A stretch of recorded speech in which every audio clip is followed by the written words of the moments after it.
Imagine starting your day in a tedious factory, surrounded by robots, when an unexpected alert changes everything. Suddenly, you're teleported into a chaotic world where you must face giant orcs, fierce wyverns, and hellhounds. Along the way, you meet people in need, a guy riding a bike in the weirdest way, and you begin unlocking powers that might be your only chance at survival. All this while searching for your missing family and relying on the most unlikely mode of transport to outlast the apocalypse. But before we dive into the video, don't forget to subscribe to the channel. It really helps us keep bringing you more content like this. Already subscribed? Alright, let's get into the video! The main character of this manhwa is one of the most unremarkable individuals you'll ever meet, working at a logistics center to make ends meet. Kim Jeong-gyeom isn't too fond of his job, and you'll soon understand why. When he attempts to make small talk with the robot beside him, the machine simply ignores him and gets straight to work. That's exactly what he dislikes about the place. The entire logistics center is filled with advanced AI robots that handle most of the labor. Jeong-gyeom is responsible for overseeing everything, but there's no one around to chat with. He often feels down, missing the warmth of human interaction, and sometimes wonders if he's in the wrong place. This all began 2 months ago, right after he was discharged from the military, marking the start of a streak of bad luck. The first blow was when his parents relocated to Wojongbu. As a discharge gift, they paid the deposit and 6 months' rent for his small apartment, leaving him to live alone near his old school. Thus, his solitary life was forced upon him. Though financially stable thanks to government support and his parents covering rent, he took his time searching for a job, hoping to find the perfect opportunity without rushing.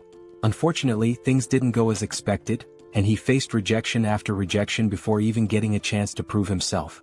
After a month of job searching, he was going stir-crazy from boredom. One day, while venting to his sister about being the unemployed brother, she teased him mercilessly.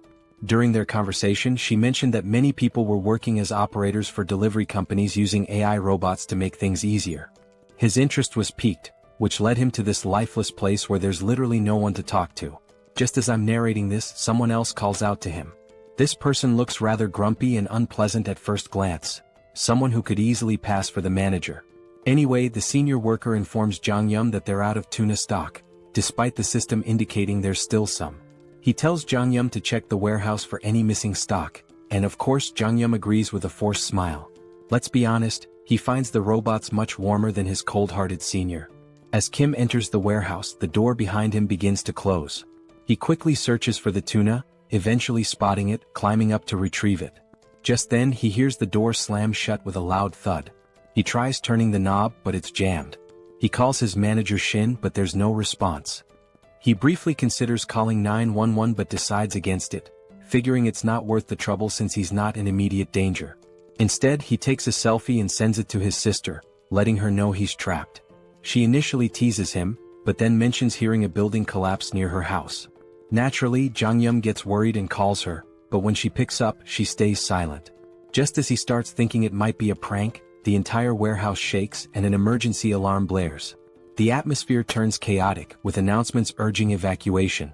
Trapped in the warehouse with no idea what's happening outside, Jeong-gyeom bangs on the door, but no one responds. Panicking, he tries calling 911 again, only to find there's no signal. He's losing his mind, wondering if there's a full-scale disaster outside.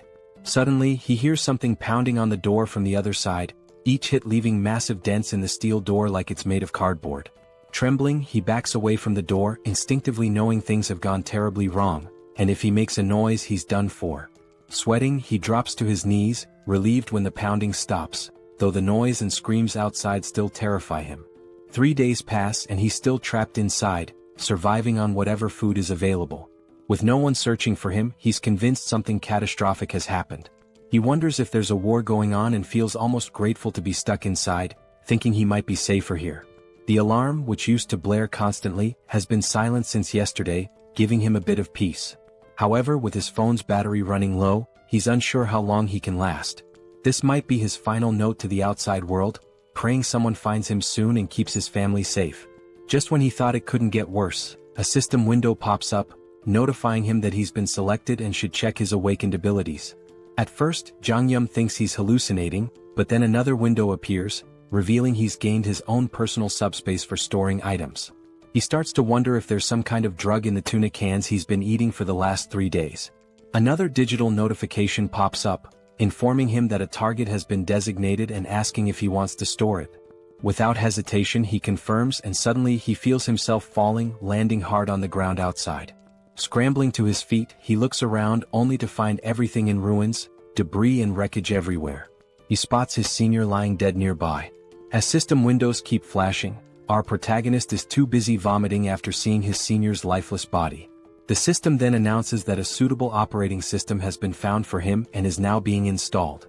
Suddenly he hears footsteps approaching from behind, casting a huge shadow over him, and he's almost certain this shadow isn't human. As the scene zooms out, we see a monstrous orc-like creature with sharp fangs and a massive blood-covered body. Jong-yun starts sweating profusely, trying to calm himself, hoping his worst fears aren't true. He convinces himself that the loud roar he heard 3 days ago might have come from a gorilla or a bear. Still, he doesn't dare look back and instead sprints away as fast as he can, running for his life. Panic rises as he realizes he's being hunted by a literal monster. In his frantic escape, he even steps on someone's entrails. He has no clue why an orc-like creature is here or why it's after him, but one thing is clear: he has to get away. Suddenly, a system window pops up, announcing that synchronization is complete and asking if he wants to enter the subspace. Without a second thought, Jong-yun says yes, just as the monster's hand swings at him. He leaps into the portal, leaving the monster trapped on the other side, groaning in frustration. Jong-yun is confused, wondering why the creature can't follow him. A floating drone appears, explaining that nothing can enter his subspace without his permission, as he is the master of it. The drone further clarifies that the subspace is completely under his control. Shocked, Jong-yun feels a strange sense of déjà vu seeing the drone talk to him.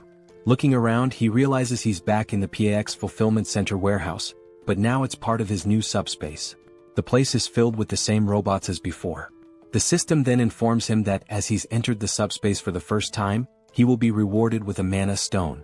The stone materializes in his hand, but before he can figure out what it does, the monster outside begins pounding on the portal again, startling him. He momentarily forgets he's being hunted by a monstrous beast and asks the system if it's sure the creature can't get in. The system reassures him that nothing can enter without his consent. A new system window appears, informing him that the PAX Fulfillment Center is a 5-story facility with a total area of 10,000 pyeong, approximately 33,000 square meters, and contains everything necessary for improving customers' lives. It can ship products at speeds of 60 kilometers per hour, with a maximum shipment size of 2 meters. Jong-yun is just as baffled as anyone would be by all this information. The system adds to his confusion by stating there are only 2 minutes left until maintenance. Jong-yun, still disoriented, asks if the facility will shut down after 2 minutes. The drone confirms this and explains that he can use the mana stone to power the facility and maintain operations within the subspace. With 1 mana stone he can keep the facility running for 24 hours. Impressed by its efficiency, Jong-yun listens as the drone explains that when the PAX Center was stored in the subspace, its energy system was modified to run on mana stones. Jong-yun, still skeptical, asks if this is even real or just some sci-fi nonsense. Suddenly, the facility's lights shut off, and the drone begins flashing warnings. The PX system explains that the power has been cut, and if energy isn't restored, PX fresh products, items like fresh vegetables, meat and pre-prepared meals, could begin to spoil. Jong-yun realizes that in a chaotic world like this, where outside is a war zone, food is essential for survival. The power outage in the freezers and refrigerators could be a huge problem. He asks the drone if the mana stone can really replace electricity. The drone confirms this, so Jong-yun inquires how he can get more mana stones. The drone replies that mana stones can be obtained from creatures of other worlds. Clearly, Jong-yun isn't thrilled at the idea of confronting a muscle-bound monster that could easily tear him apart. He tells the drone to use the mana stone for now, then rushes into the facility to gather weapons. Inside he grabs as many weapons as he can, but a system window flashes their prices. With limited resources, he's worried he might run out of stock if he throws everything at the monster too quickly. He's also unsure whether these blades can even pierce the monster's thick skin. He figures that wounding the monster slowly rather than trying to kill it outright might be a smarter strategy. Since the creature can't enter his subspace, there's no rush to finish it off in one go. He'll focus on injuring it little by little, ensuring he doesn't waste resources or run out of weapons too quickly. Jong-yun hurls an axe at the monster, but it only grazes its body, which only enrages the creature further. With his original plan failing and aware that his weapon supply is limited, he decides to give the heavy axe another try, hoping it will have a more noticeable effect this time. He asks the system how many axes are left in stock, and to his surprise, he's told there are 15 remaining. He was expecting far fewer, so the number takes him off guard. He quickly checks the location of these axes, and upon reaching the storage area, he's shocked to discover that the axes are duplicating infinitely. The system explains that the items are produced through a process that allows them to be duplicated endlessly. While they can be damaged or altered, they cannot be fully depleted. This revelation leaves Jeong-gyeom stunned. If the system is right, he has an endless supply of weapons at his disposal. Surprisingly, the system confirms this. With this newfound knowledge, Jeong-gyeom feels relieved, knowing he no longer needs to worry about running out of weapons. He can throw as many as he wants at the monster without fear of exhausting his stock. He realizes that his shoulders will probably give out before the monster does, but at least he has a seemingly unlimited arsenal. The system then reveals another useful detail. He doesn't even have to throw the weapons himself. He can automate the process, shipping items from the subspace to the outside world. The system clarifies that shipping can only occur every 30 seconds, but this speed can be increased by leveling up his skills. Jeong-gyeom quickly asks how to launch the weapons, and the system tells him he only needs to think of the registered item and say ship to have it automatically sent out. As soon as the system explains this, Jeong-gyeom says ship, and an axe hurtles through the air at incredible speed, slamming into the monster's grotesque face and bringing it down instantly. The axe was launched by the drone, and when Jeong-gyeom asks about the speed of the throw, the system replies that the default shipping velocity is 60 km per hour. Finally, Jeong-gyeom understands what the system meant earlier by shipping speed. The system then informs him that he can adjust the speed to a maximum of 75 km per hour, but anything faster will require skill upgrades. Naturally, Jeong-gyeom asks how to upgrade his skills, and the system explains that he can do so by using mana stones. At this point, Jeong-gyeom remembers the monster he just defeated and realizes that he'll need to fight more creatures to progress. He quickly gears up inside the facility. First, he grabs lightweight combat boots priced at about 50,000 KRW and matching tactical pants for 78,000 KRW. Once he's suited up, he also buys a detailed map of the Seoul metropolitan area and a permanent marker. He marks a circle around Gwangjin district, then highlights surrounding areas in a specific order. With his route planned, he decides to start with the nearest district and gradually work his way toward his final goal, Ijeonggu, where he hopes to reunite with his parents. Since he's starting from Gunpo and doesn't have a car, Jeong-gyeom knows the journey will be long. Even though it's not as fast as a car or motorcycle, a regular bicycle is incredibly valuable in a post-apocalyptic world, and in this situation it might as well be a Lamborghini.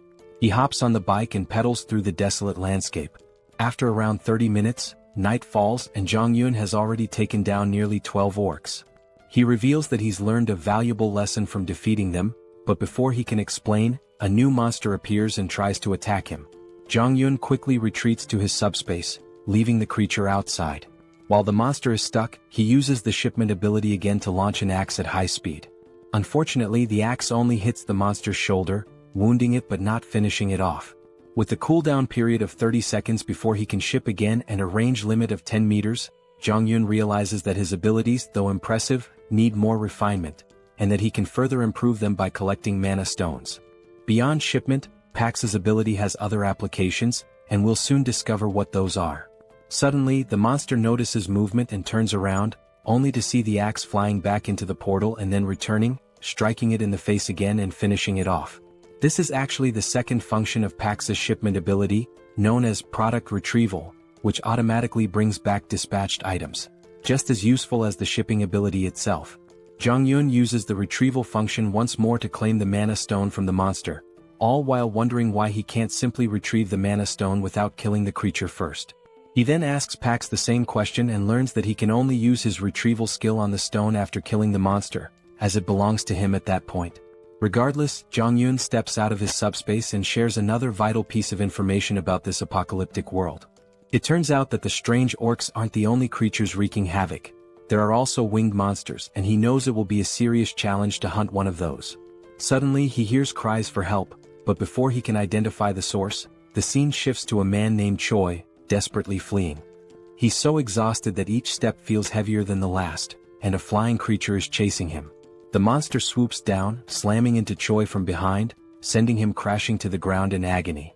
There's another person behind Choi, but before he can help his fallen friend, the monster lands right in front of him, blocking his path. Its fierce, drooling mouth suggests that human flesh is the most appetizing thing around. However, strangely, the monster doesn't attack the man standing before it. Instead, it fixes its gaze on Choi, who is writhing in pain on the ground. The man, confused as to why the monster is ignoring him, realizes it has been targeting Choi all along, likely because he seems like an easier victim. He feels helpless, unsure of what to do with only a small knife in hand, doubting whether it could even distract the monster. Just then, the sound of a bicycle bell rings through the air, and not surprisingly, it's our boy speeding toward them, though these two have no idea who or what is approaching. Before they can process what's happening, they witness the monster that was hunting them get struck by a projectile, sending it sliding across the ground from the force of the impact. The creature was felled by a single axe throw, leaving both men in stunned disbelief.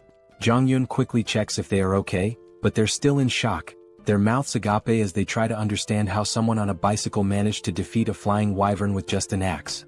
They immediately ask Jong-yeon if he's a soldier, bowing their heads in gratitude for saving their lives. Jong-yeon, glad they're safe, points to his uniform in response to their question. He explains that he's an employee of PAX FC, and they notice he's wearing the company's gear.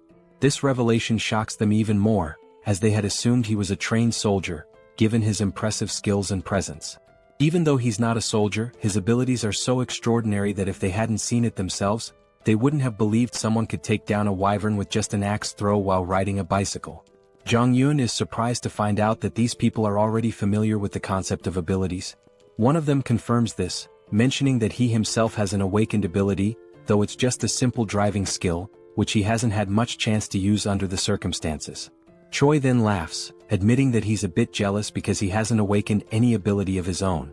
Jong-yeon asks if there are more survivors nearby, and Choi explains that there aren't.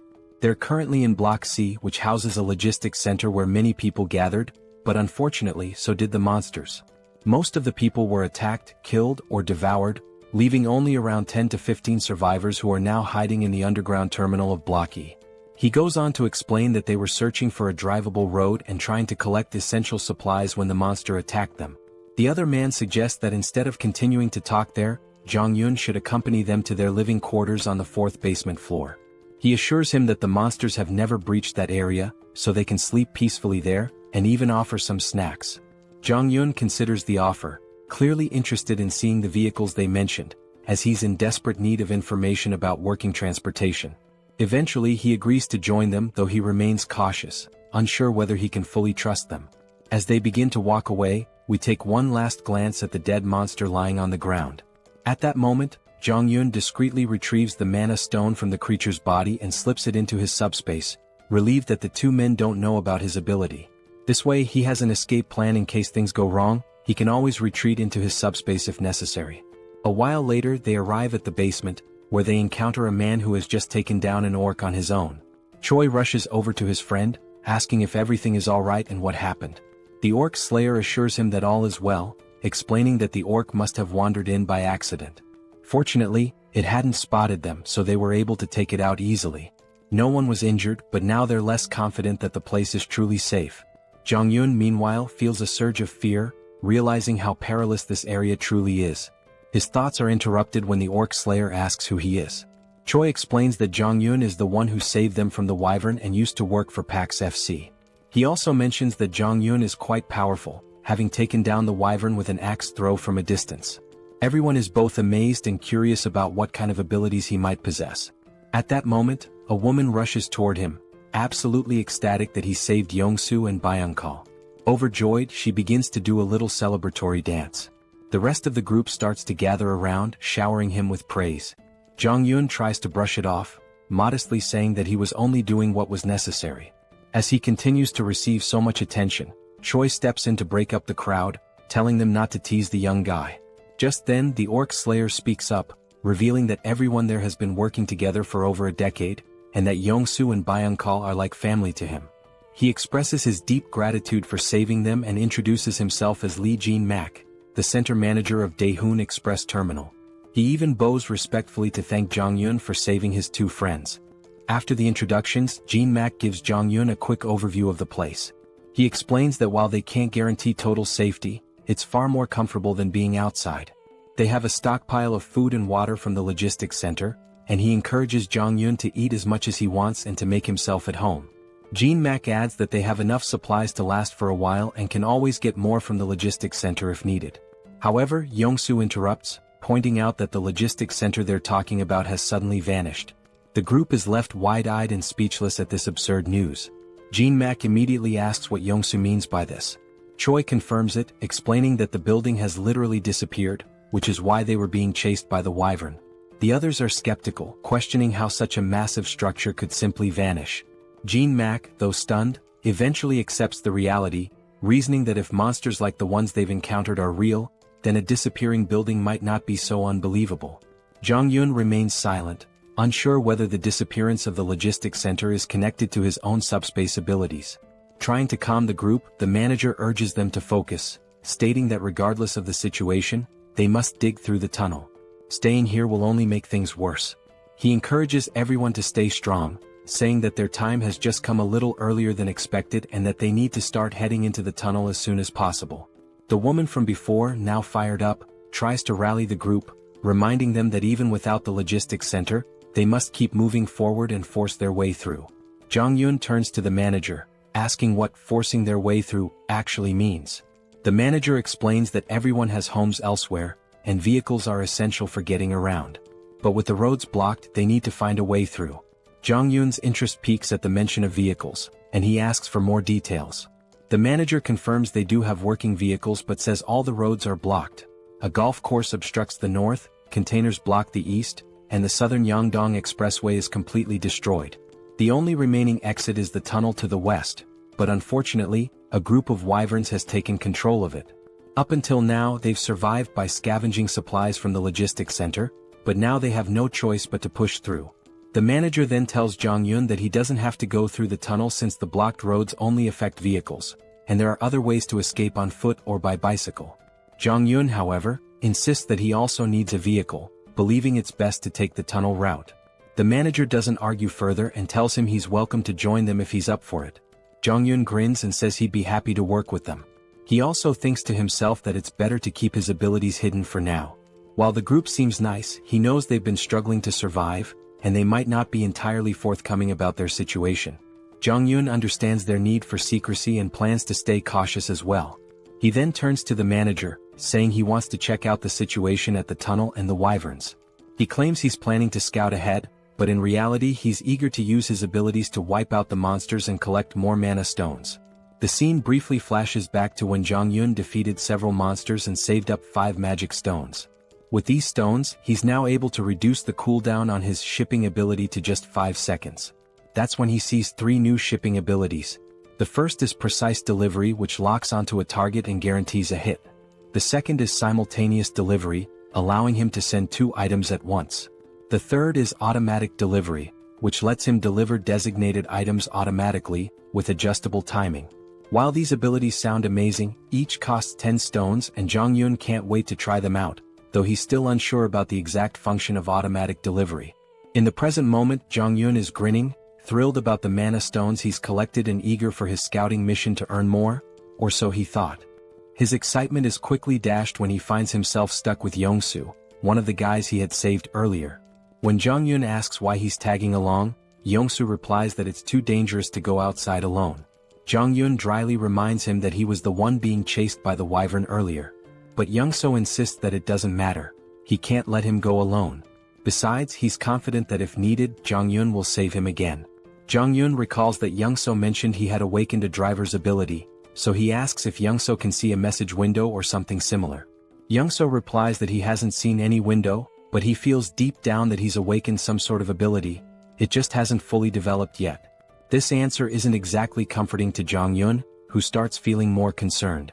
As night falls, they zoom down the road on their bike at crazy speeds. Jong-yun is sweating in fear as he watches Yong-soo steer the bike with one leg while trying to maintain balance. When Jong-yun asks why he's driving like that, Yong-soo explains that the road is full of cars and it's hard to see. Suddenly, Yong-soo spots a wyvern ahead. Jong-yun quickly tells him to stop because he can't see anything. It seems like the monster has finally noticed them, and as it stares menacingly, Yong-soo nervously asks what they should do. Just then, a projectile strikes the wyvern, taking it down in one shot, leaving Young-so utterly shocked. Meanwhile, Jong-yun calmly tells him to focus and not look back. While speaking, he discreetly retrieves the mana stone and stashes it in his subspace. Finally, Young-so notices the tunnel up ahead and slams on the brakes. Before Jong-yun can ask why he stopped in the middle of the road, the answer becomes clear. They see a horde of monsters crawling around the area. Young-so is absolutely terrified, and Jong-yun wouldn't be surprised if Young-so had already panicked beyond measure. As one of the monsters starts advancing toward them, Young-so is convinced their time is up. Even with the electric bikes, there's no way they can outrun so many wyverns. Just as Young-so braces for the worst, Jong-yun realizes he has no choice but to use his subspace ability. He quickly pulls up his system and dumps his mana stones to reduce the cooldown from 30 seconds to just 5 seconds. Confused, Young-so asks what Jong-yun is doing, but he doesn't explain. Meanwhile, the monster roars and every nearby creature starts converging on them. In the nick of time, Jong-yun shouts, "Ship!" and a projectile drops, taking out the monster and saving Young-so. Looking back, still panicking, Young-so's eyes widen as he spots a portal behind them. After defeating the monster, Jong-yun quickly grabs the stones and tells Young-so to stay close. It's the only way he can protect him. Young-so agrees, though he remains completely clueless about what's happening or why there's a logistics center behind them. Just then, more monsters appear, but Jong-yun swiftly deals with one using his axes. As more monsters prepare to attack, Young-so panics and stumbles back, eventually falling into Jong-yun's subspace. The monster crashes into the subspace barrier, while Young-so falls to the ground in shock. The monster regains itself and charges again, but Jong-yun slips into his subspace just in time. The creature slams into the barrier once more before being taken down by another axe. Young-so watches in awe, unsure what to be more impressed by, the logistics center or the flying axes, but he's certain of one thing. To Jong-yun, these monsters are nothing more than nuisances, and this tunnel is just a minor obstacle he can clear without breaking a sweat. Young-so reflects on how everyone back at the base was relying on the delivery vehicle for safety and food transport, and how the tunnel was part of their escape route. Even if they made it through, monsters still lurked outside. But for Jong-yun, things are different. He only needs the vehicle for transportation since he can handle any threat with ease.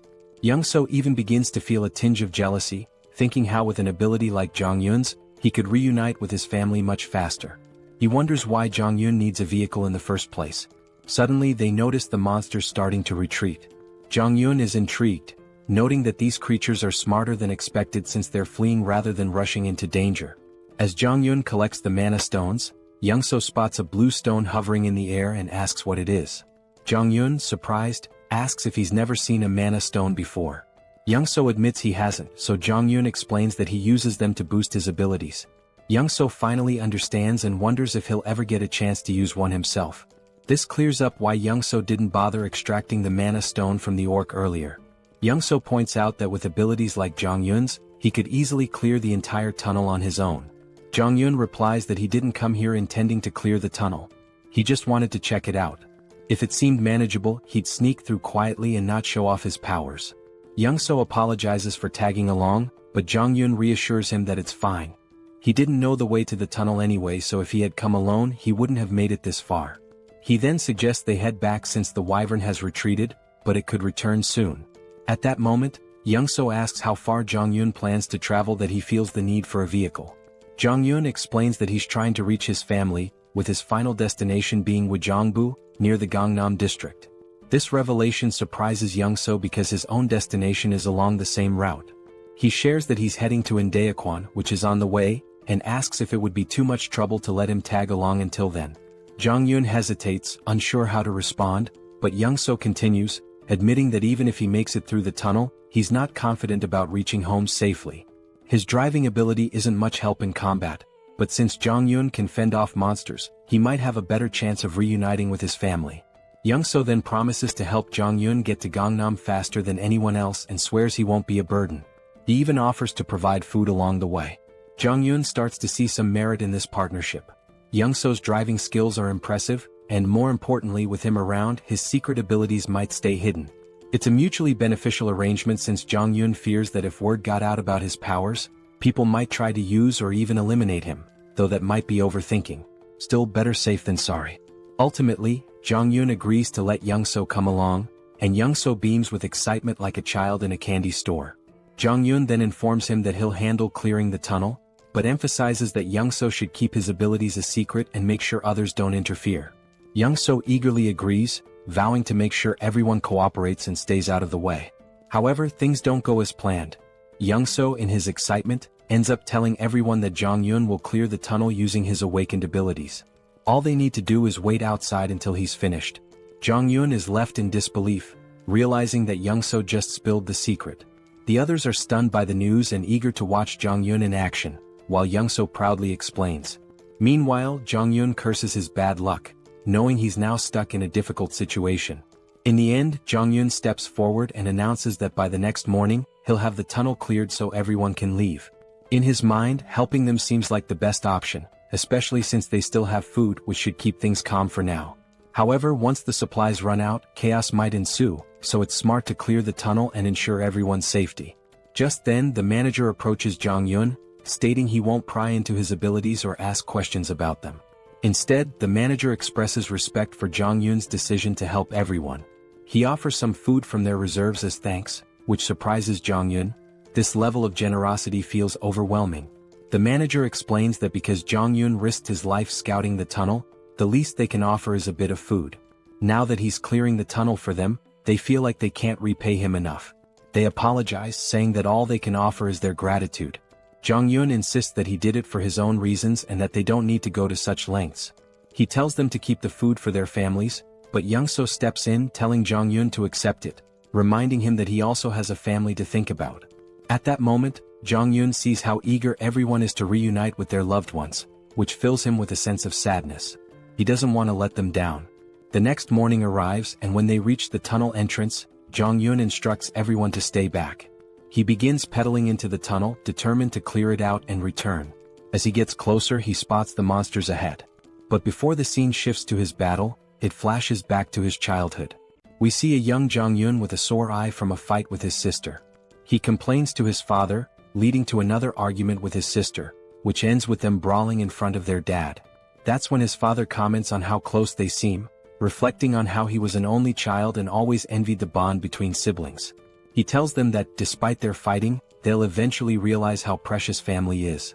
Suddenly, their mother bursts into the room, sparking a lively argument between the parents. Jong-yun feels a warm sense of family in that moment.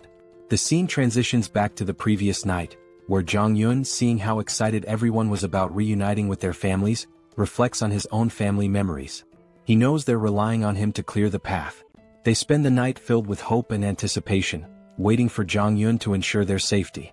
After midnight, as everyone sleeps, Young-so wakes up to use the bathroom. Noticing that Jong-yun is missing, Young-seo heads outside and asks the patrolling guards if they've seen him. They tell him that Jong-yun mentioned stepping out for some fresh air a while ago.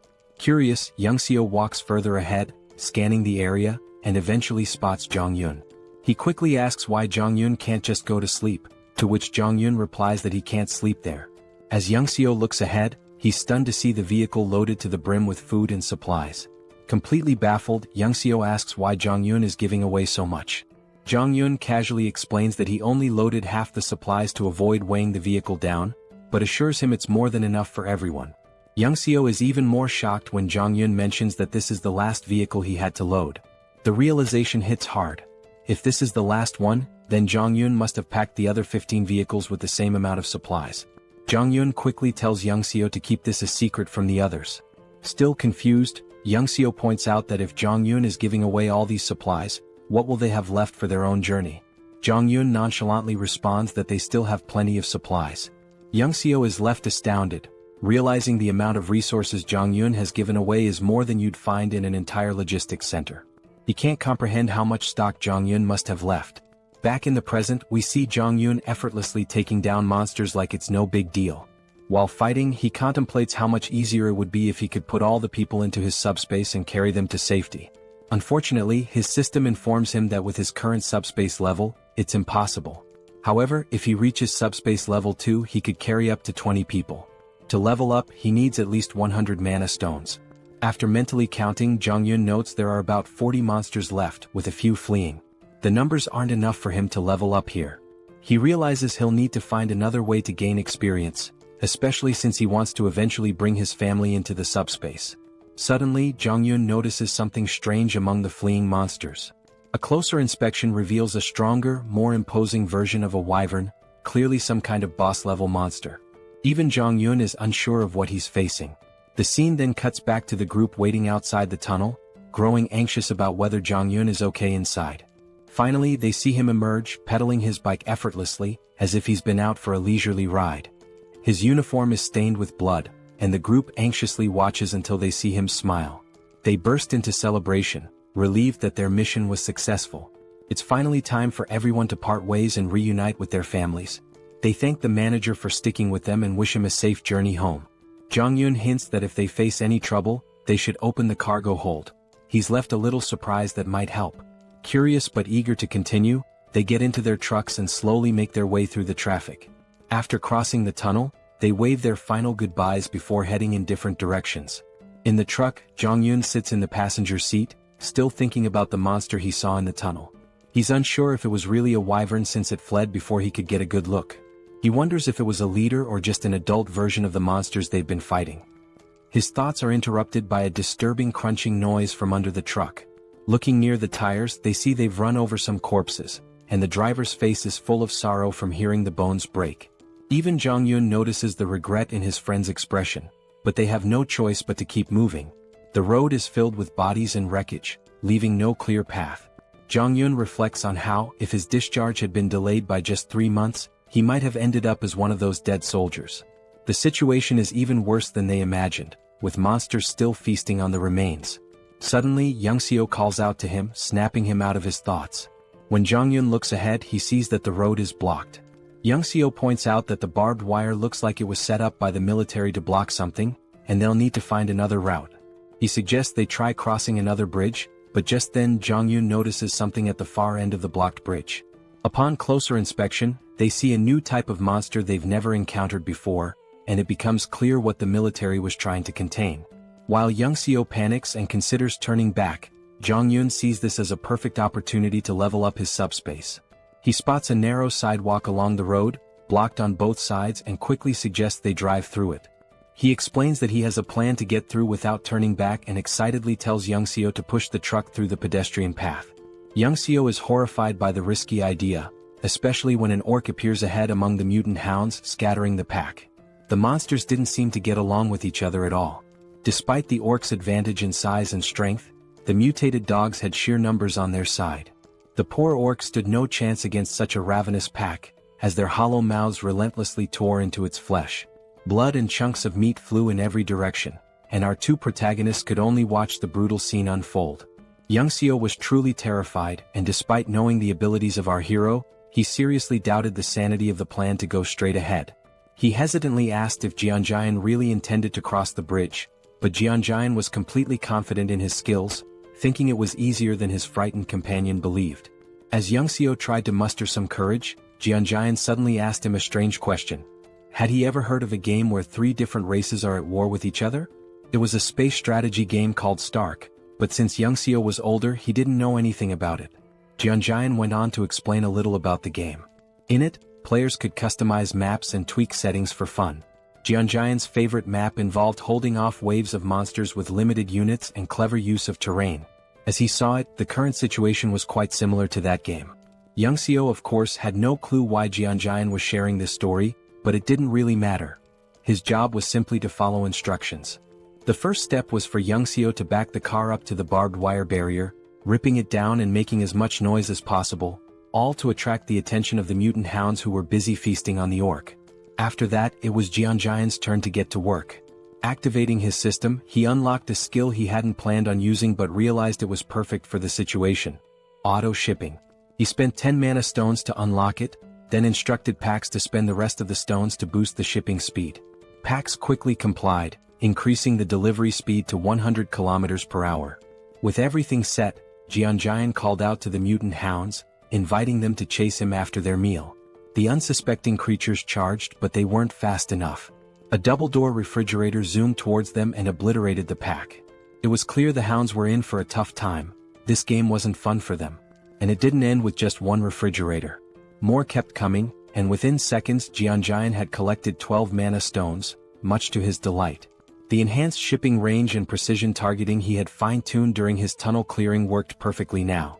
Jeonjaeon had initially planned to use axes, but with his upgraded precision delivery system, refrigerators proved to be much more effective.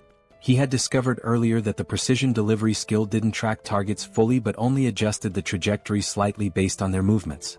Against these swift mutant hounds, an axe flying at 100 km per hour might still be dodged, making it a less reliable option. But the refrigerator, with its size and weight, was ideal for taking out multiple enemies at once. A mere graze from it was enough to crush several hounds. On top of that, the auto-shipping feature made things incredibly convenient. Jeonjaeon didn't even need to monitor the battlefield anymore. The system automatically took care of any approaching threats. For now, our hero could just relax as the hounds continued their futile attempts to get closer. They howled with rage but were helpless against the flying refrigerators. As the battle raged on, Youngseo made the mistake of looking back. His jaw nearly dropped when he realized what he was witnessing. He had thought Jeonjaeon could only throw axes, but what he saw was beyond his wildest imagination. Refrigerators flying through the air, one after another, every 2 seconds. The sheer number of refrigerators was unbelievable. Youngseo couldn't fathom why the logistics center would even have so many in stock. He began to wonder if Jeonjaeon's system somehow replenished items, like how the axes were retrieved and reused. But how this worked with refrigerators remained a mystery. Youngseo stood frozen in shock, unable to comprehend what he was seeing. He didn't even notice when Jeonjaeon came up to him and casually asked if he wanted something to eat. Yongsoo finally pieced things together and asked a question to confirm his suspicions. He wondered if it was possible that Jeonjaeon's supply was actually infinite. Jeonjaeon was a bit taken aback by the question, assuming Yongsoo had figured it out long ago, but clearly he hadn't. All this time, Yongsoo believed Jeonjaeon was simply collecting the axes after each use to recharge them. He never imagined that Jeonjaeon had an endless supply. In reality, Jeonjaeon did collect the axes with his system, but only to prevent them from lying around and accidentally harming someone. Even after hearing this explanation, Yongsoo still found it hard to grasp the concept of infinite items. Once he gathered his thoughts, Jeonjaeon asked again if he wanted anything to eat. Having endured an emotionally exhausting day, Yongsoo felt that a Coke Zero and a donut would be more than enough for him. As they quietly enjoyed their food, behind them, the delivery system was relentlessly scattering the mutant hounds. Yongsoo felt a bit embarrassed for underestimating Jeonjaeon's abilities and his own naivety, but he was still grateful for the meal, even if it came from an endless stock. Jeonjaeon was happy to share and thanked Yongsoo for trusting him from the start. He told Yongsoo that if he ever needed anything he should just ask since he had almost everything in stock. However, Yongsoo wasn't keen on overusing someone else's generosity. Jeonjaeon had already done enough by clearing the path of monsters and helping him get home faster. Once they crossed the bridge, it would only take an hour for Yongsoo to reach his house. Jeonjaeon was glad to hear his friend would soon be reunited with his family, though he could sense Yongsoo's worry about what might be waiting for him there. Yongsoo hoped his family was safe, and Jeonjaeon understood the concern all too well. He was worried about his own parents and sisters as well. Wanting to give Yongsoo a gift, Jeonjaeon noticed his friend's tattered clothes and thought he shouldn't return home like that. Plus, with the hounds still lingering, they had time to resolve the clothing issue. The only question was what style Yongsoo would prefer. Feeling a little uneasy about receiving even more help, Yongsoo didn't refuse. He knew Jeonjaeon probably had what he needed: aviator glasses and a cool jacket, the perfect outfit for a top-class driver navigating the apocalyptic landscape. Just in time, the last few hounds were almost dealt with. Yongsoo's new look gave him a boost of confidence, and with renewed assurance in the truck's durability, he was ready to get going. He moved with speed and precision that would make even Formula One drivers envious. Jeonjaeon barely had time to grab on before Yongsoo floored the gas pedal. The remaining hounds didn't stand a chance as they sped down the narrow road. Yongsoo handled the driving with lightning speed, so much so that it seemed like they'd reach his home in just 20 minutes. But Jeonjaeon had to hold on for dear life as the truck zoomed over broken roads as if they were smooth highways. Jeonjaeon desperately asked Yongsoo to slow down, but it was futile. It seemed like he was about to be sick. Fortunately, the wild ride didn't last too long. They finally arrived at Yongsoo's destination, or rather what was left of it. His home was now nothing more than a ruin. Yongsoo stands in front of his house, looking out at the wrecked buildings through the window. The destruction is overwhelming, and he tries to reassure himself that these buildings were just old. That's why they crumbled. But deep down, Yongsoo's hands are shaking. He's right at his own doorstep, frozen with fear, dreading what might be inside. The thought haunts him: what if his family isn't there? What if he opens the door to find their lifeless bodies? The fear feels suffocating. He keeps repeating that they're safe, that when he opens the door, everything will be okay. But his hands won't move. He's paralyzed, unable to turn the handle. Kim, standing behind him, watches, understanding exactly what Young-so is feeling. He had driven like a maniac, covering a journey that would normally take an hour in just 20 minutes, fueled by the hope of reuniting with his family. It shows just how desperate he was to get here. But now, standing before the door with the potential of finding something horrifying, Young-so can't bring himself to move. He knows that if he finds death behind that door, it might destroy him too. Sensing this, Kim steps forward, places a supportive hand on Young-so's shoulder, and offers to open the door for him. Young-so freezes, frustration and fear etched on his face. Almost on the verge of tears, he pleads with Kim to do it. Kim, understanding the fear of facing one's worst nightmare, steps up to the door.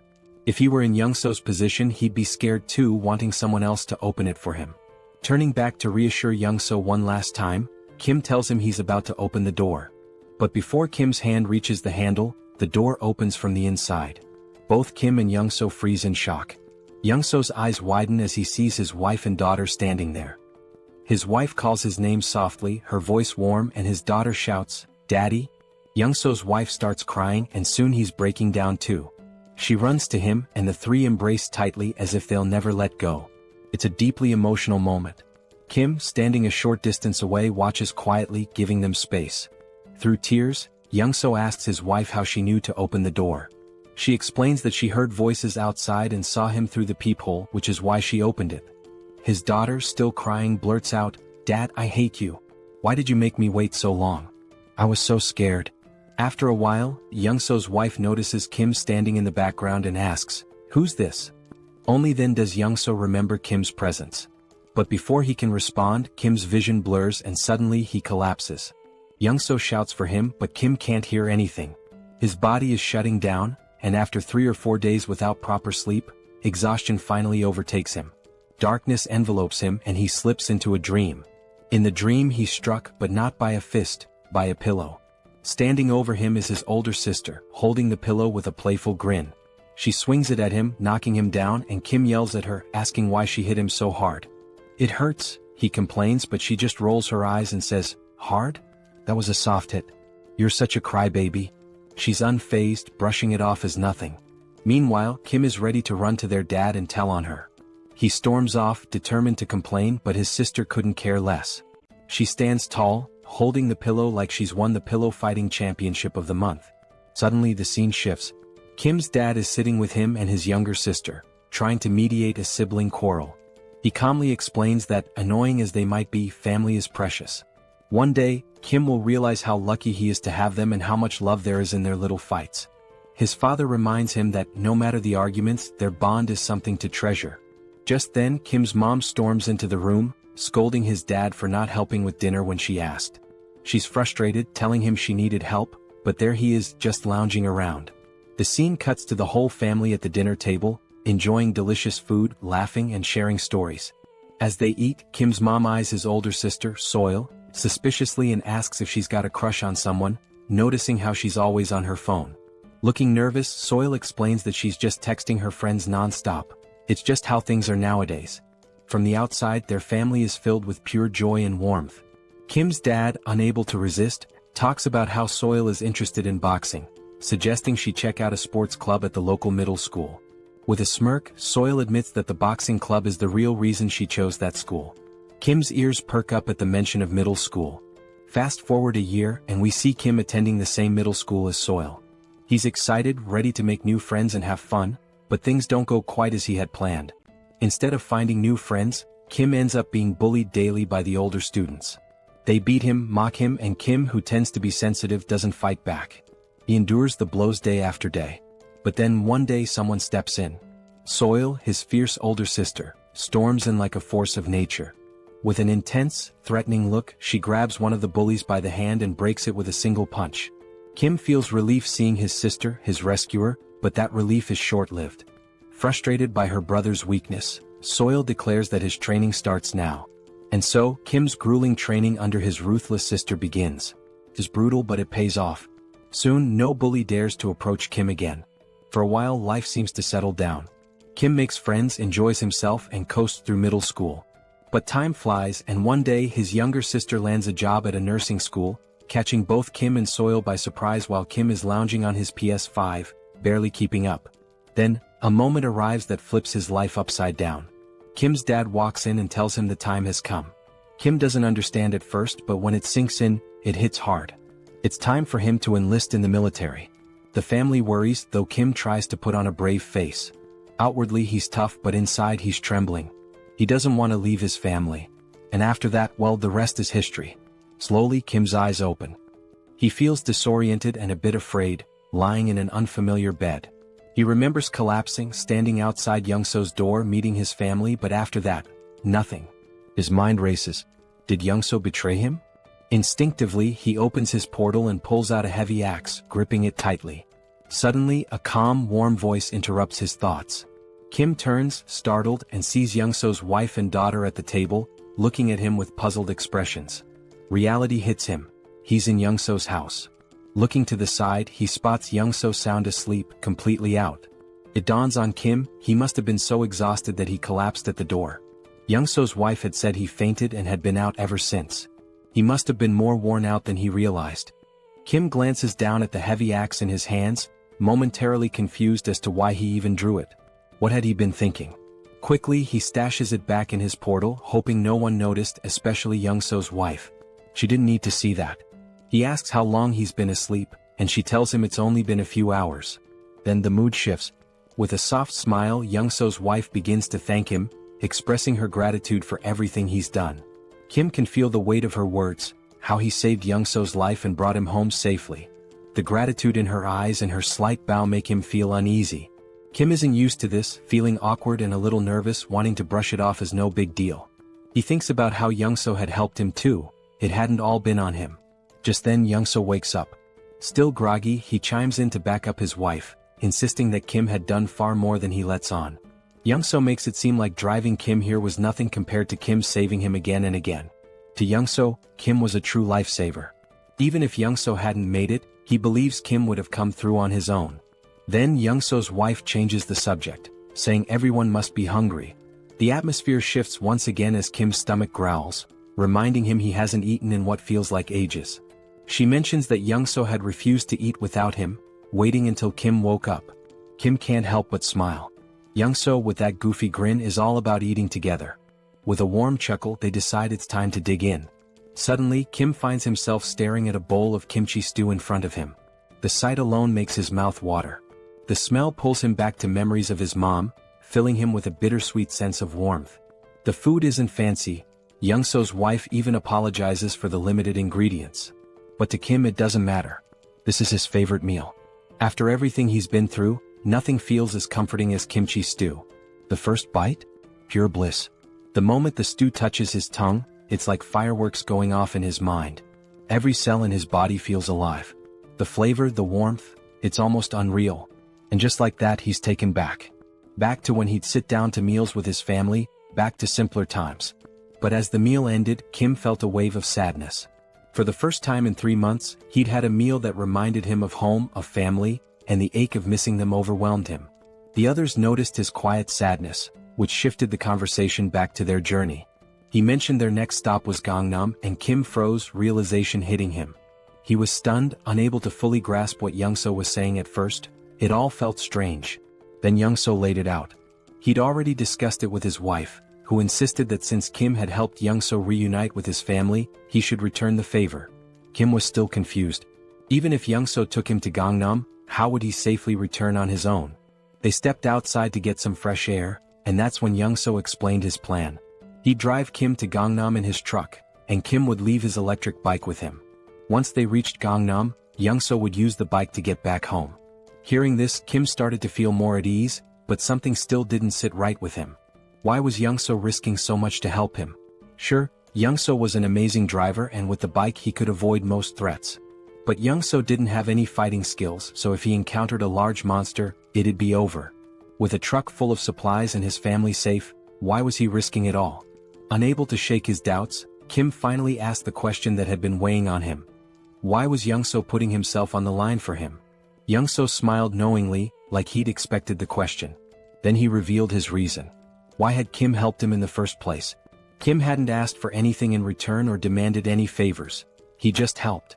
Without Kim, Young-so wouldn't have survived that tunnel. Now, he wanted to return the favor because they were in the same boat. Kim might have special powers, but that didn't make his life any less challenging. Young-so understood what it felt like to be desperate, clinging to the hope that his family was safe somewhere. That's why he'd risked the tunnel, and now he wanted Kim to feel that same happiness of reuniting with loved ones. With a sly grin, Young-so reassured Kim that he wouldn't take unnecessary risks. He was confident his driving skills would get him out of any tough spots, so Kim didn't need to worry. Then Kim had a flashback to when he first set out for the tunnel and saw a car with keys inside. Young-so could have left the group behind, but he didn't. He stayed and helped. That's when Kim realized Young-so wasn't about to leave him. He just didn't want to admit how far he'd go to help. Kim smiled and agreed, but with one condition.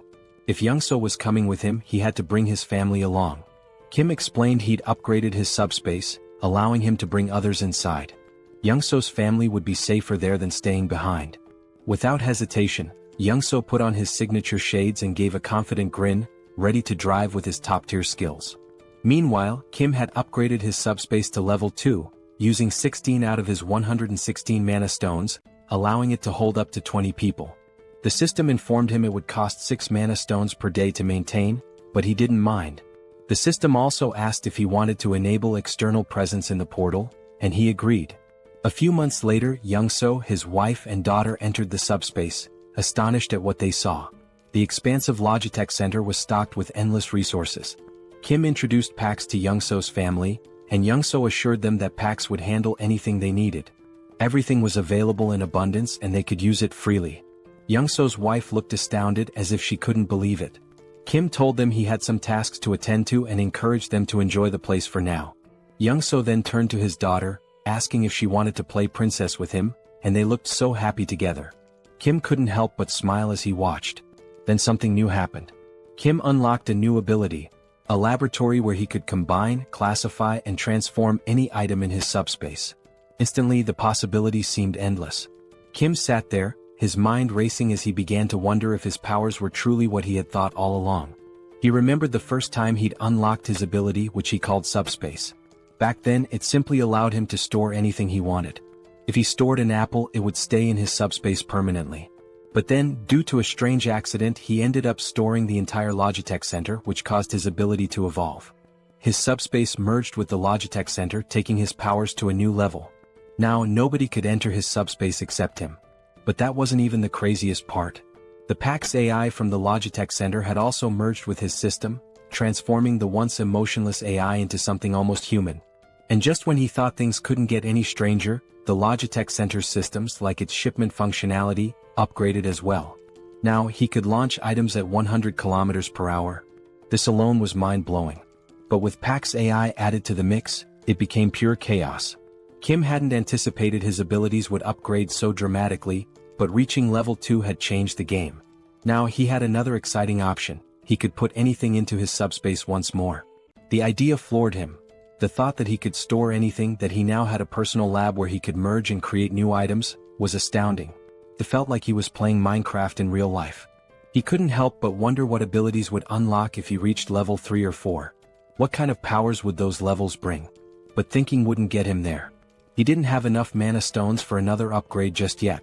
So for now, he focused on deciding the next thing he'd add to his subspace. Last time, it had been the Logitech Center, which turned out to be a blessing. But now, with a determined aura, Kim commanded his system to store the entire Earth. Yes, you read that right. He was about to store the planet. If it worked, everyone would float off into space. The system asked for confirmation and Kim, feeling a little tense, confirmed. But after 2 minutes, nothing happened. Then the system sent a notification: failure. Earth was outside the storage range. Kim sighed, figuring it was too ambitious, but it was worth a try. Just then, Young-so showed up, discussing the route to Gangnam. Kim listened but quickly asked why Young-so wasn't playing with his daughter as he'd mentioned earlier. Young-so smiled softly, explaining that his daughter had always felt scared in their old building. But here in this new place she finally felt safe, and that's why she'd been able to fall asleep. It was all thanks to Kim. Young-so expressed his gratitude, but Kim, ever modest, reminded him that he'd been a huge help too. Without Young-so's driving skills, he wouldn't have made it this far. In his mind they were even.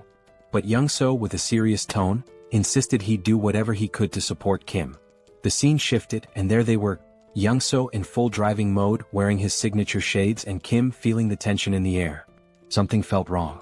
Young-so, smiling, casually remarked that driving was his one true skill, and he was confident no one could match his speed.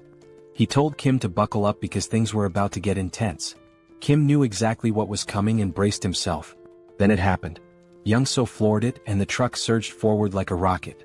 In no time they had covered a massive distance. But everywhere they looked was pure destruction. The ground was torn apart, buildings in ruins. While Young-so kept his cool, Kim looked pale, his nerves frayed from the stress.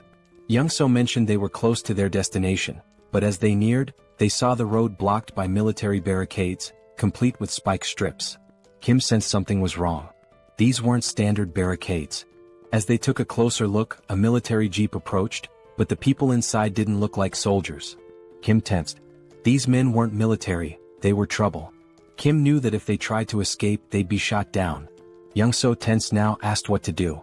Kim opened his portal, telling Young-so to get in, and assured him he'd handle it.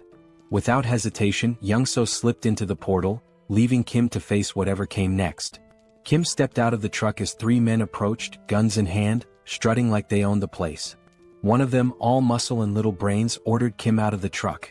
Kim, barely holding back a smirk, stared them down with a cold glare. Without a word he got out. They opened the truck's cargo and were stunned to find it packed with food. Their eyes lit up like they'd just hit the jackpot. They turned to Kim, asking if the food was his. Kim, as calm as ever, nodded. But the musclehead stepped forward, puffed up with arrogance, and declared that the food wasn't Kim's anymore. Now it was theirs. Kim knew these clowns were far from military, they were just greedy thugs after his supplies. The musclehead tried to look intimidating as he questioned Kim about where he got all this stuff. Kim played dumb, pretending to be a clueless delivery guy, and claimed he worked at the Logitech Center. But they didn't buy it and pressed him on where the center was located. Calmly, Kim explained that even if he told them, they'd never make it there. The roads were blocked and monsters were everywhere. He himself had barely made it out, just trying to survive. The musclehead looked unimpressed, glaring at Kim and asking how much more loot was left at the center. Kim, staying in character, replied that the food in the truck was only a small part of what was stored there. One of the others glanced at his watch, muttering that it was almost time. Kim was puzzled. What was the rush? Before he could figure it out, wham! The musclehead punched him hard in the stomach and Kim crashed to the ground, wind knocked out of him. Before he could catch his breath, the bulky guy behind them clamped a cloth over Kim's face, knocking him out cold. When Kim woke up, he was tied to a chair in a dim room. His vision was still blurry, but he could see the bulky thug sitting on a makeshift commander's throne. Nearby, a body lay on the ground, a pool of blood spreading around it. Clearly a dead soldier. Kim quickly pieced it together. These guys had taken over the military base. The bulky guy started talking, bragging about how they'd wiped out the military and made themselves the new rulers here. Apparently they'd been fighting vibrants, monsters that swooped in every day at 6 p.m. The military had tried to fend them off with guns but couldn't keep up, so they'd recruited people like him and his crew. When the military was overrun, the gang had taken control, and now the bulky thug was the self-proclaimed commander. He made it clear that Kim was only alive because he needed him. Kim's task? To head back to the Logitech Center with some of the gang and raid it for more supplies. If he succeeded, maybe they'd let him join their group for protection. Kim was beyond annoyed. He was done with these lowlifes. Standing there, he decided what to do next. It struck him. This military base would make a perfect addition to his subspace. Without hesitating, he commanded Pax to store the entire Joint Commander Communication Headquarters in his subspace. The thug didn't even notice what was happening. He just sat there, confused as the entire base vanished around him. 1 second it was there, the next, poof, it was gone. He was left in his chair, now in the middle of nowhere, utterly clueless. By the time the thug realized what had happened, it was too late. Kim had already disappeared into his portal, leaving the thug sitting alone in the wasteland with nothing but his chair. At least Kim left him something to sit on. Around him, the thug's crew was completely baffled. They gripped their rifles, staring at the sky, trying to wrap their heads around the fact that the whole building had disappeared.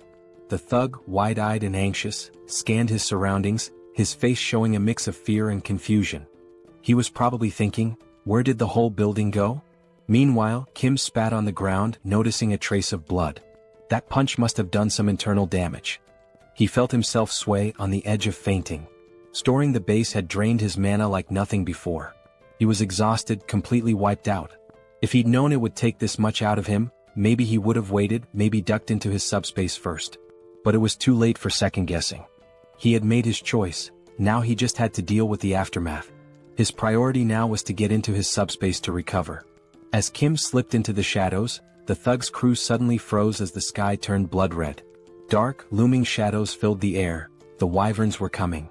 Hundreds of them, wings spread wide, headed straight for them, growling and screeching, ready to tear anything in their path.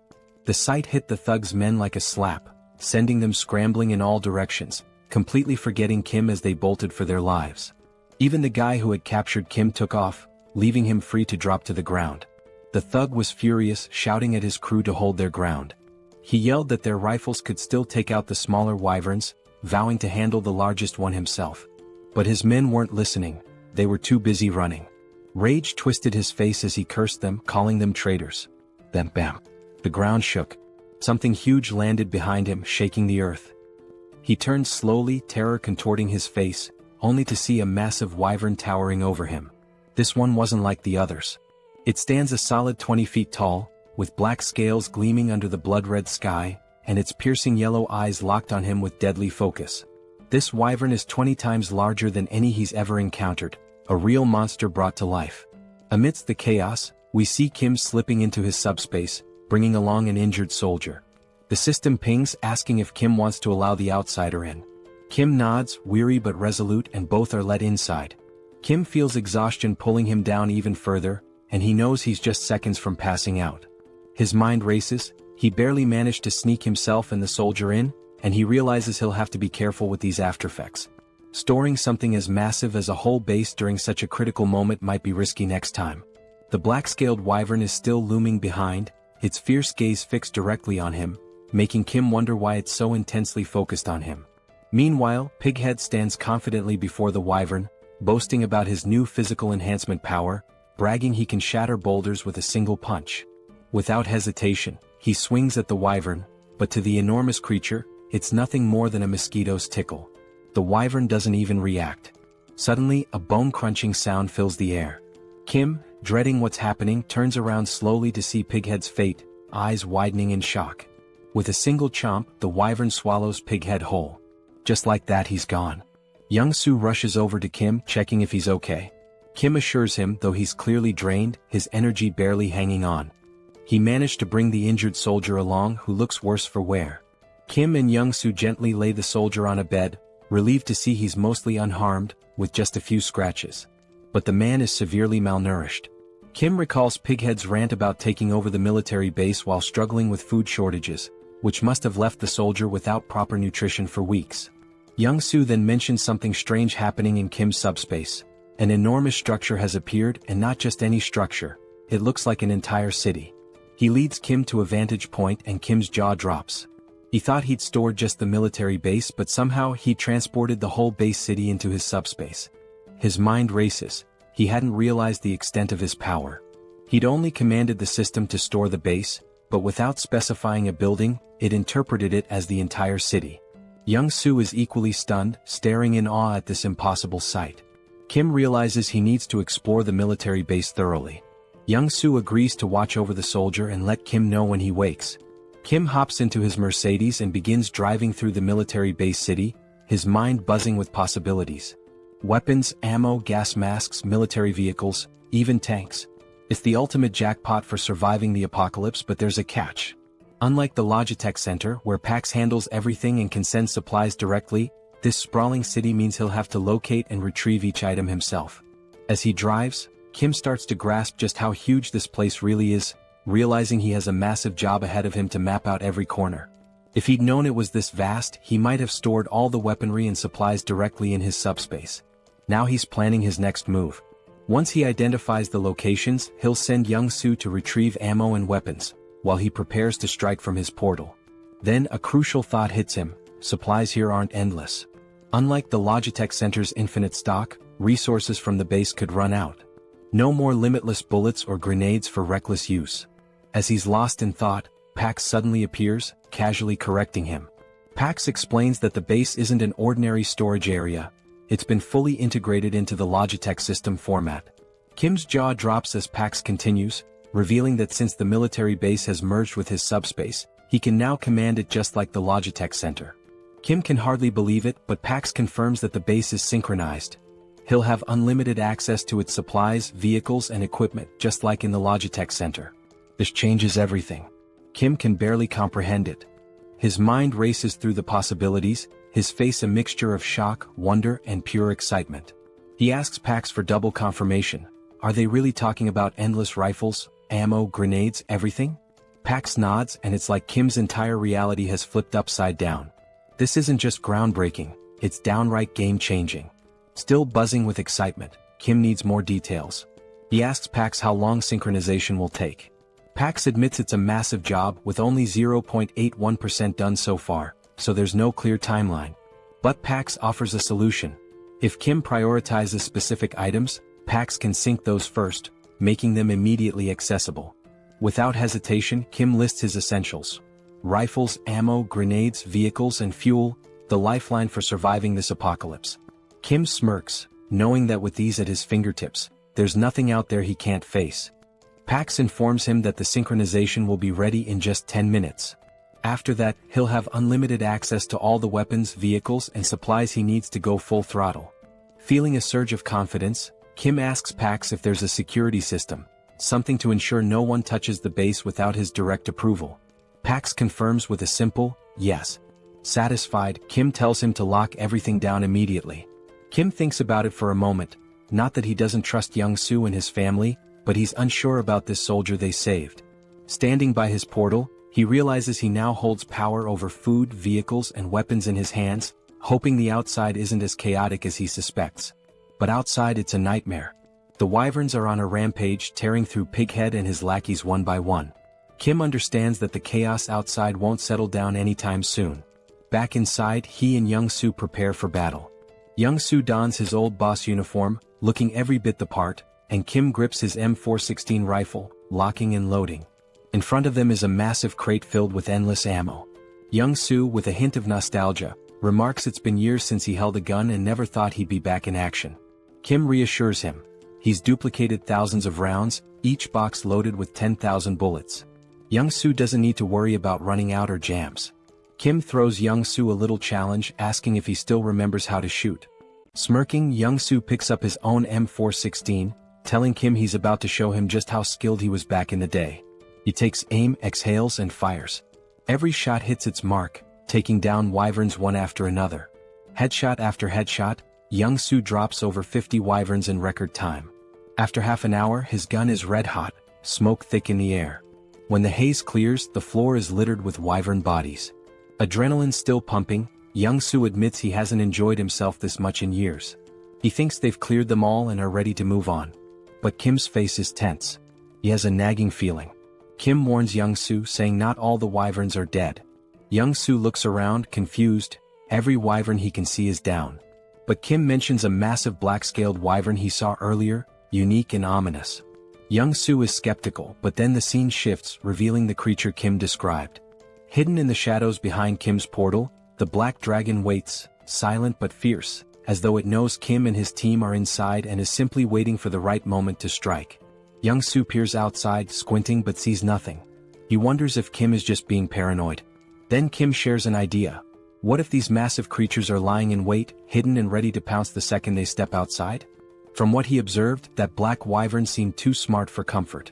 Young-soo agrees, noting that in this post-apocalyptic world, caution isn't just smart, it's survival 101. Then Young-soo has an idea. Could a remote-controlled car serve as bait? Would that huge beast chase a small moving target? They decide to give it a try. The scene shifts, showing both men with remote-controlled cars, each with a humanoid doll mounted on top. With a deep breath, they count to 3 and send the cars forward. The dolls roll out of the portal, looking like humans stepping into the danger zone.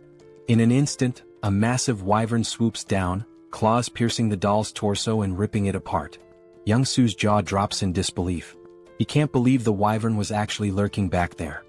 His eyes widen in terror as he watches the beast tear the doll apart, its massive teeth glinting in the light, each one nearly the size of Young-soo himself. In the next instant, the wyvern turns, its glowing eyes fixed on the portal. Without hesitation, it lunges forward, trying to force its way inside. Kim's heart skips a beat. He shouts for Young-soo to start firing.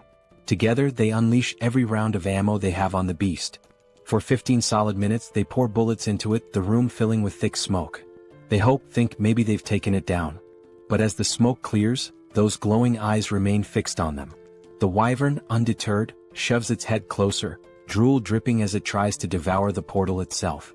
Young-soo and Kim stumble back, horrified. They can see every detail of the wyvern's mouth, its deadly teeth just inches away. Young-soo is stunned. How is this creature still standing after all this firepower? Kim recalls that Pighead mentioned a similar wyvern, a beast that shrugged off all the military's attacks, forcing them to retreat. Kim realizes it must be the same one. But this isn't just brute strength. Something seems to shield this creature from harm. It's as if its hide isn't only thick but somehow imbued with a protective ability. Kim doesn't have time to dwell on it. He grabs a couple of grenades, hurls them into the wyvern's mouth and smirks. Let's see if that hide's tougher than a grenade. The grenades explode with a deafening bang, filling the portal with even more smoke. Kim and Young-soo don't let up, throwing grenade after grenade, each explosion answered by the wyvern's enraged roars. An hour passes, their shoulders aching from the relentless attack. Young-soo groans, never imagining that throwing grenades could be so exhausting. Kim's shoulder feels like it's about to give out, but the wyvern remains calm as ever, with its fierce gaze locked on the portal. They're trapped. How are they supposed to escape with this beast guarding the exit? Suddenly, the wyvern slams its claws against the portal, but thanks to its unique properties, it can't break through. Kim is left feeling both frustrated and confused. They've thrown everything they have, yet the wyvern's scales remain untouched. Finally, with what seems like a snort of boredom, the wyvern turns away and flies off. Young-soo, bewildered, wonders why it left. Kim suspects it got tired of waiting for them to make a mistake. After hours of failed hunting, it probably decided to look for easier prey. At least for now they're safe. They wait an extra hour to be sure. When the wyvern doesn't return, Kim and Young-soo share a look. Exhausted but determined, they gather their supplies, ready to continue the journey. The scene shifts as Kim and Young-soo hit the road again. Young-soo, still visibly shaken, can't help but mumble about the horror of facing such a monstrous wyvern. Kim shares his concern. Those dozens of grenade explosions barely left a mark. If a creature that size can withstand grenades, what kind of weapon would it take to bring it down? Kim realizes that regular explosives just aren't enough. Bombs are designed for taking out smaller targets like humans, not dragons. Sure, he could grab a rocket launcher or missile from his subspace, but that kind of firepower would destroy everything around them, risking innocent lives. He can't take that path, it would strip away his humanity. Frustrated, he realizes he needs a weapon as powerful as a bomb but without the massive destruction. The more he thinks, the more his head aches. Maybe, he muses, if he had something heavy enough dropped from an extreme height, it could seriously damage the wyvern. But using a tank wouldn't work, the wyvern would dodge it with ease. He needs something small, heavy and lethal, but such a thing doesn't exist yet.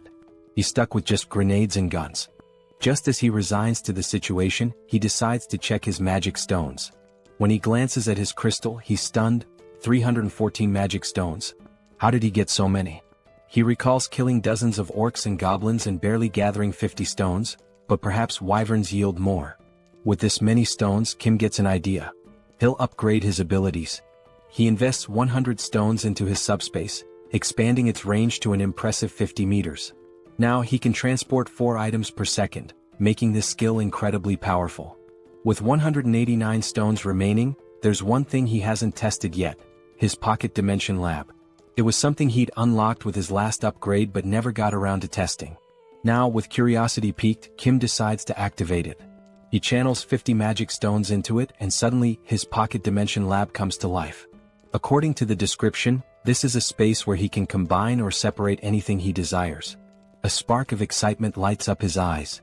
Maybe he can create something unique, something that will give him the advantage he's been looking for. Kim turns to Young-soo, telling him he has something important to investigate and that he should hang out in the subspace for a while. Young-soo pauses, then grins, saying they're almost in Gangnam. He points out that there's no sign of any monsters, so he'd rather keep driving while Kim checks out the subspace. Kim, still worried, asks if Young-soo is sure it's safe. Ever the problem solver, Young-soo suggests that if Kim's that concerned, He can go into his portal while Young-soo continues driving the Mercedes. He's noticed that as long as he's driving, the portal stays with them.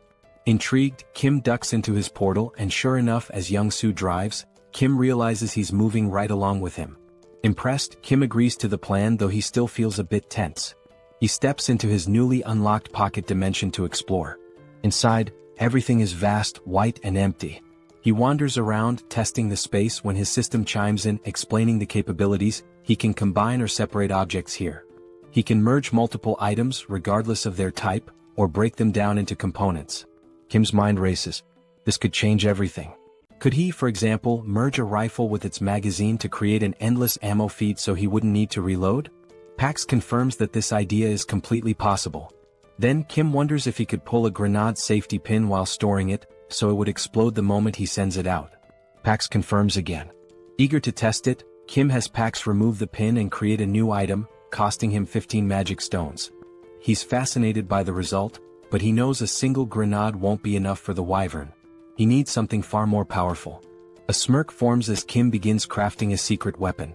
Meanwhile, Young-soo encounters a massive barricade, a wall of stacked cars blocking the road like some post-apocalyptic obstacle. He wonders who would create such a barrier. At that moment, Kim steps out from his subspace and asks how much longer to Gangnam.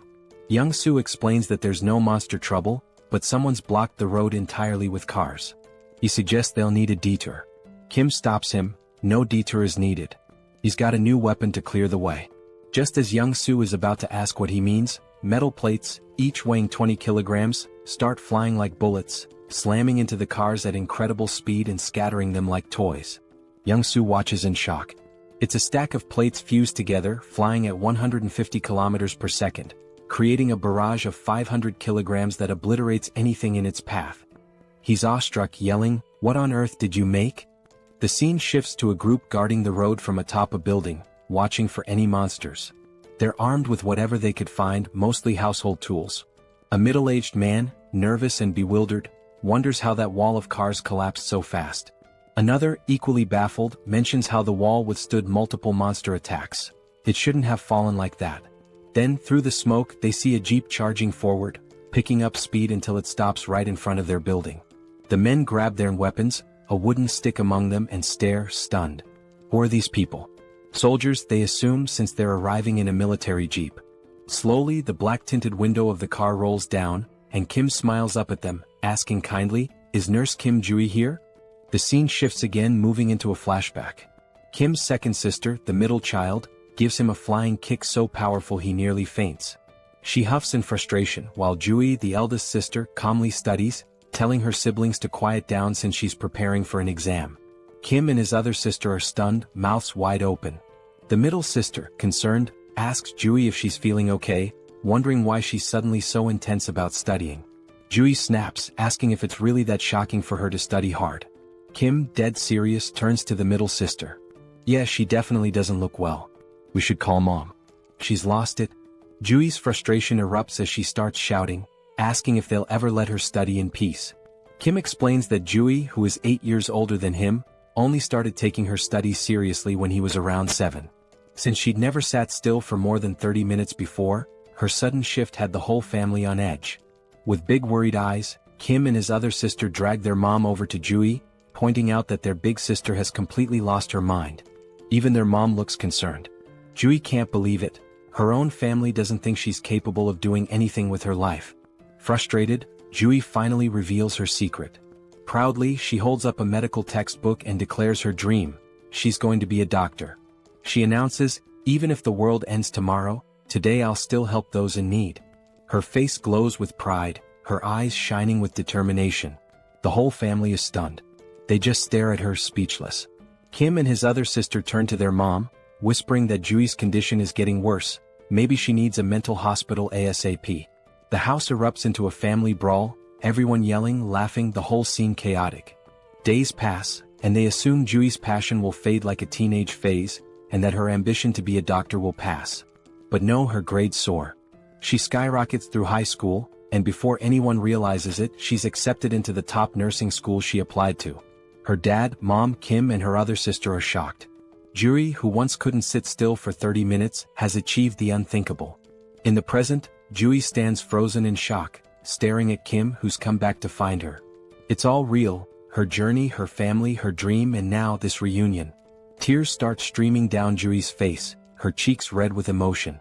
Kim stands before her, his eyes filling with tears too, overwhelmed. Barely able to speak, Jui, still sobbing, asks Kim how he made it this far and if he's hurt. Kim, equally emotional, tries to reassure her, saying he's fine, nothing happened. Young-soo, watching from behind, smiles warmly, whispering to himself, grateful that Kim's sister is safe. Kim and Jui finally embrace, holding each other tightly, letting the weight of the world fall away, if only for a moment. Once they calm down, Kim wipes his tears and introduces Young-soo, explaining how much he helped him get here safely. Young-soo bows respectfully, introducing himself, and Jui, deeply grateful, introduces herself as Kim's older sister, thanking Young-soo for protecting her little brother in this apocalyptic nightmare. With a small, mischievous smile, Jui suddenly reaches into her pocket and tells Kim she has something for him, figuring he hasn't eaten well in all this chaos. She hands him a chocolate bar, but Kim stops her, saying, "I'm really full, sis. Actually, I've got enough chocolate to last me a lifetime." Then, Kim's expression turns serious as he explains that he has a critically injured patient. Jui's face shifts to concern, and she asks where the patient is, insisting they bring him to her immediately. But Kim explains that the patient isn't in the car. He's in Kim's subspace. Jui's jaw drops, her eyes wide with shock. "Kim, you have an ability too?" Kim nods, explaining he unlocked a power called subspace, where he can open a portal to a hidden area that only he and those he invites can enter. He laughs a bit nervously, noting that it might scare people if they saw it, so he suggests they find somewhere private.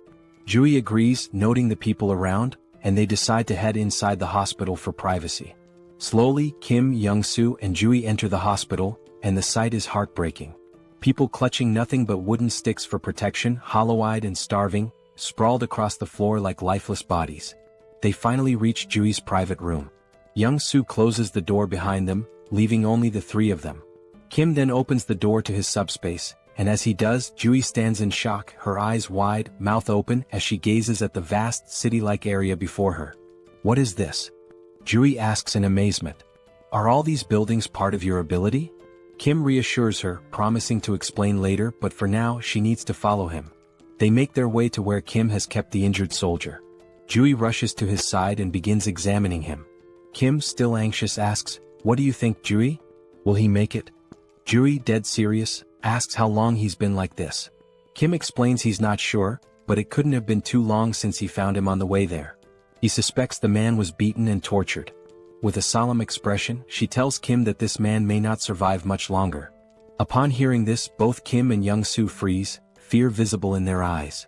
They had been holding on to hope that the man could be saved. Desperate, Kim asks, "Is it really that bad?" Jui's tone then shifts.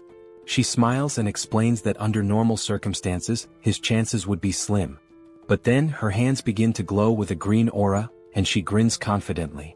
"Isn't it cool?" she says, "I've awakened as a healer." She places her glowing hands on the soldier's chest, the green light spreading over his body.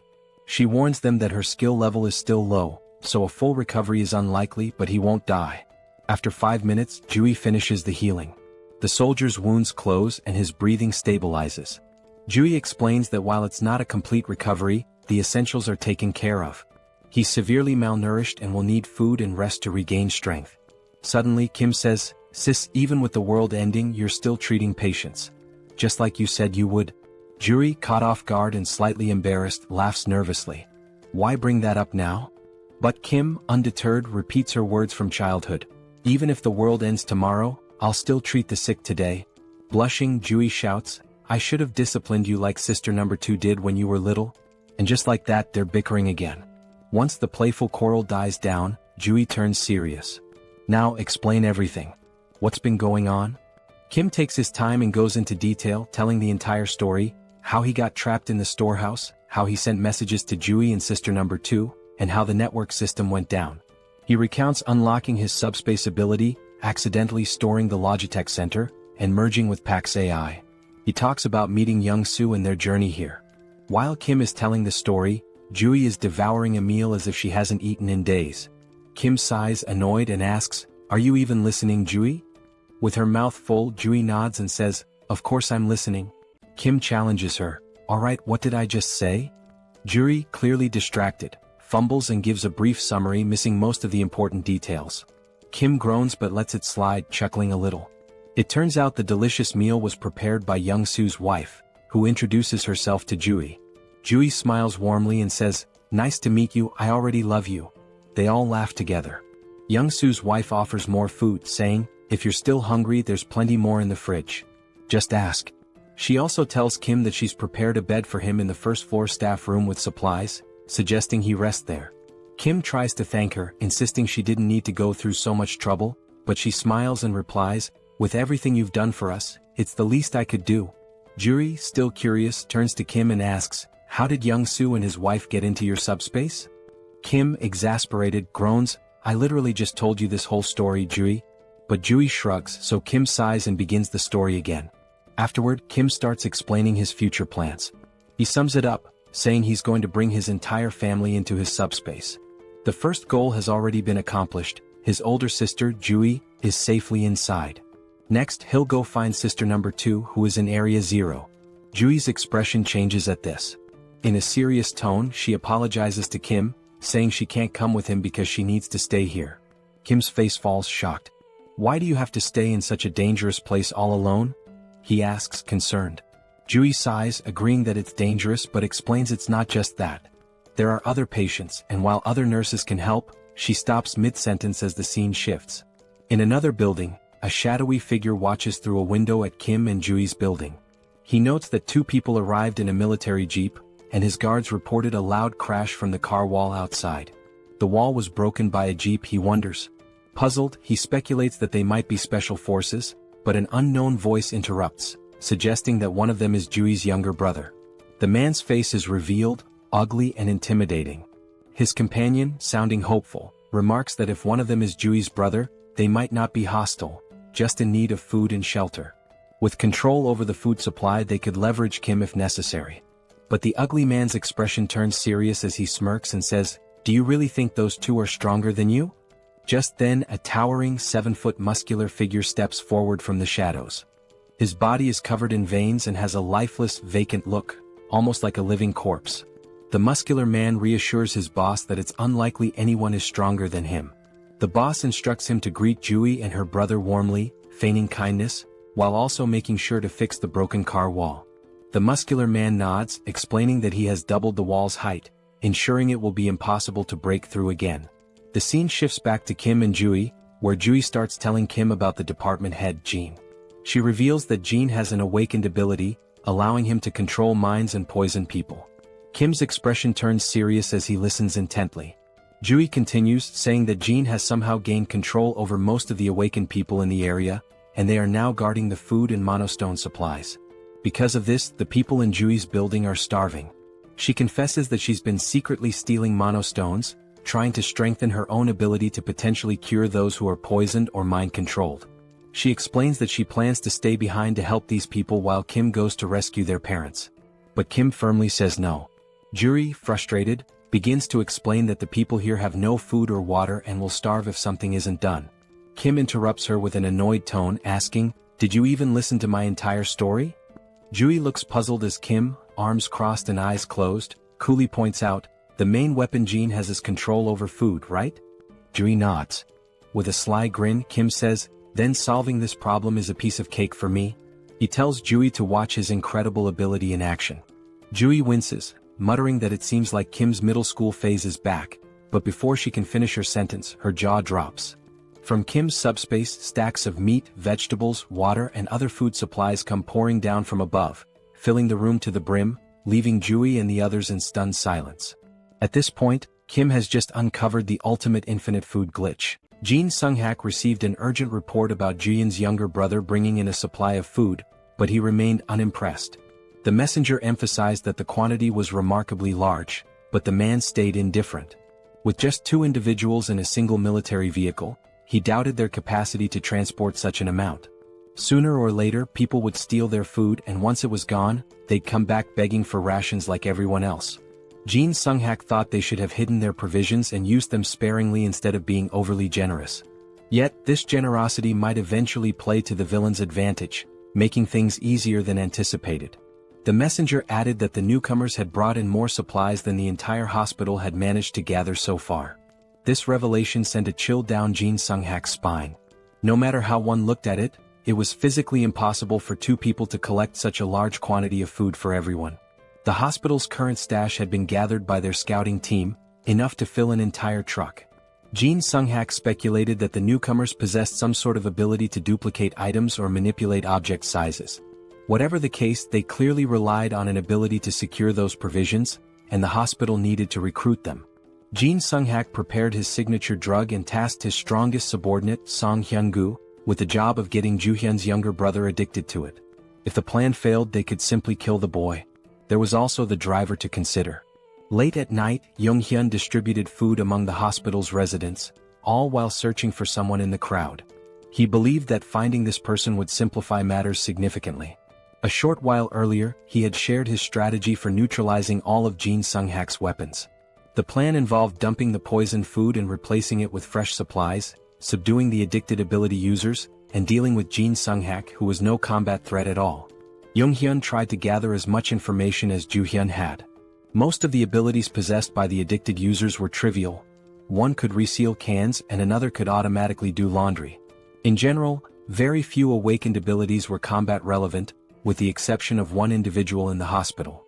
That person was Song Hyun-gu, whose presence alone was intimidating. After the world descended into chaos, Hyun-gu traveled from Iljiro to Gangnam, concerned for his mother in the hospital. Joo-hyun didn't know much about Hyun-gu's ability other than that he was unnaturally strong.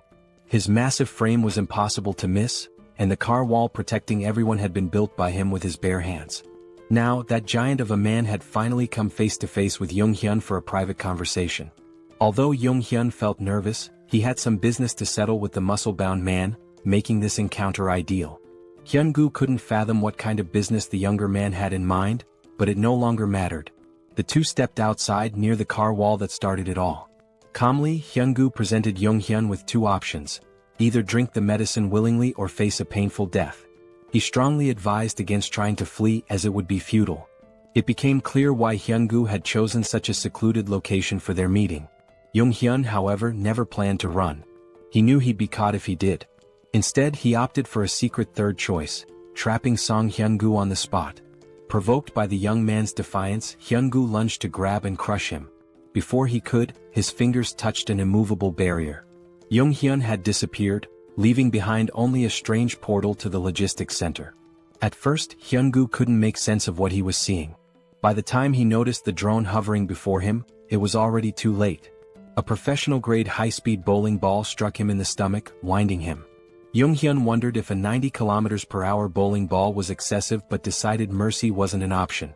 He followed up with another strike, this time targeting Hyun-gu's right leg. The attack left Hyun-gu groaning in pain, unable to move effectively.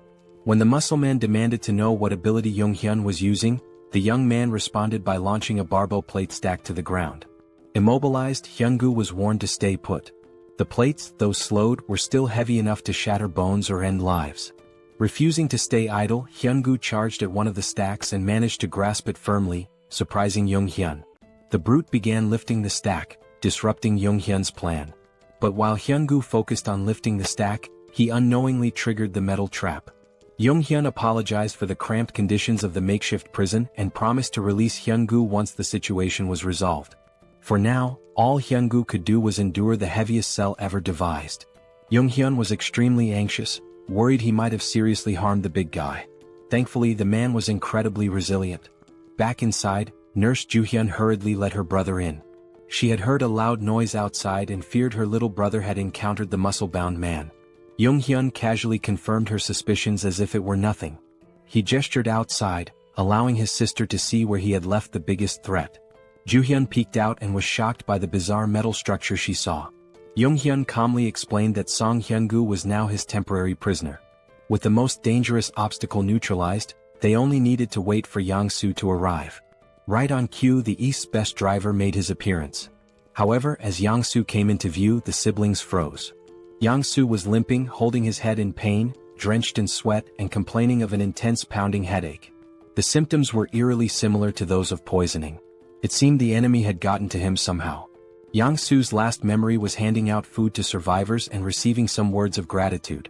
Joo-hyun noticed a tiny puncture wound on his finger, a likely delivery method for the poison. The culprit must have pricked him while pretending to thank him. For now, Yang-soo needed rest and confinement in the subspace.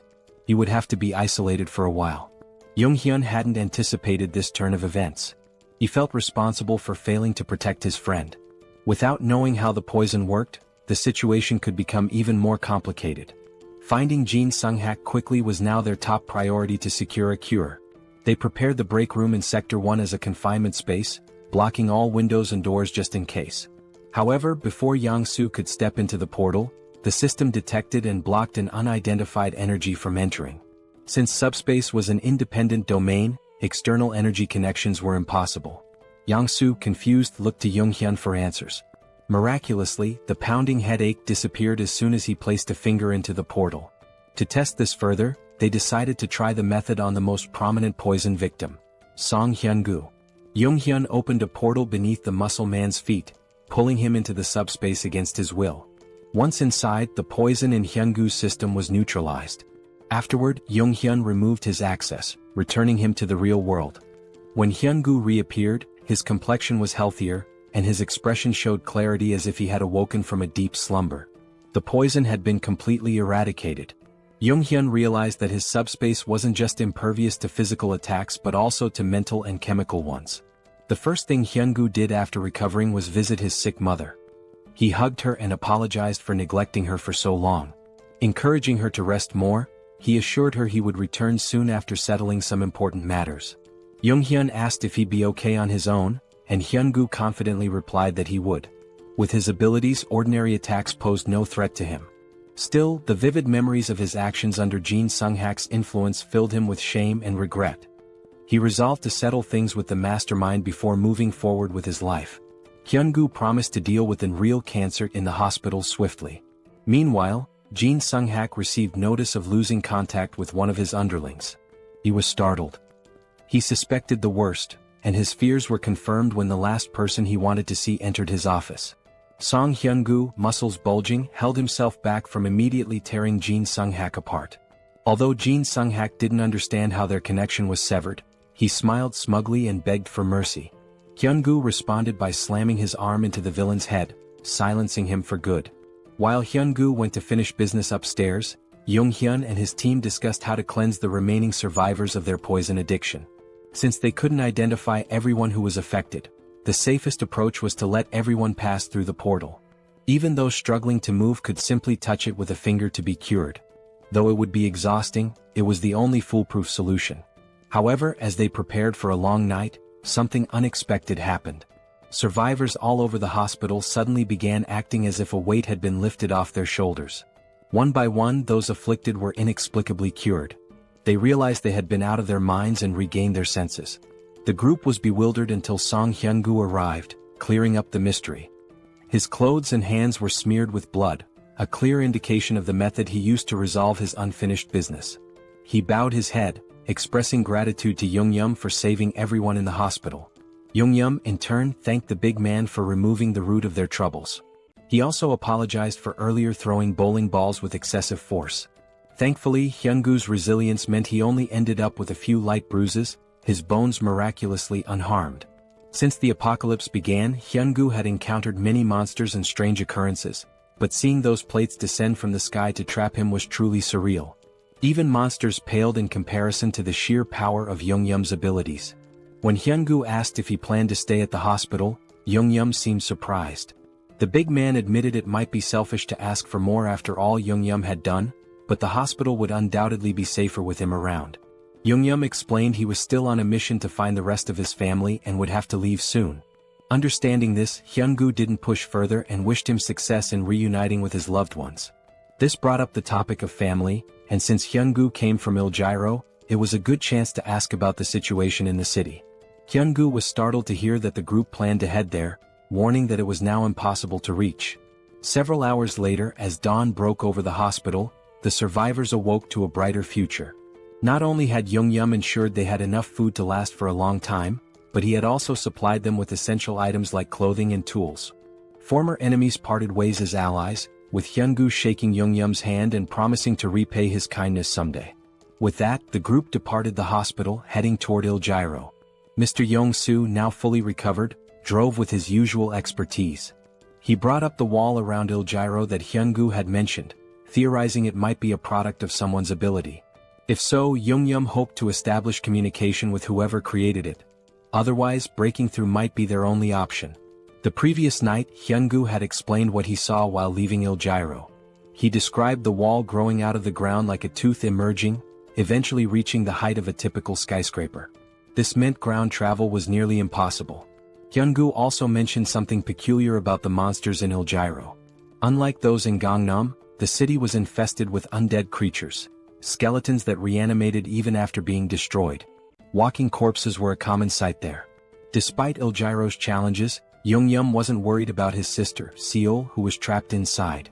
He believed she could handle herself, even without awakening any special powers. While inside his subspace, Young-yeom received a call from Ju-yeon, who had finally agreed to join them after the hospital was freed of poison.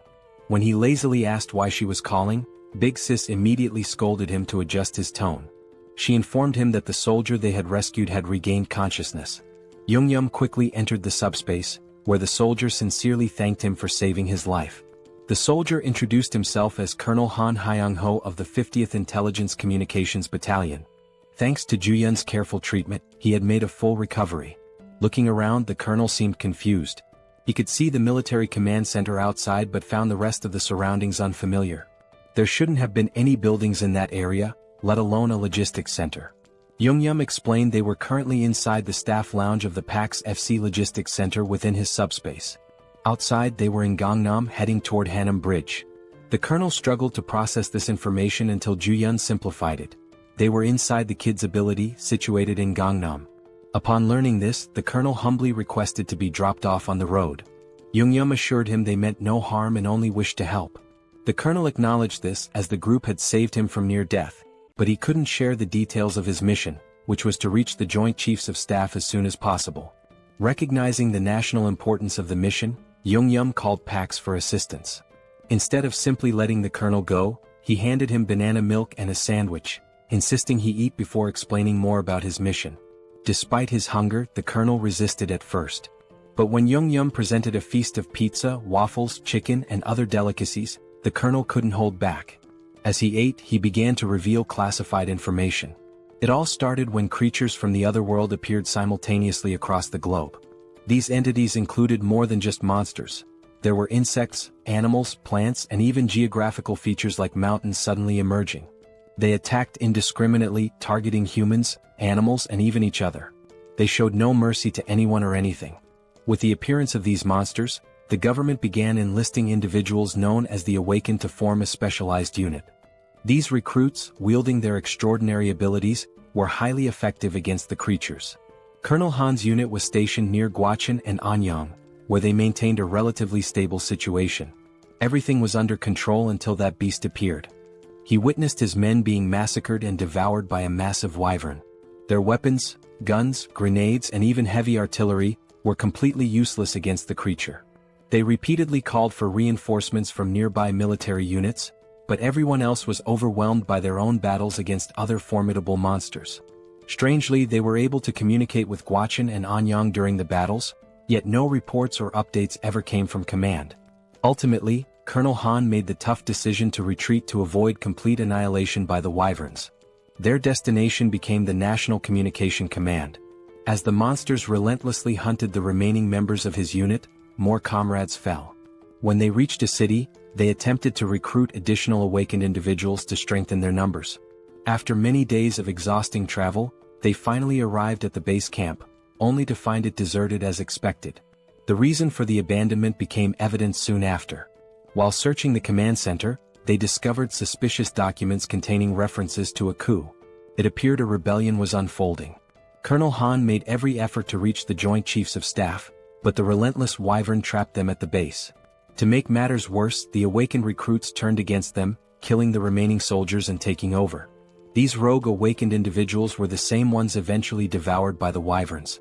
Colonel Han suspected the First Corps was deliberately sabotaging government attempts to regroup, with their commander likely siding with the rebellion. In the midst of the apocalypse, even a coup felt oddly unsurprising. Since Jeong-gyeom's group was heading toward Yeoljiro, he assured the colonel they'd drop him off when they crossed the Han River Bridge. The colonel expressed his gratitude while continuing to savor the gourmet meal in front of him. Jeong-gyeom instructed Yong-soo to increase their speed slightly, though not to maximum, given the time-sensitive situation. As the colonel pondered, he realized the young man had likely encountered the wyvern at the military base as well. He was just beginning to wonder how Jeong-gyeom managed to evade such a persistent monster when his eyes widened in shock. A terrifying ogre was furiously pounding on the portal's barrier, desperate to break through. Yet Jeong-gyeom and Yong-soo appeared completely unbothered.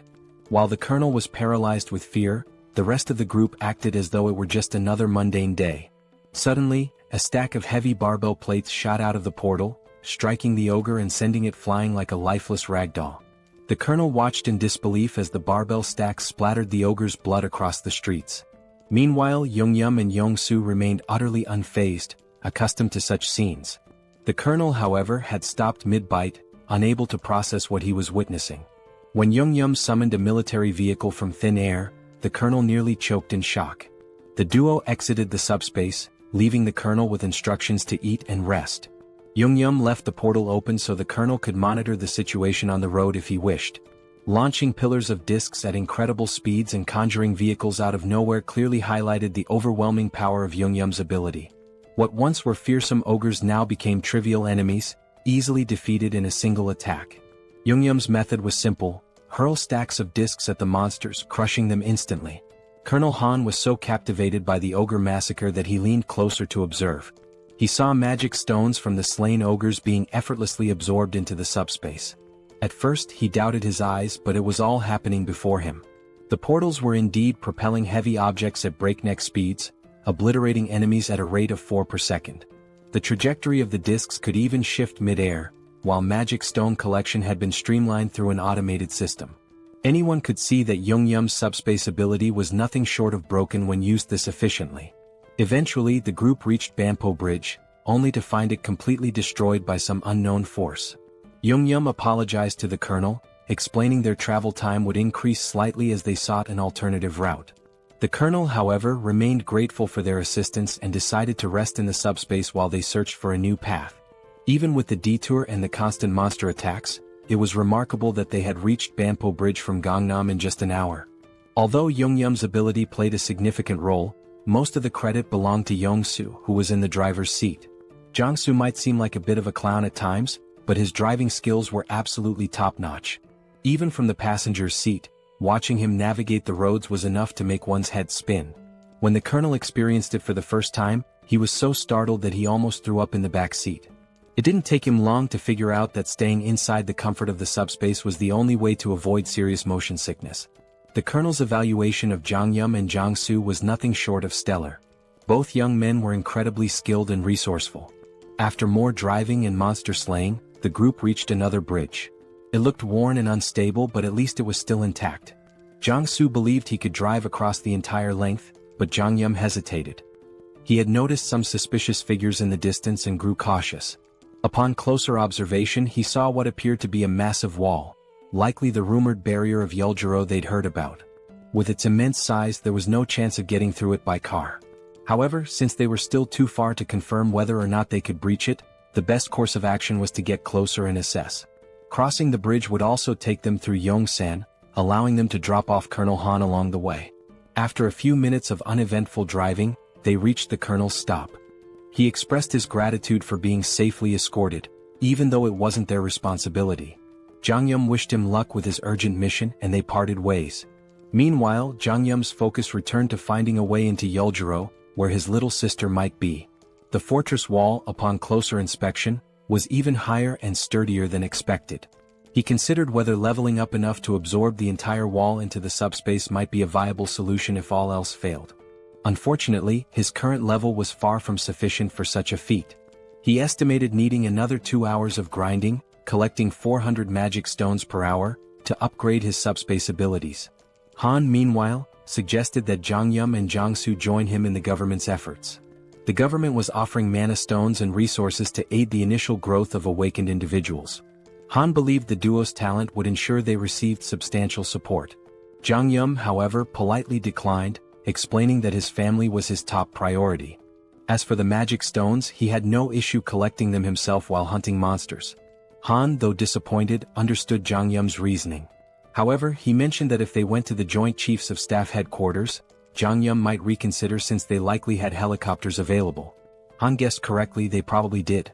Meanwhile, the headquarters was abuzz with reports of Gwacheon and Anyang falling, along with the destruction of the 56th Division. It seemed that only the 1st Corps retained any semblance of operational strength. In such chaos, the existence of a governing body was uncertain. The military forces that survived were completely in the dark. The director, lost in pessimistic thoughts, was interrupted by a messenger announcing a visitor. Colonel Han, the commander of the 50th Battalion of the National Communications Agency, had arrived. He insisted on delivering a personal message to the director, detailing how his entire unit was wiped out and how he'd made it to HQ. Han gave a flawless salute before recounting the events in excruciating detail, omitting nothing. He concluded his report by handing over a document containing undeniable evidence of rebellion within the 1st Corps. The director's stomach dropped as he read through the papers. He had been oblivious to the treachery brewing beneath the surface during this crisis. Glancing outside, he saw the men who had helped Han deliver the critical intel. Both the director and the colonel hurried to thank Jeong-gyeom and Jong-soo for their incredible service to the country. The director also mentioned Jeong-gyeom's abilities and his request for a helicopter in exchange for supplies. Given the strategic importance of helicopters, the director agreed to provide one, on one condition. He formally invited Jeong-gyeom to join the military as an awakened operative. The government was desperate to stabilize the situation, and Jeong-gyeom's abilities could be a game-changer.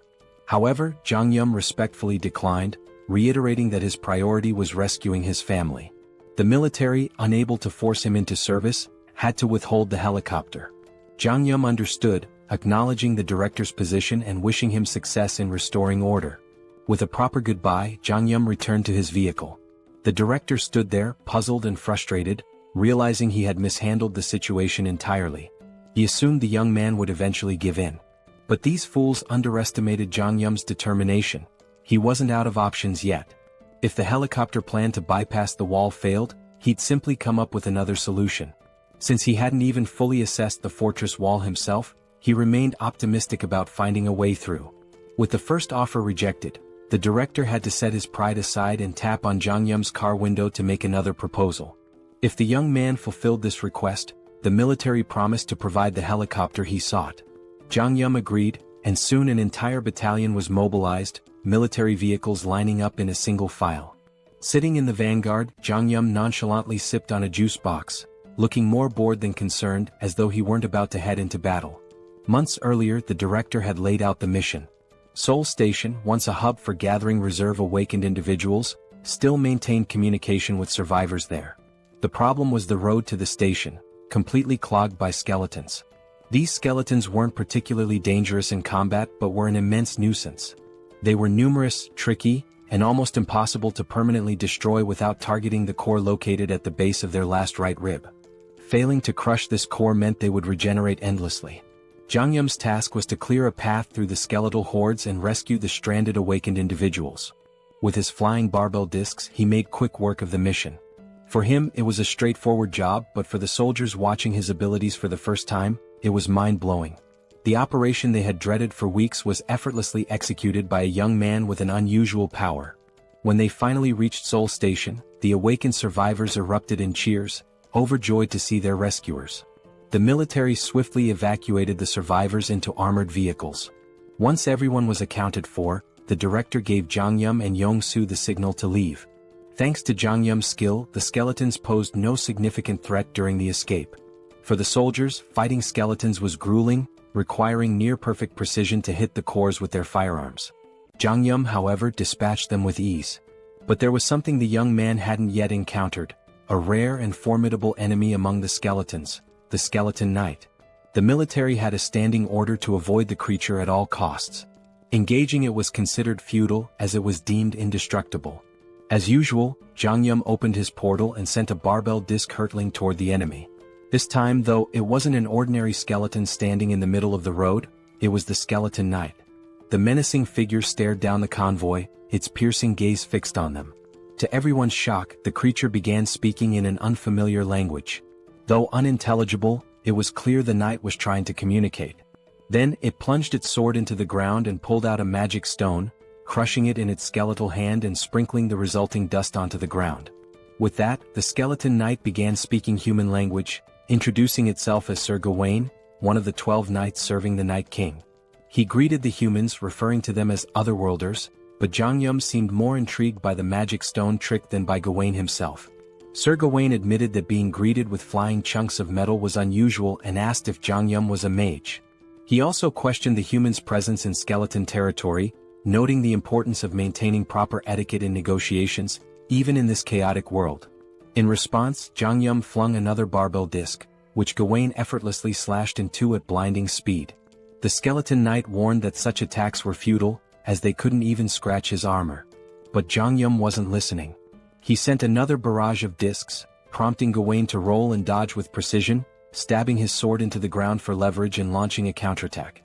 Frustrated, the skeleton knight muttered about the human's preference for violence over diplomacy. Unfazed, Jeong-gyeom launched 4 more barbell stacks at the indignant knight, showcasing his resolve to handle the encounter his own way. Gawain masterfully deflected the first attack with his shield, gracefully dodged the next, and slashed the remaining discs out of the air, halting their momentum entirely. This chain of precise maneuvers brought the skeleton knight alarmingly close to the convoy.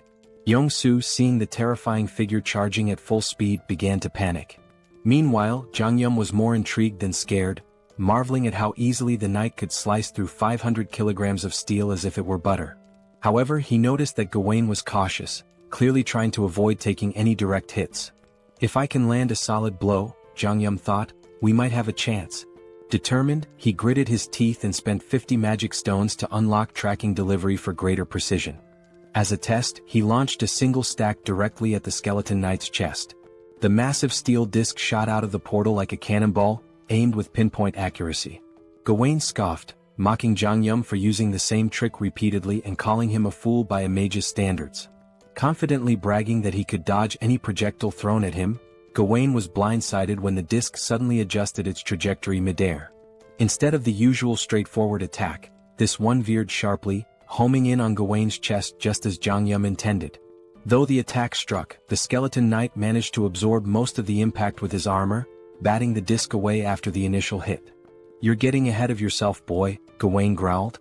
"I was merely caught off guard. It won't happen again." But before he could finish his sentence, a bowling ball came hurtling out of nowhere, slamming into his head and knocking him to the ground. Gawain recovered quickly, lifting his head with newfound wariness. Yet, before he could react, another bowling ball struck him square in the skull, eliciting the first hint of fear the skeleton knight had felt in ages. The fear froze him momentarily, giving Jeong-gyeom another opening to unleash a relentless barrage. Inside the car, Jeong-gyeom chanted commands like a gamer inputting cheat codes. Left head, back head, crown, front head, right head, left head. Each command sent a bowling ball flying in a pre-aimed direction, creating an automated assault. Though his jaw ached from issuing rapid orders, Jeong-gyeom didn't let up. The skeleton knight, struggling under the ceaseless rain of projectiles, found himself cracking, literally. Jeong-gyeom noticed fractures spreading across Gawain's skeletal frame and decided it was time to act decisively. He suggested the military convoy retreat while the enemy remained disoriented. But before they could leave, Gawain's curses turned to pleas. Fragments of his bones scattered in all directions as the relentless impacts took their toll. Seizing the opportunity, Jeong-gyeom ordered simultaneous disc attacks from all sides, left, right, front, and back. The coordinated strikes shattered the skeleton knight's form, marking the end of the formidable foe. Even in defeat, Gawain maintained his dignity, commending Jeong-gyeom as a remarkable mage. He issued a grave warning: "This is not the end. Skeleton knights do not die. Even in death we serve the Night King." As his body disintegrated, 3 magical shards fell, a pair of large blue mana stones and a small red reinforcement shard. Jeong-gyeom swiftly secured the loot through his portal. The soldiers trailing behind were dumbfounded. They had just witnessed a young man defeat a skeleton knight, a creature impervious to tank shells, with nothing but flying discs and bowling balls. At the rear, the survivors erupted into cheers, chanting Jeong-gyeom's name in celebration. The unkillable knight had been slain, and their victory deserved to be celebrated. Back at HQ, the director listened to the report with astonishment. He had explicitly instructed Jeong-gyeom to avoid engaging the skeleton knight at all costs. Yet, the young man had not only ignored the order but triumphed spectacularly. Despite his initial disapproval, the director realized the importance of having Jeong-gyeom and Yong-soo on their side. Swallowing his pride, he practically begged the duo to join the military's efforts. But Jeong-gyeom, unwavering in his resolve, politely declined. His quest to reunite with his family remained his top priority, leaving the military forces to wonder how to move forward without him.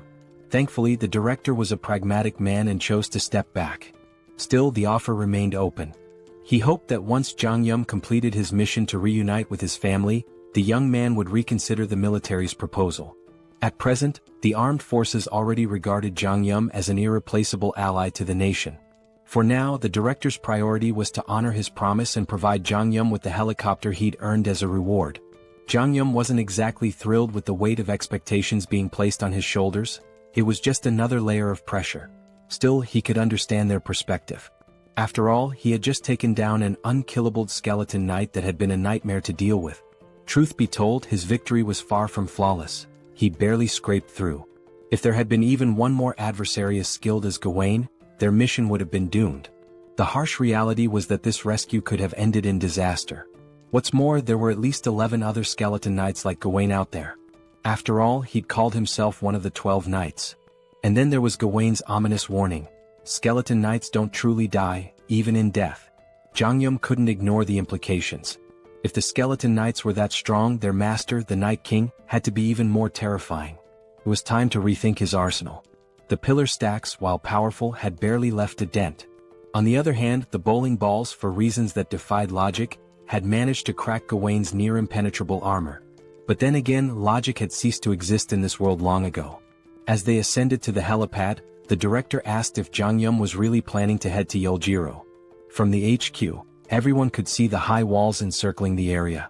The military had already dispatched a unit to investigate the nature of these mysterious walls, but contact with the team was lost. Since then, aerial reconnaissance missions had been conducted whenever feasible. These expeditions confirmed that people were still active inside the walls. The director believed his troops, and perhaps Jeong-gyeom's family, were safe within. Jeong-gyeom appreciated the director's optimism, though he felt a twinge of guilt. He had almost forgotten that his sister might be in danger. To be honest, he wasn't worried about her at all. That girl was more of a monster than anything he'd encountered since the apocalypse began. The director shared another peculiar observation. The top of the wall appeared to be growing and curving inward, as though it were forming a roof. While they couldn't estimate how long it would take for the structure to fully enclose, the director was relieved they could provide Jeong-gyeom with a helicopter before it did. At last, after a long climb to the rooftop, they arrived at the helipad. Jeong-gyeom's gaze landed on a battered, worn-out helicopter that looked like it had been plucked from a battlefield. Did I really go through all that trouble for this? He thought. Trying to convince himself it would suffice, he reasoned that as long as it could fly over the wall, it didn't matter how it looked. But the director quickly redirected his attention to the other side of the rooftop. There, parked at the far end, was a pristine cutting-edge helicopter, gleaming brilliantly under the fading sunlight. Jeong-gyeom and Yong-soo were momentarily stunned into silence. Meanwhile, the director allowed himself a smug smile, finally able to prove his usefulness. Yong-soo burst into laughter, his excitement palpable. With his aviator sunglasses and Top Gun jacket, he now looked perfectly at home next to the sleek, powerful aircraft. Kim was equally taken aback. At the same time, the director began explaining something, but Young-soo interrupted with loud laughter. Turning to the director, Young-soo expressed how touched he was that the director was lending them a Black Hawk helicopter in such a desperate situation. He was already thrilled at the prospect of flying it. The director chuckled, remarking that he had been wondering who would pilot the Black Hawk, but it seemed Young-soo had prior experience with such aircraft. Before the director could finish, Young-soo interjected, "I've never flown a Black Hawk before." Young-soo then glanced at his system notification and explained that while he'd never flown a helicopter, he felt confident about piloting this one. As he inspected the Black Hawk, a notification appeared on his system. It stated that by using 50 magic stones, he could register the helicopter into his system, which would instantly transfer all the knowledge necessary to fly it directly into his mind. Excited, Young-soo enthusiastically shared this discovery with the group, explaining his unique ability, Best Driver. This skill allowed him to operate any vehicle effortlessly. Until now he had believed his ability only worked with vehicles he'd already driven, but this moment revealed something new. Instead of leveling up his skill traditionally, Young-soo realized he could register new vehicles to his system individually. This revelation exhilarated him. Kim was equally amazed and things began to fall into place. Reflecting on their countless battles together, Kim recalled how Young-soo's ability never seemed to evolve in a conventional sense. Now it was clear, Young-soo's skill wasn't about progression but about expanding his arsenal by registering new vehicles. The director then surprised them by retrieving a suitcase from the Black Hawk. Opening it, he revealed a collection of magic stones. Placing the suitcase before Kim, he explained that it contained 200 magic stones. Originally intended as a surprise for their journey, the director now offered the stones so Young-soo could register the Black Hawk immediately. Hearing this, both Kim and Young-soo expressed their deep gratitude. Without delay, Young-soo took 50 magic stones and began the registration process. As the process completed, a torrent of information flooded into Young-soo's mind about piloting the Black Hawk. His excitement surged, his grin growing wicked, almost as if he were possessed by some malevolent spirit. Kim, observing the transformation, felt a shiver run down his spine. With a devilish smirk, Young-soo declared, "I've got this bad boy all figured out." He urged Kim to board the helicopter quickly, claiming he couldn't wait to take off. Nervous about Young-soo's enthusiasm, Kim hesitated and cautiously asked if he could fly the helicopter at a slower pace. Maintaining his mischievous tone, Young-soo laughed. "Slow? I don't do slow." Moments later, Young-soo leapt into the pilot's seat, his excitement palpable. Kim, his eyes brimming with tears of apprehension, reluctantly strapped himself in, resigned to what he knew would be a chaotic ride. Like a mad scientist at work, Young-soo began pressing buttons and muttering to himself. Turning to Kim, he quipped that they still had a bit of time before departure, suggesting Kim mentally prepare. Finally accepting his fate, Kim shifted his focus to what lay ahead. He knew that once they entered the city, they would face more skeleton knights. With this in mind, Kim decided to check his inventory to assess how many magic stones he had. He needed to upgrade his subspace level. Kim thought upgrading his subspace might unlock a new skill. Opening his inventory, he used 2 large mana stones and 1 enhancement stone. The system notified him that the large mana stones had been converted, along with 200 regular mana stones, leaving Kim with a total of 1,393 mana stones. Shocked at the sheer quantity, Kim used 1,000 mana stones to upgrade his subspace to level 3. The system informed him the upgrade would take a few minutes. While waiting, Kim inspected the enhancement stone. The system explained that enhancement stones were unique, imbued with special properties. Unlike regular mana stones, they could be consumed via the awakening system to grant specific enhancements to an item.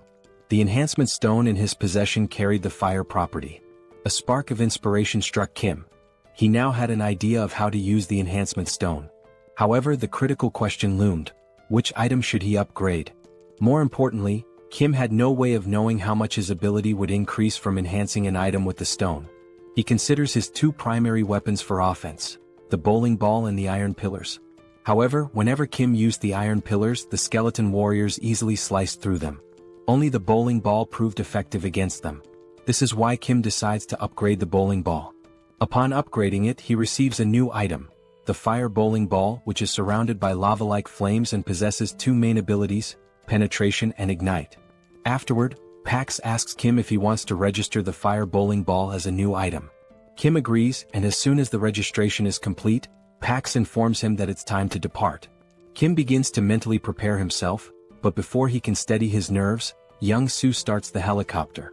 As the Black Hawk lifts off, Kim grows anxious. The director salutes Kim, expressing his hopes that he will safely reunite with his family and eventually return to the team once his mission is complete. Kim gives a thumbs up, bidding the director farewell. At that exact moment, the system notifies Kim that his subspace has been upgraded. The upgrade reveals new unlockable items and enhancements, including the ability to temporarily increase the shipping size limit for individual items using magic stones. As Kim reviews his unlockable items one by one, he comes across his new skills.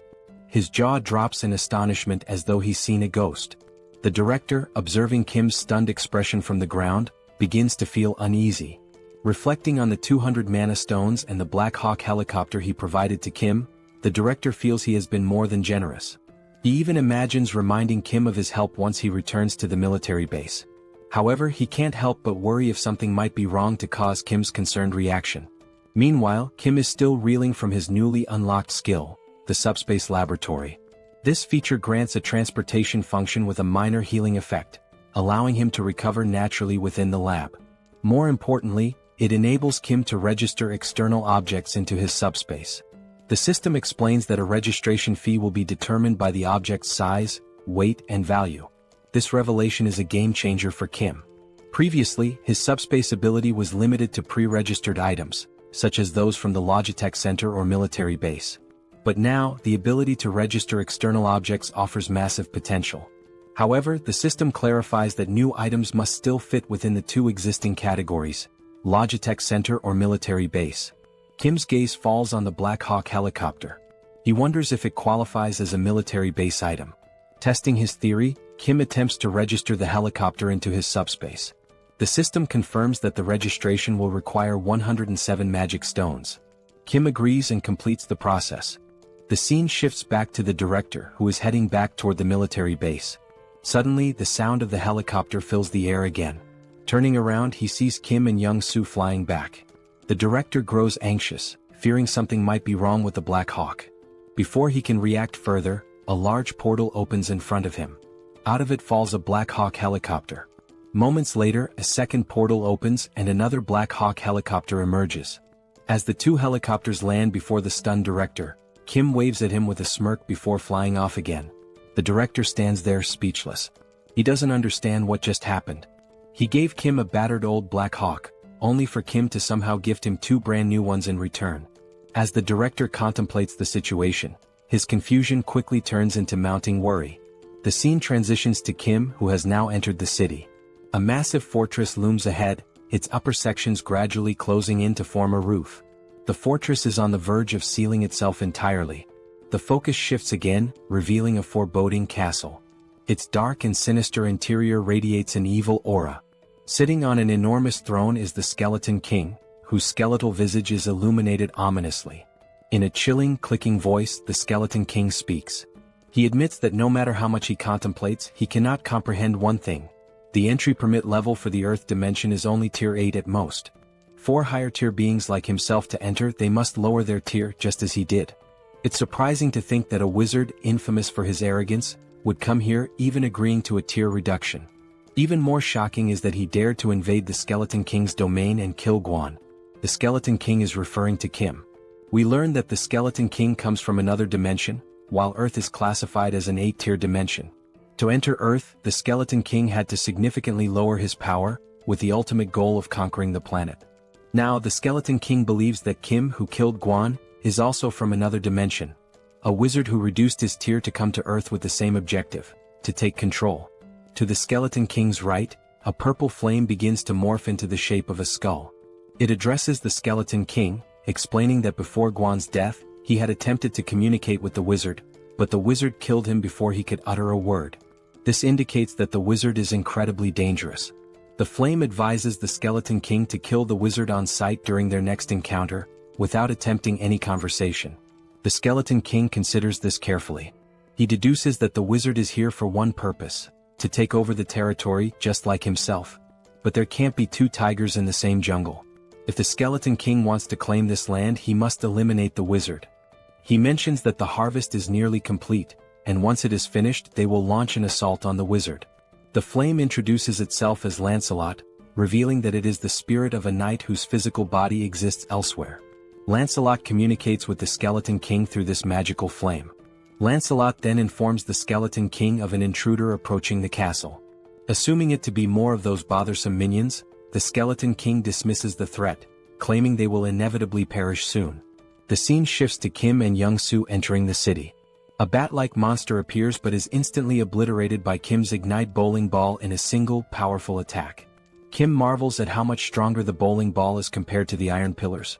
While Kim ponders this, Young-soo interrupts, pointing out that it will be difficult to land because a skeleton knight is fighting a monster below.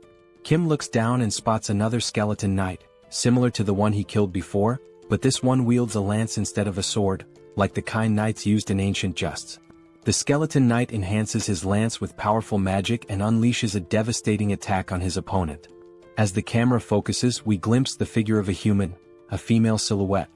When Kim notices her, he reacts with a mixture of irritation and disbelief. The human channels magic into her fist and, with a single overwhelming punch, sends the skeleton knight flying. The scene fully reveals the figure, a muscular and striking woman with an imposing presence. As the skeleton knight crashes from a great height, Young-soo nervously suggests they might have to deal with both of these figures if they land now. Startled, Kim exclaims that one of them is his older sister. Shocked, Young-soo asks which one. Kim clarifies that the one who just sent the skeleton knight flying is his sister. The fog clears, fully revealing Kim's sister, Seoul. She stands confidently, her toned muscles and impressive physique drawing attention. Viewers might even call her a muscle queen. Clearly annoyed, Seoul remarks that while she felt the full impact of her punch on the skeleton knight, the creature refuses to die no matter how many times she beats it senseless. Kim begins narrating Seoul's backstory, referring to her as Sister Number 2. He explains that, as a child, Seoul discovered mixed martial arts by chance on TV and was immediately captivated. Luckily, she had a supportive younger brother. Whenever she watched martial arts matches, she would practice the techniques on Kim. But Seoul's victories over weaker opponents left her unsatisfied. Her desire for greater challenges drove her to find tougher opponents at the local playground. There, she defeated anyone who dared to face her, boys, girls, even kids 3 years older. Recognizing her extraordinary talent, their father enrolled Seoul in a mixed martial arts academy. Thus began her journey toward becoming a powerhouse of martial arts. This was the moment Seoul encountered her first defeat. Her teacher bested her. But rather than feeling disheartened, Seoul found the pain of losing exhilarating. At last, she had found a challenge worth her effort. Her new goal became defeating her teacher. Along the way, she achieved victory in multiple jiu-jitsu competitions. By the time she reached 7th grade, she had no equal in the junior division. Her intense passion for training and obsession with fitness drove her to constantly strive for perfection. However, this fixation soon spiraled into a dangerous addiction. Eventually, Seoul sustained a serious injury, tearing the cruciate ligaments in both legs. Impatient with the recovery process, she resumed training prematurely, leading to further injuries. The cycle continued, injury, recovery, and relapse, until she finally made her professional fighting debut at the age of 24. Her skill level could have allowed her to debut much earlier, but her stubbornness and repeated setbacks delayed her entry. Despite the late start, Seoul became so formidable that she easily ranked among Korea's top 10 fighters. Young-soo, hearing this, is dumbfounded. But Kim reassures him there's no need to be intimidated by Seoul, suggesting they land the helicopter slowly. However, Young-soo, still observing Seoul from afar, mutters that she looks more like a monster than a human. Meanwhile, the skeleton knight approaches Seoul, his sword in hand, and with a rattling voice, questions why his attacks are failing to connect. Seoul replies nonchalantly, "Isn't it obvious? Your movements are too slow." The skeleton knight counters, claiming his speed is no less than hers and accusing her of using some incomprehensible trick. Seoul chuckles and explains it's not a trick but simply martial arts. She delivers the explanation so casually that it leaves the skeleton knight bewildered. Hearing this, the skeleton knight compliments Seoul, remarking that people like her are rare. He suggests that if Seoul were to raise her rank, she could become the greatest knight. Seoul, however, is unimpressed and confused, muttering about how all this talk of skeletons, knights, and rankings makes no sense. The skeleton knight continues, confessing that he's developed a deep admiration for her. He promises to speak to the skeleton king to ensure she's the only one spared in the city. But before he can finish, a flaming bowling ball comes hurtling out of nowhere, smashing into him with a deafening crash and shattering his body into fragments. His remains scatter around Seoul. Moments later, the fiery bowling ball rolls to a stop at her feet. Seoul, puzzled, wonders how this strange bowling ball managed to obliterate the skeleton knight when her martial arts couldn't. As she contemplates this, 2 large mana stones and an enhancement stone emerge from the knight's remains. The stones are swiftly drawn into a mysterious portal, which appears to be controlled by a device resembling a piece of corn. At the same time, a helicopter hovers overhead and slowly descends. Kim steps out with a smirk, greeting Seoul with a playful, well, long time no see." He teases her, saying, "As expected, you're still kicking asses, Sister Number 2. Seoul stands frozen, mouth agape, stunned to see Kim after all this time. The scene shifts to a table laden with delicious food, fried rice, pizza, burgers, and an assortment of mouth-watering dishes. Joo-hee and Kim sit silently, watching in amazement as Seoul devours the food with feral intensity. Unable to contain her curiosity, Joo-hee asks if Seoul uses some special ability to enhance her strength. Between enormous bites of chicken and pizza, Seoul casually responds saying Joo-hee is partly right and partly wrong. Her physical prowess, she explains, is natural and unrelated to the barrier. The barrier's sole purpose, she says, is to shield her from external attacks. She delivers this explanation as if it's no big deal. As Seoul continues eating voraciously, Joo-hee's patience finally snaps. "Eat slower," she scolds, warning Seoul that she'll choke or get indigestion if she doesn't. Kim, observing the exchange, chuckles and tells Joo-hee it's futile to argue. "She's been eating like this since we were kids," he says with a resigned smile. Amid their playful banter, a warm, heartfelt conversation unfolds. Kim, smiling genuinely, tells his sisters how relieved he is that all three of them awakened survival-related abilities and managed to endure this long. Kim now had just one more task, to find their older brother. As Seoul ate, she glanced at Kim with skepticism and asked, "Everything's fine, but seriously, Kim, your ability feels like a cheat code. How are you even capable of all this?" Kim chuckled softly, replying, "It's a long story. I'll explain everything to you later, but for now, just eat and get some rest." He showed Seoul how to use the packs to order anything she needed and mentioned that Young-soo's family was safe in the subspace. He suggested Seoul take a moment to say hello to them. Seoul agreed with a nod but then asked, "Are we leaving this city right now? Are we really going?"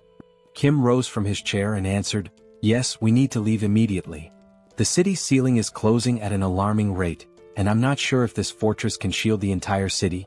His tone was grave as he emphasized the urgency, adding that he had to gather as many mana stones as possible before the ceiling fully closed. Looking up at the sky, Kim felt a pang of dread. The ceiling had already sealed shut, plunging the entire area into darkness. Wasting no time, he boarded his Black Hawk, ascended into the sky, and launched 5 blazing fireballs at the fortress walls with all his strength. Yet, despite the ferocity of the attack, the fortress remained unscathed. There wasn't even a scratch.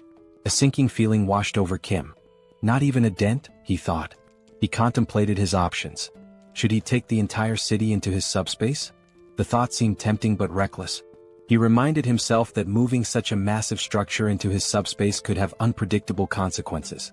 Kim had already exhausted his remaining mana stones, expanding his portal's radius to 19.76 meters, just large enough to fit the Black Hawk. Now he had no resources left. He considered hunting skeletons and monsters in the city to collect more mana stones, but he wasn't sure what would happen to the city's inhabitants if he took the entire structure into his subspace. As Kim wrestled with these dilemmas, Seoul's voice interrupted his thoughts. "This seems like a lot of trouble," she said from behind. She then recounted her encounter with the skeleton knight, explaining how he had promised to spare her life because he liked her. Before his demise, the knight had mentioned that if Seoul stayed in the city, her death would only be delayed. Curious, Kim asked for more details. Seoul shrugged and replied, "I couldn't get anything else out of him because you smashed him into pieces." She admitted she still didn't know how her death would have been delayed if she remained in the city. The skeleton knight had only mentioned speaking to the skeleton king on her behalf. Kim realized then that if they wanted to escape, he would have to confront the skeleton king directly. The challenge was figuring out where to find him in such a sprawling city. Before Kim could devise a plan, the demon king within Young-soo awakened. With a wicked grin, Young-soo announced, "I only need 5 minutes. In 5 minutes, I'll locate the Skeleton King's castle." Kim immediately sensed the impending chaos. "Stop yelling, Young-soo," he shouted, but it was too late. Young-soo had already transformed into his demon form. Cackling wildly, Young-soo did something reckless. He flipped the helicopter into a full 360-degree spin and declared, "I'll scour every corner of this city." The helicopter twisted and dove like a snake, zigzagging through the air as it covered every inch of the city. Inside the cockpit, Kim clung to his seat, nauseated and dizzy, while Seoul remained calm watching the chaos outside. The scene shifted to the Skeleton King's castle. Lancelot informed the Skeleton King that Lionheart had been destroyed by Kim's fireball. He reported that the knight was obliterated in a single strike, suggesting their opponent was exceptionally powerful. Enraged, the Skeleton King bellowed, "The harvest is so close, and now this intruder is meddling in my plans again." His anger boiled over as he vowed to personally kill the intruder. He demanded to know the enemy's location, but Lancelot calmly replied, "There's no need to search. The intruder is coming here." At this, the Skeleton King let out a deep, ominous laugh. From his vantage point within the castle, he watched Kim's helicopter approaching. Initially he assumed it was a wizard's trick, but after studying Kim more closely the Skeleton King murmured, "This doesn't look like a wizard. It seems undead." For a moment the irony hung in the air. When even the undead think you're undead, things have clearly gone awry. Yet the Skeleton King dismissed his confusion. His focus remained on annihilating the intruder no matter what. Wizard or undead, whoever dared to ruin his plans would not leave alive. The scene shifts again to reveal a massive door leading into the Skeleton King's chamber. Inside the castle, bat-like monsters cling to the walls, poised to ambush any intruder. The huge door creaks open and Kim stumbles into the room, looking barely alive, almost ghostly. In a faint voice he mutters, "I'm never getting on a helicopter again." The motion sickness was on another level. Suddenly Seoul notices something behind Kim. She bolts forward, calling his name, but before Kim can react, he sees a massive, muscular bat monster with razor-sharp teeth lunging at his neck. Just in time Seoul leaps into action. With a devastating punch she obliterates the bat monster, tearing it apart in one blow. The attack jolts Kim out of his dizziness. He quickly thanks Seoul, but she rolls her eyes and tells him to stop being so formal. However, her attention soon shifts elsewhere. Something feels off. Seoul scans the dimly lit chamber with a serious expression. "There's more," she mutters. Kim looks around, confused. To him the hallway ahead seems empty. But then out of the shadows, countless glowing red eyes emerge, glaring menacingly at them. Kim's heart pounds as he realizes the danger. He turns to Young Soo and urgently says, "Retreat to the subspace." Kim knows he can't handle this alone, but then remembers he doesn't have to. Seoul, the martial arts enthusiast, is with him. A wicked grin spreads across Seoul's face as she watches the flood of monsters advancing. "Now this is more like it," she says, her excitement growing. One monster wasn't enough for her, it would have been too dull. With a wild smile, Seoul dashes into the dark hallway at incredible speed. Before Kim can react, she leaps into the air and lands with a thunderous crash, crushing a bat monster's head beneath her foot.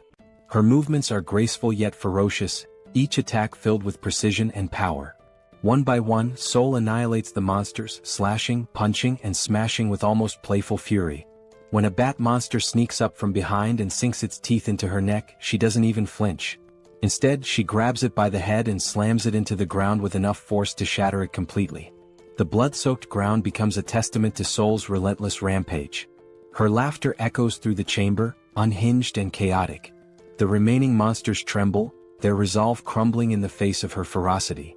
Kim watches from the sidelines, torn between awe and concern.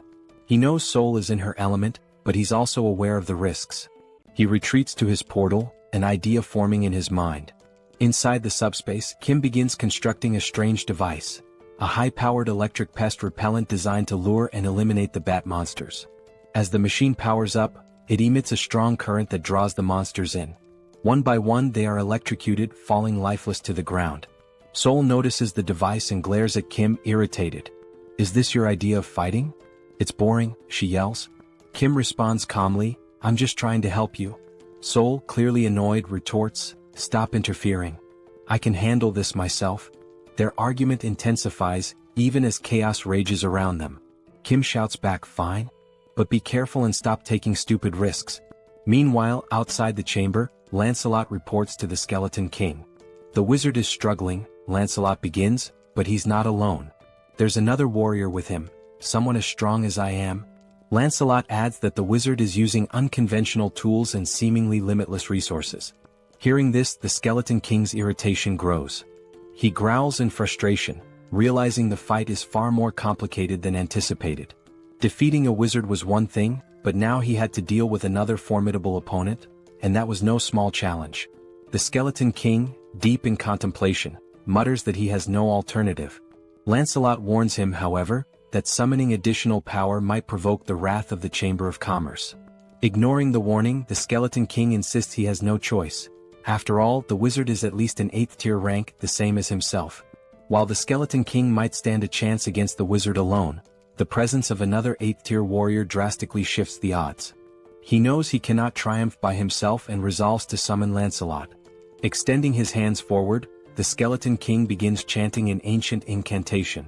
The holographic image of Lancelot's skull vanishes, replaced by 3 reinforced stones instead of the usual one. He rotates the stones around the projection of Lancelot's skull as a surge of mana gathers, signaling the powerful summoning ritual. Meanwhile, in the team subspace, electric appliances and tangled copper wires are scattered everywhere. The group is hard at work constructing a new weapon. Wrapping thick copper wire around an aluminum rod, they create the electric repellent bat, a semi-rare grade weapon crafted specifically for Seoul. Holding the new weapon, Seoul's face lights up with excitement. The bat, infused with an electrified ability, delivers double damage to enemies. Seoul twirls the bat skillfully, testing its weight and power, clearly thrilled by its potential. As they exit the subspace, she thanks Kim, teasingly calling his crafting skills a scammer's ability for how effortlessly he can produce items. She remarks that the electric bat will be perfect for dealing with the monsters but warns Kim not to interfere in her battle this time. She wants to face the bat monsters alone. As Seoul steps out, she begins scratching her neck. Concerned, Kim asks if she's injured. Seoul explains that since the bat monster bit her, she hasn't felt any pain, but now there's an itch. She adds that she received a system notification earlier, stating that all impure energy had been expelled from her body. This revelation makes Kim uneasy, wondering if Seoul might transform into a vampire. Seoul, noticing his worry, jokingly tells him that if she does turn into a vampire, he has to kill her. She wouldn't want to live as a vampire lady. The siblings share a brief, light-hearted moment. The scene shifts back to the Skeleton King, who turns his attention to Kim, his voice laced with sarcasm. He sneers, mocking that the name Arcane must be ashamed of Kim's reckless behavior. The Skeleton King accuses Kim of ruining his plans and causing chaos in his domain. He declares that, regardless of Kim's origins in the arcane dimension, he has no right to meddle in his affairs. With a chilling roar, the Skeleton King vows to fight and kill Kim. Kim and Seoul exchange glances, baffled by the king's rant. "This idiot makes no sense," Kim mutters under his breath. The word idiot only enrages the Skeleton King further. Furious, he calls for Lancelot to attack, commanding him to eliminate Kim and Seoul immediately. Lancelot finally emerges from the summoning. His presence is nothing short of terrifying. His 4 glowing eyes gleam menacingly, and his massive silver armor radiates power. In his hand, he wields an enormous sword capable of cutting through anything. Seoul, seeing Lancelot, grins with excitement. She had grown tired of weak monsters and was ready for a real challenge. She turns to Kim, warning him again, "Don't interfere in this fight. If you do, it won't end well," before charging straight at Lancelot. Before Seoul can make her move, Lancelot lunges forward, hurling his sword with lethal precision, aiming to cleave her in half. Reacting quickly, Seoul dodges the attack and counters with her electrified bat. The clash sends shockwaves through the room, the force so strong that even Kim feels it from a distance. As the battle intensifies, Seoul notices that Lancelot's strikes are slowly slicing through her weapon. Realizing the danger, she retreats just as Lancelot delivers a devastating blow, splitting the electric bat in two. Seoul looks back at Kim and jokes, "My bat wasn't weak, it's just that Lancelot is ridiculously strong." Despite losing her weapon, Seoul remains undeterred. Lancelot, now fully revealed, stands as a fearsome and nearly invincible knight. Watching from afar, the Skeleton King boasts about summoning Lancelot, his most powerful knight. Meanwhile, Kim reflects on Seoul's words. It's rare for her to acknowledge an opponent's strength, and that fact alone tells him how formidable Lancelot truly is. If Seoul acknowledges Lancelot's strength, then he is indeed a formidable and dangerous opponent. Watching Seoul, Kim proposes a deal. If she manages to kill Lancelot, would she give him Lancelot's magic stone? Kim argues that he used up all his own magic stones to craft weapons for her, and since Lancelot destroyed those weapons, it's only fair to repay him with the stone. Seoul, however, flatly refuses, declaring that whoever lands the killing blow will claim the magic stone. With a confident smirk, she adds that Lancelot won't be able to stop her. Determined to contribute, Kim activates his Ignite bowling ball and hurls 5 fiery high-speed projectiles toward Lancelot. Yet Lancelot remains unfazed, standing casually as if unbothered. Drawing his sword, Lancelot effortlessly slices through all the bowling balls with a single slash. The shattered projectiles ooze a molten, lava-like liquid, but even this does not affect Lancelot. Refusing to give up, Kim launches more bowling balls from different angles, hoping to overwhelm him, but Lancelot cuts through every single one with the ease of slicing tofu. Kim's jaw drops in shock as he watches. He can't believe how effortlessly Lancelot counters his high-speed, magic-infused attacks. While Lancelot focuses on cutting the projectiles, Seoul sees an opening. She charges forward and punches Lancelot in the face with all her strength, but to her dismay, it doesn't even cause 1% damage. In retaliation, Lancelot swings his massive sword, narrowly missing Seoul's neck as she dodges. She counters with punches to his face and chest, but the strikes are completely ineffective. Kim seizes the moment and launches another ignite bowling ball, this time aimed directly at Lancelot's head. The impact sends Lancelot flying, but when he rises he remains unscathed, glaring at Kim with glowing, menacing eyes. A growing sense of unease washes over Kim. Something feels terribly wrong. He recalls a similar ominous feeling from his battle with the Black Wyvern. Trusting his instincts, Kim quickly activates his subspace and pulls Seoul into it. Furious, Seoul demands an explanation for Kim's interference. Kim explains the overwhelming sense of danger he felt. Even after using his most powerful attack, Lancelot emerged unscathed. He compares the situation to previous battles, where his strongest move could split the Skeleton King in half, yet it did nothing against Lancelot. Begrudgingly, Seoul admits she cannot defeat Lancelot alone. Outside the subspace, Lancelot wastes no time. In a flash of insane speed, he vanishes from his position and reappears in front of Kim's barrier, slamming his massive sword against it. Kim is genuinely terrified by Lancelot's speed and strength, while even Seoul admits the knight is extremely dangerous. If the fight continues, both of them will die. Despite Lancelot's relentless assaults, the barrier holds firm. Kim notices something crucial. Lancelot is standing dangerously close to the barrier. An idea forms in his mind. If he launches his ignite fireballs at such close range, Lancelot won't have enough time to dodge. Acting quickly, Kim unleashes 5 fireballs at point-blank range. To his horror, Lancelot effortlessly slices through every fireball, even at such proximity. The situation grows more dire. Lancelot isn't just strong, he's unstoppable. Kim is baffled. None of their attacks are effective. He watches in disbelief as Lancelot cuts through every projectile with precision, as if the heavy metal were nothing more than butter. Meanwhile, the Skeleton King observes the battle from afar, finding it dull. With a smug grin, he taunts Kim, mocking how long he plans to cower behind his barrier. He declares that Lancelot is a 7th-tier warrior, immune to all of Kim's abilities. According to the Skeleton King, no matter what Kim tries, he cannot defeat Lancelot. Seated arrogantly on his throne, the Skeleton King begins reminiscing. He reveals that he poured all his resources and wealth into coming to Earth and believed summoning Lancelot was the only way to survive against Kim and Seoul. Now, watching their futile efforts, he expresses disappointment. Had he known how weak they truly were, he wouldn't have taken the risk of summoning Lancelot. As the Skeleton King observes, something unusual catches his attention. Kim is no longer using magic. Instead, he's pulling strange, unconventional items from his portal in an endless stream.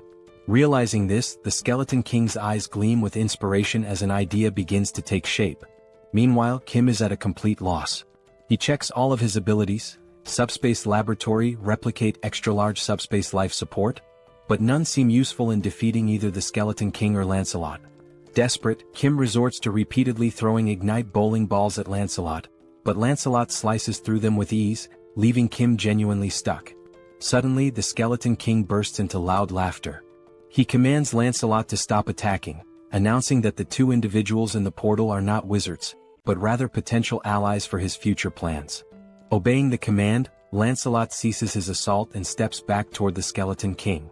The Skeleton King rises from his throne and approaches Kim's portal. Initially, he had assumed Kim and Seoul were wizards, but as he observes Kim more closely, he realizes they are ordinary humans. Even more intriguing, Kim possesses a unique ability. Confused, Kim wonders what the Skeleton King is referring to. With a cunning grin, the Skeleton King begins to explain. He mentions that Kim must have encountered and killed 2 skeleton knights to acquire reinforced stones. These stones, the Skeleton King reveals, can only be produced within Camelot Castle by sacrificing living beings. The Skeleton King elaborates on his original plan: to sacrifice the inhabitants of the nearby city to mass-produce reinforced stones, which he would then use to summon an army of skeleton knights.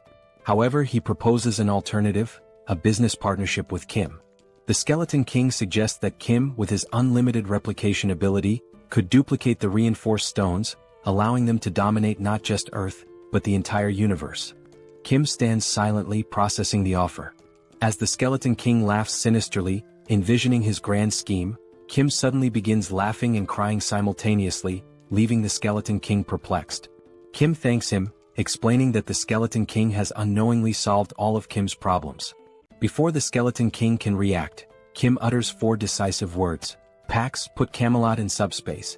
Instantly, the entire Camelot castle vanishes before the Skeleton King's eyes. The Grand Fortress, once the source of his power, shrinks and disappears into Kim's subspace.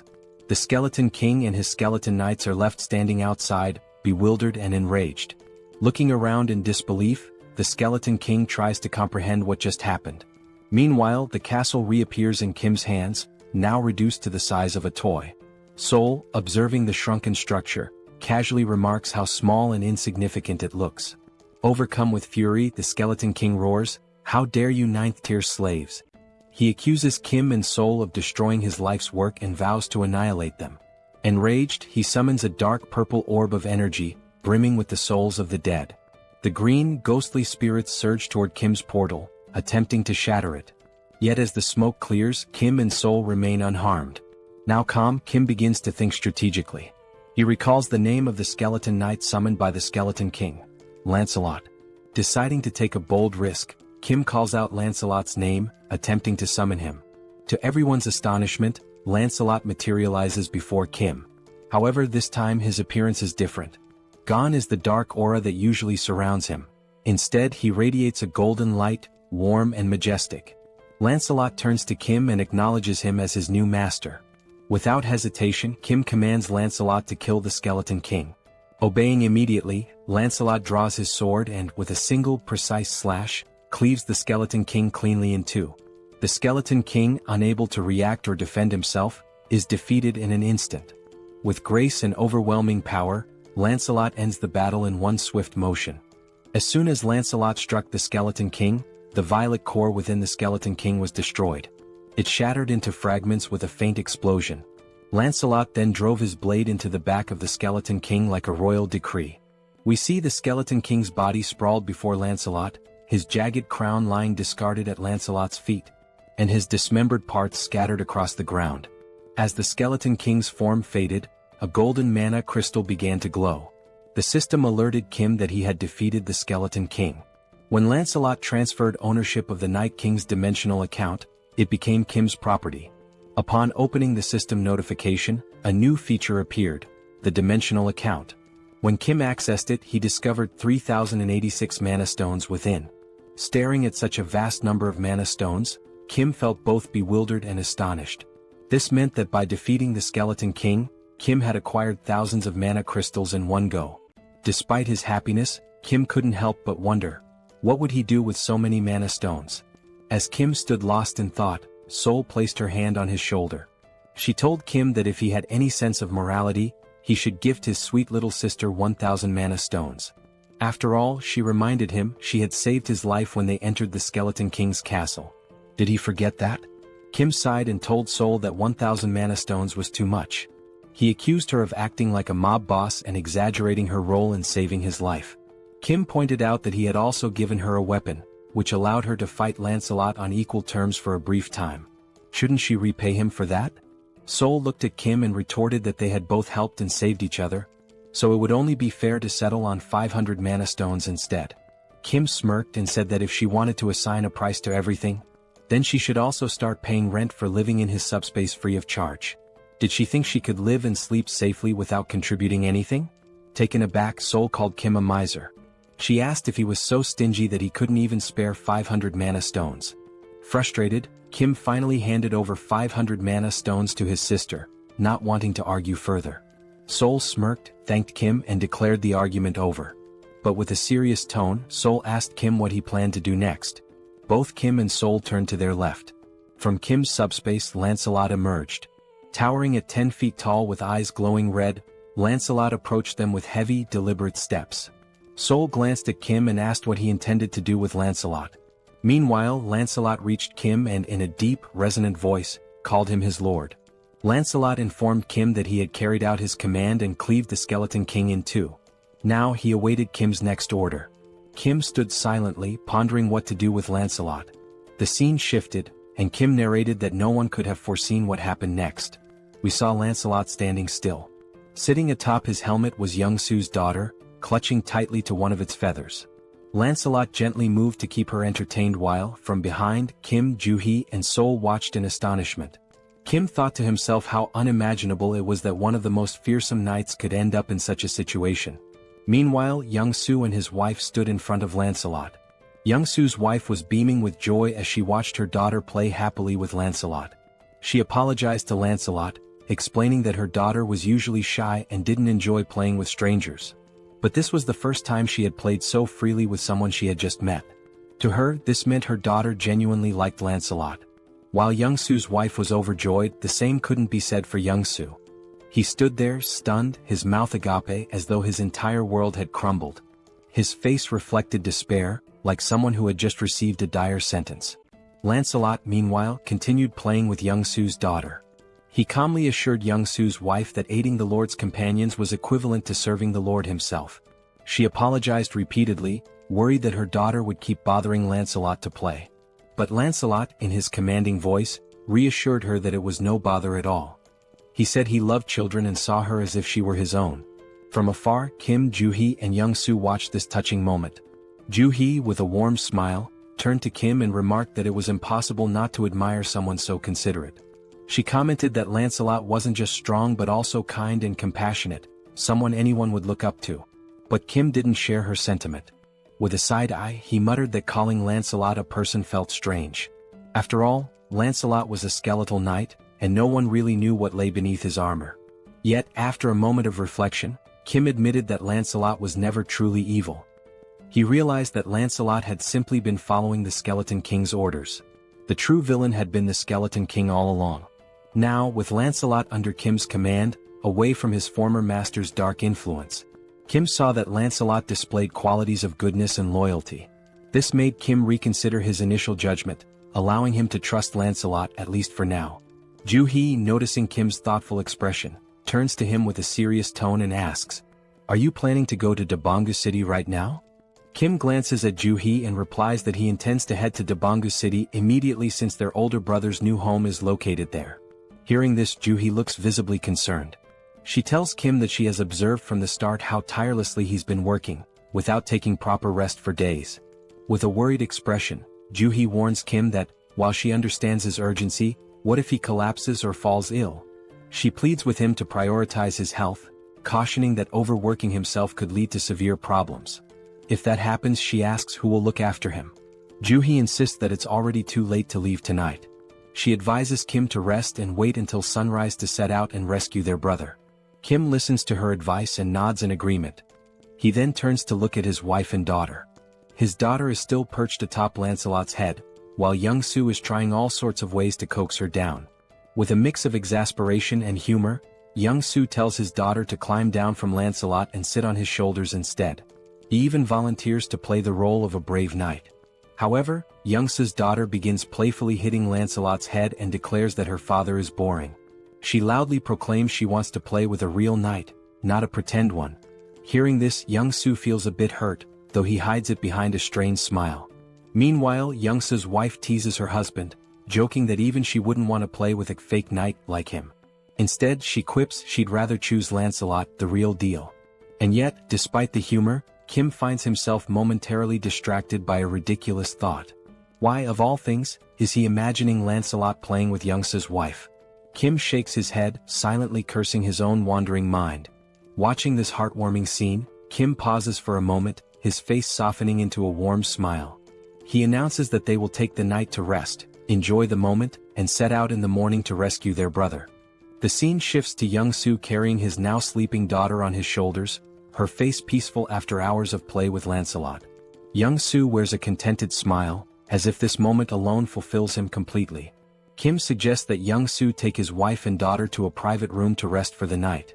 Young-soo agrees, nodding appreciatively before leaving with his family. As time passes and the room empties, Saul smirks mischievously. Slowly, he removes his shirt and walks toward Kim, suggesting with a sly grin that now, with everyone asleep, they can begin their real work. Kim responds with a knowing smile and turns to Lancelot, asking if he needs a place to rest. Kim summons the Camelot Castle, and a miniature version of the castle materializes in his hand. The system notifies Kim that this artifact is a unique grade item known as the Palace of the Cursed Knight. It explains that the castle's size depends on the number of mana stones invested. The system further details its 3 powerful abilities. Blood Sacrifice. By sacrificing livestock, Kim can create reinforcement stones. Summon a Ghost. Using mana crystals, Kim can call forth ghosts from the castle. Knight Investment. By combining ghosts with reinforcement stones, Kim can forge knights as powerful as Lancelot. Kim marvels at the artifact's capabilities, deeming them both overpowered and fascinating. However, he notes that the castle's size scales directly with his investment. For example, 500 mana stones would result in a 500 square foot castle, while 1,000 stones would yield a 1,000 square foot one. After some deliberation, Kim decides on a size sufficient for housing 12 knights, opting for a 300 square foot castle. He invests 300 mana stones, and the Camelot castle grows and expands to its new dimensions. The now enlarged castle stands before Kim, Lancelot, and Saul. As Kim observes the structure, a slight unease creeps in due to its eerie appearance. He turns to Lancelot and asks if the castle's size is adequate for 12 knights like him. Lancelot, with a calm demeanor, responds that he doesn't care about the size as he can adapt to any space. Then, with a wry sense of humor, Lancelot jokes that the castle is as tiny as the Skeleton King's little PP, adding that, compared to Kim's vast subspace, this castle is nothing. Lancelot explains that when Kim summons more skeleton knights in the future, they will reside in his subspace, while Camelot Castle will primarily serve as a summoning hub. Saul meanwhile looks stunned. She realizes how large the Skeleton King's castle must have been, at least 30 times the size of Kim's. This revelation leaves her wondering just how many mana stones the Skeleton King had used to build his massive fortress. Lancelot, overhearing the conversation, confirms that while he doesn't know the precise number, he remembers the Skeleton King using tens of thousands of mana stones to construct Camelot Castle. Hearing this, Saul is even more astonished, realizing the immense effort and resources the Skeleton King devoted to building his massive fortress. Meanwhile, Kim begins to reflect. Even though he stored such a large structure in his subspace, there were no side effects. Kim wonders if it's because the castle is initially small, but this thought leaves him uneasy. Camelot Castle is practically a city in itself, yet storing it caused no disruptions in his subspace. Deciding to set aside his concerns for now, Kim turns to Saul and asks why she hasn't gone to rest yet, mentioning that the night is long and she should take a break. Saul, however, explains that she has something personal to ask Lancelot and has been waiting for the right moment to do so. That moment, she declares, has finally arrived. With an eager gleam in her eyes, Saul turns to Lancelot and, striking a confident pose with her hands on her hips, announces her request. She wants to learn his swordsmanship. Saul boldly asks Lancelot to teach her his techniques. Kim, overhearing this, is taken aback. He thinks to himself that if Lancelot agrees to teach Saul, her skills will improve significantly, which would greatly benefit their team in the future. On the other hand, Lancelot looks thrilled. In his deep voice, he responds that he would be delighted to teach her his swordsmanship, but under one condition. Lancelot explains that when Saul used her martial arts against him previously, he found it fascinating. If she wants to learn his swordsmanship, then she must teach him her martial arts in return. It would be an exchange of skills, her martial arts for his swordsmanship. Hearing this, Saul smirks, her expression shifting into one of playful mischief, almost bordering on manic. With a teasing tone, she praises Lancelot for being clever, admitting that her martial arts are indeed impressive. She calls him a little kid and playfully questions whether he could even handle her intense training regimen. Kim, watching this from the sidelines, notes how Saul's excitement peaks whenever the topic of martial arts comes up. She's undeniably a martial arts enthusiast, if not an outright fanatic. Meanwhile, Saul continues to taunt Lancelot, her mischievous smile intact. She suggests they start with a simple sparring session before beginning formal training. The scene shifts to Kim, who, feeling drowsy, starts heading toward his room in Camelot Castle for some rest. Meanwhile, Lancelot and Saul engage in their sparring session. Saul enjoys the match immensely, pushing Lancelot to his limits. By the end, Lancelot earns his place as a true member of their group, fully integrated into their family dynamic. The scene shifts again, this time to Kim and Young-soo observing from Kim's subspace. Both are surprised to see numerous military officers in the vicinity, communicating through walkie-talkies and appearing to scout the area. Confused, Young-soo asks, "Are there other people besides us planning to travel in the morning?" Kim, however, finds the situation suspicious. Just as he is about to voice his concerns, the sound of a helicopter echoes in the sky. Looking up, they spot the aircraft flying toward Kim's subspace. Young-soo, recognizing the helicopter, exclaims, "That helicopter looks very familiar." Kim realizes it too. It's the same helicopter he had stored in his subspace and later handed over to the general. The helicopter lands and the general steps out with an elated expression. Hurrying toward Kim, he greets him warmly, saying, "Hello, Kim." Kim returns the greeting and asks if the general is alright. The general replies that he's fine but shares that he's been searching for Kim for a long time and has finally found him. He explains that when the wall of Yeoljoro City vanished, he suspected it was Kim's doing. Kim, now irritated, cuts to the chase, asking if the general is here to convince him to join the military. With a firm tone, Kim makes it clear that if that's the case, his answer is no. His priority is finding his family. The general quickly reassures him, saying, "Kim, you've misunderstood." He explains that he hasn't come to recruit Kim but rather to deliver critical news. In a serious tone, the general warns Kim that traveling by helicopter is not safe. He explains that a faction that betrayed the military has seized a base and now controls air defense systems.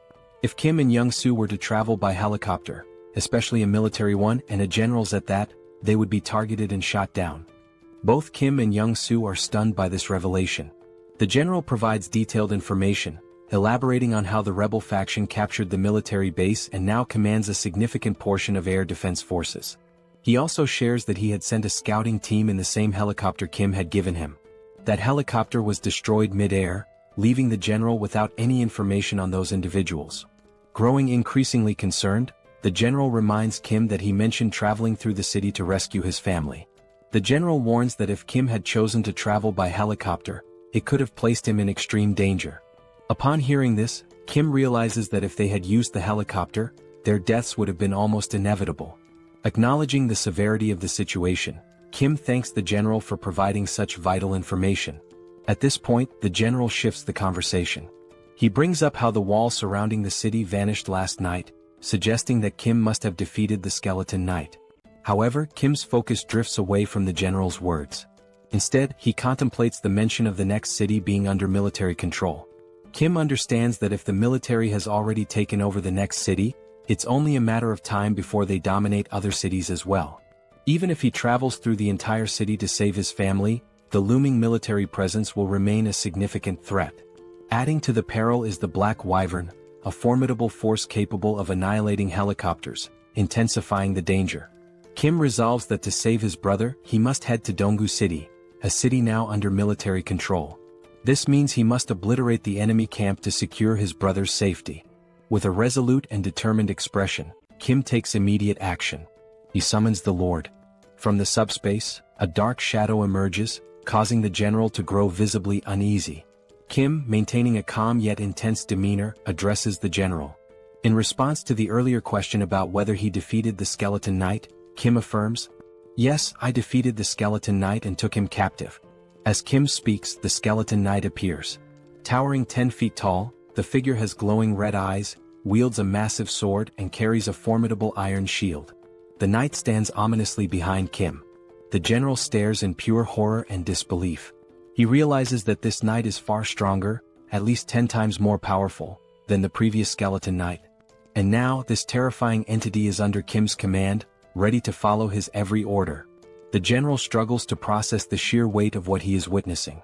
Kim, undeterred, confidently declares that his older brother's new residence is in Donggu City, the very city housing the military camp.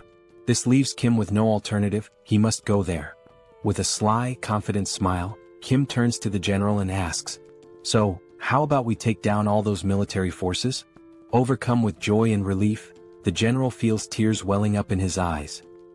We are now introduced to another location, seemingly destroyed, which appears to be some kind of base.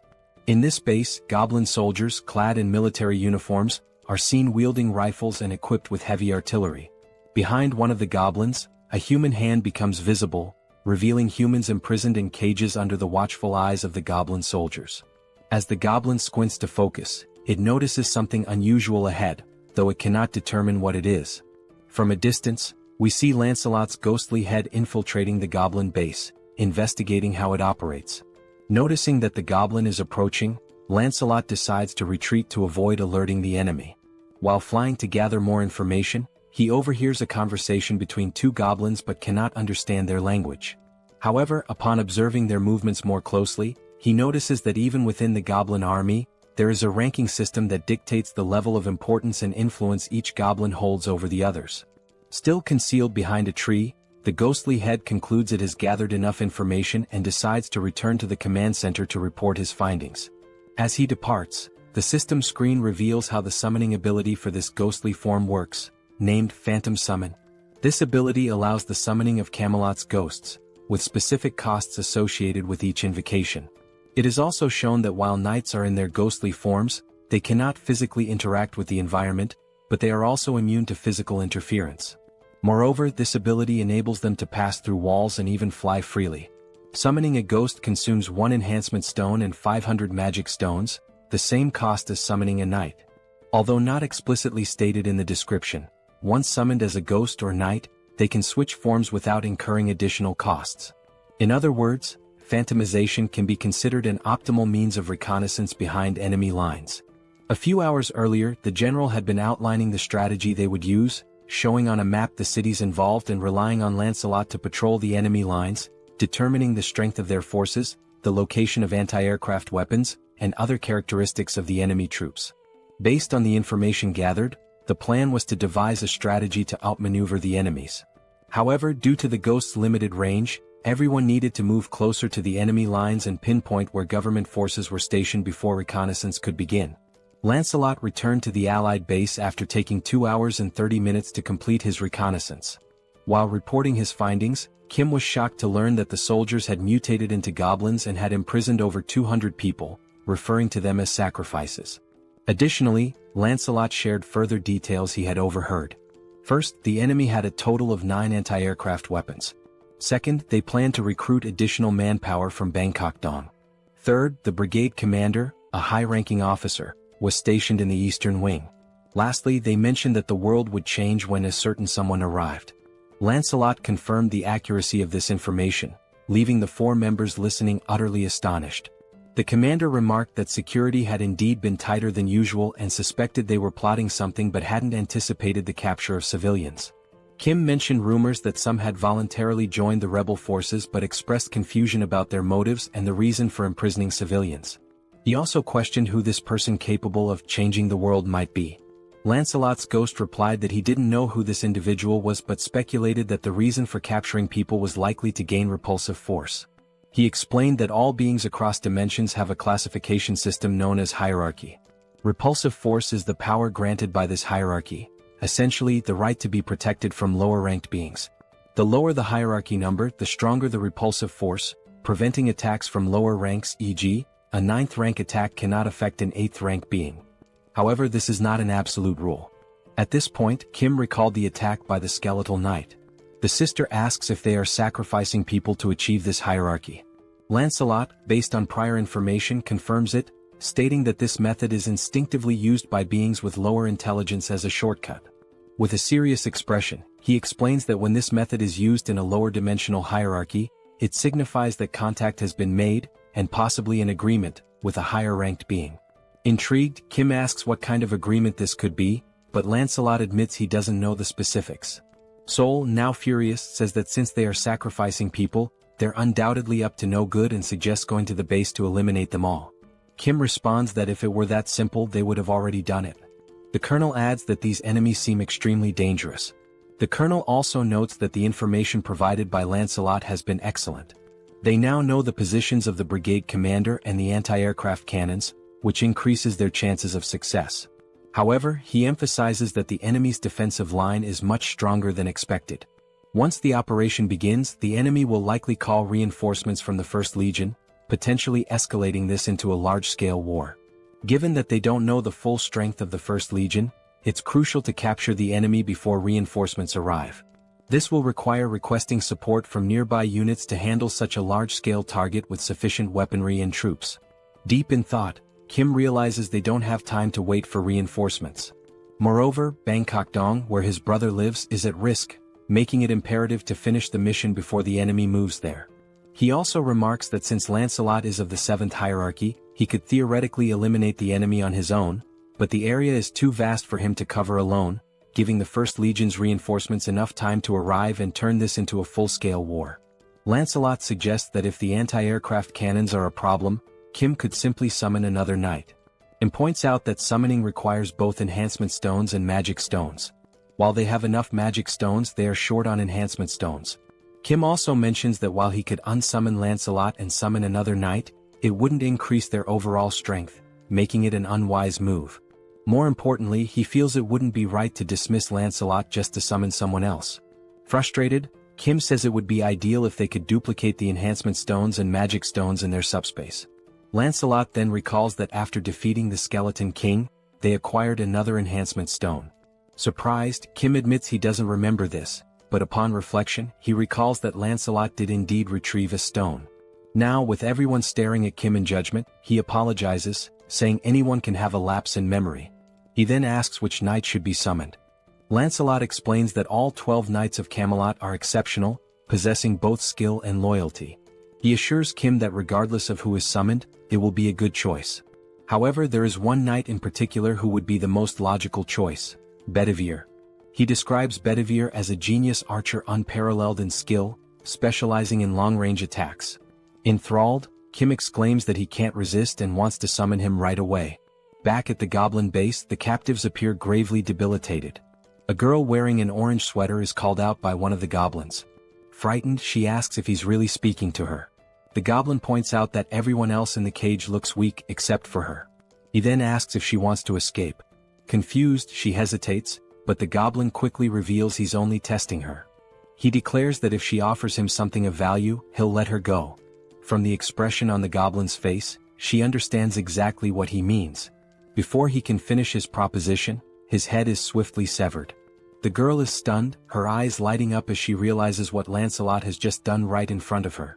Lancelot opens the prisoner's cage and, without wasting any time, continues moving swiftly. The girl steps out of the cage, still trying to process what just happened before her eyes. In the sky, something resembling a flaming bowling ball appears. From a distance, the goblins notice the strange object in the sky but cannot identify it. Upon closer inspection, one of them realizes it is indeed a bowling ball, but it makes no sense to him. Before he can react, the ball suddenly hurtles in his direction, catching him off guard, and moments later, it strikes one of the anti-aircraft weapons. A goblin further away hears the explosion and wonders about its origin. The only thing he knows for sure is that something has blown up somewhere. From a distant viewpoint, we see the explosion and, coincidentally, also a hand gripping another flaming bowling ball. Yes, the summoned knight is hurling bowling balls at the enemies, already contemplating his next target. Moments earlier, Lancelot reveals something he hadn't mentioned before: Bedivere has only one arm. Kim is taken aback and confused, as Lancelot had described Bedivere as an archer. He questions how Bedivere could possibly be an archer with just one arm. Lancelot confirms that Bedivere was indeed an archer, but that is a story from the past. He explains that long ago, Bedivere served as a knight under the Duke's command but lost his arm to a commander jealous of his exceptional talent. From that point on, Bedivere adapted, mastering throwing techniques using a leather strap. Thus, he earned his place among the 12 Knights of Camelot. Still skeptical, Kim asks if Bedivere can truly destroy anti-aircraft cannons from such distances. Lancelot reassures him, stating that he fought alongside Bedivere for a long time and knows the full extent of his abilities. Additionally, Lancelot confirms that after scouting the enemy lines, only he and Bedivere will be needed for this mission. Back in the present, we see Bedivere launching more flaming bowling balls at the enemies from afar. The ball soars through the sky and strikes another anti-aircraft cannon. As the goblin base is a large area, a goblin from a distance notices the explosion and wonders what is happening. Turning around, he sees another goblin soldier being attacked and flung away by someone. Alarmed, he asks his officer what's going on, but then hears the distinct sound of a sword. When he looks closely, he spots Lancelot calmly walking in his direction. The goblin, trembling with fear, stammers that this is a restricted area where unauthorized individuals are not allowed. Lancelot remains silent, continuing his steady approach toward him with an air of calm authority. Meanwhile, we see Kim's system sending him notifications. The first shows he acquired 4 magic stones, bringing his total to 2,686. Shortly after, another notification appears, adding 12 more magic stones, increasing the total to 2,698. Kim, staring at the system screen in surprise, reflects that owning a dimensional account eliminates the need to collect magic stones manually, as they are gathered automatically. Still, he finds it hard to believe how quickly the stones are being accumulated and wonders if this is really correct. Moments later, 3 more notifications pop up, one with 5 more magic stones, another with 8, and yet another with 5, bringing the total to 2,788 magic stones. Young, Seoul, and Kim stand idly waiting for a signal to act, and Kim continues to question whether this situation is as it seems. Young reassures him, suggesting he look up at the sky, stating that it is likely the source of the multiple notifications. Above, 2 flaming bowling balls launched by Bedivere collide mid-air, creating a massive explosion that draws everyone's attention to the sky. Amazed by Bedivere's precision, Kim remarks that the knights had mentioned they would signal when all major anti-aircraft artillery had been destroyed.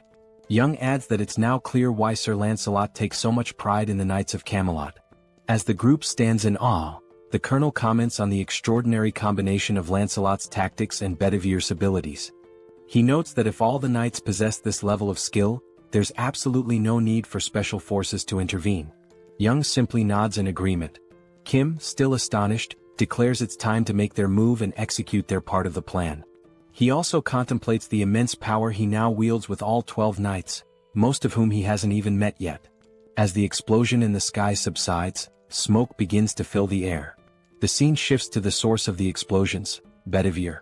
He is examining a map and muttering to himself that there's a problem. He notes that he destroyed all the necessary targets and even sent the signal in the sky, but now he can't make sense of the map. The map indicates the locations of the anti-aircraft artillery he had to eliminate, a goblin circled in red, and an arrow pointing somewhere else. However, he cannot figure out where Lancelot told him to go next. Bedivere continues staring at the map, trying to recall the route Lancelot had given him earlier, but he has no idea which direction to take now. He mutters that if there were written instructions, it would be much easier to understand. Shrugging off his frustration, he decides to trust his instincts and proceed.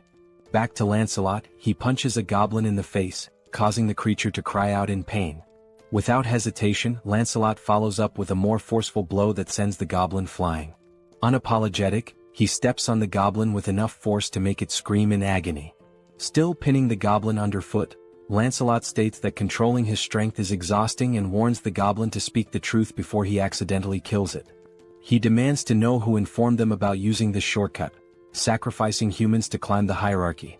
He also presses for their plans and the strength of the First Legion's forces.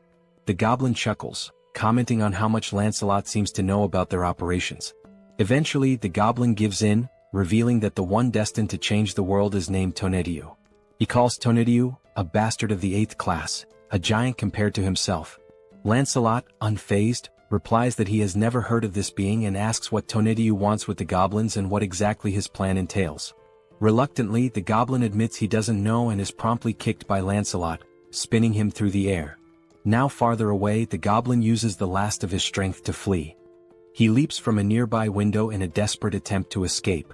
Upon landing, he finds himself near a group of goblin soldiers patrolling the area. Unfortunately, he lands awkwardly, injuring his foot. The goblin soldiers rush to him, asking if their commander is all right. Wincing in pain, the commander urgently orders them to fetch his bicycle. One goblin obeys and runs to retrieve it while the commander hobbles away slowly on his injured foot. Suddenly, he hears a sound behind him. When he turns to look, he sees Lancelot leaping from the building in pursuit. Calm and determined, Lancelot declares that attempting to flee is futile. Unaware of the level of the threat in front of them, the soldiers surround their commander, vowing to protect him. One goblin, holding a rifle, declares that they'll take care of him, while another assists the commander in walking, offering support. Lancelot changes his tone and remarks on how remarkable it is that they're so willing to sacrifice themselves so easily, adding that their judgment is indeed at a goblin's level. The goblin retorts, saying it's better to be a goblin than an empty-headed fool like Lancelot. Now aiming his rifle, the goblin advises Lancelot to drop his arrogance, noting that there are also 8th-ranked individuals in their main force. He boasts that if he had only consumed 10 more, he too would have been in 8th rank. Disbelieving the audacity of their actions, Lancelot questions whether all those who became goblins are doing the same thing. The goblin, with a sly grin, affirms this. He adds that he is one of the intelligent ones, adapting to a changing world. Before he can finish his sentence, Lancelot swiftly lunges forward and drives his sword through the goblin's neck. Lancelot coldly remarks that knowing this will make it easier to decide whose lives to take. The fleeing commander glances back to see what is happening, only to witness blood spurting into the air. Lancelot's sword is now soaked in blood, and his gaze shifts toward his next target. The goblin commander, once again in danger, has no choice but to run. But as he glances up at the sky, he freezes in shock. There he sees a helicopter, unaware that the anti-aircraft artillery has been destroyed. Inside the helicopter are Kim and Young. Young announces his intention to land the helicopter, but Kim, feeling nauseous, warns that landing there is too dangerous and suggests entering the subspace. The goblin commander realizes that government forces are also attacking them. However, with a newfound dark aura, the commander mercilessly strikes down one of his own soldiers. From a distance, Lancelot observes this gruesome act, disgusted by the goblin's depravity. Kim descends from the helicopter and runs toward Lancelot, but upon looking to his side, he is horrified by the goblin commander's actions. With the magic stones of the fallen goblin in hand, the commander consumes them. Lancelot curses him, calling him a bastard and accusing him of becoming an 8th rank because of the stones. From behind, we see the goblin commander now transformed into a monstrous figure with long hair. As he turns, his glowing red eyes burn with rage. Kim asks Lancelot if the commander truly abandoned his humanity to become an 8th rank. Lancelot replies that the commander tried to ascend ranks too quickly and dismisses it as nothing more than a cheap trick. Now consumed by fury, the mutated goblin roars and charges forward to attack. Calmly, Kim asks Lancelot about his rank. Lancelot replies that he is 7th ranked but assures Kim there's no need to intervene since Bedivere can handle it with ease. On the rooftop, Bedivere readies his weapon to launch another flaming bowling ball. He comments that he's glad he trusted his instincts and found the correct location. The mutated goblin's blood sprays far and wide.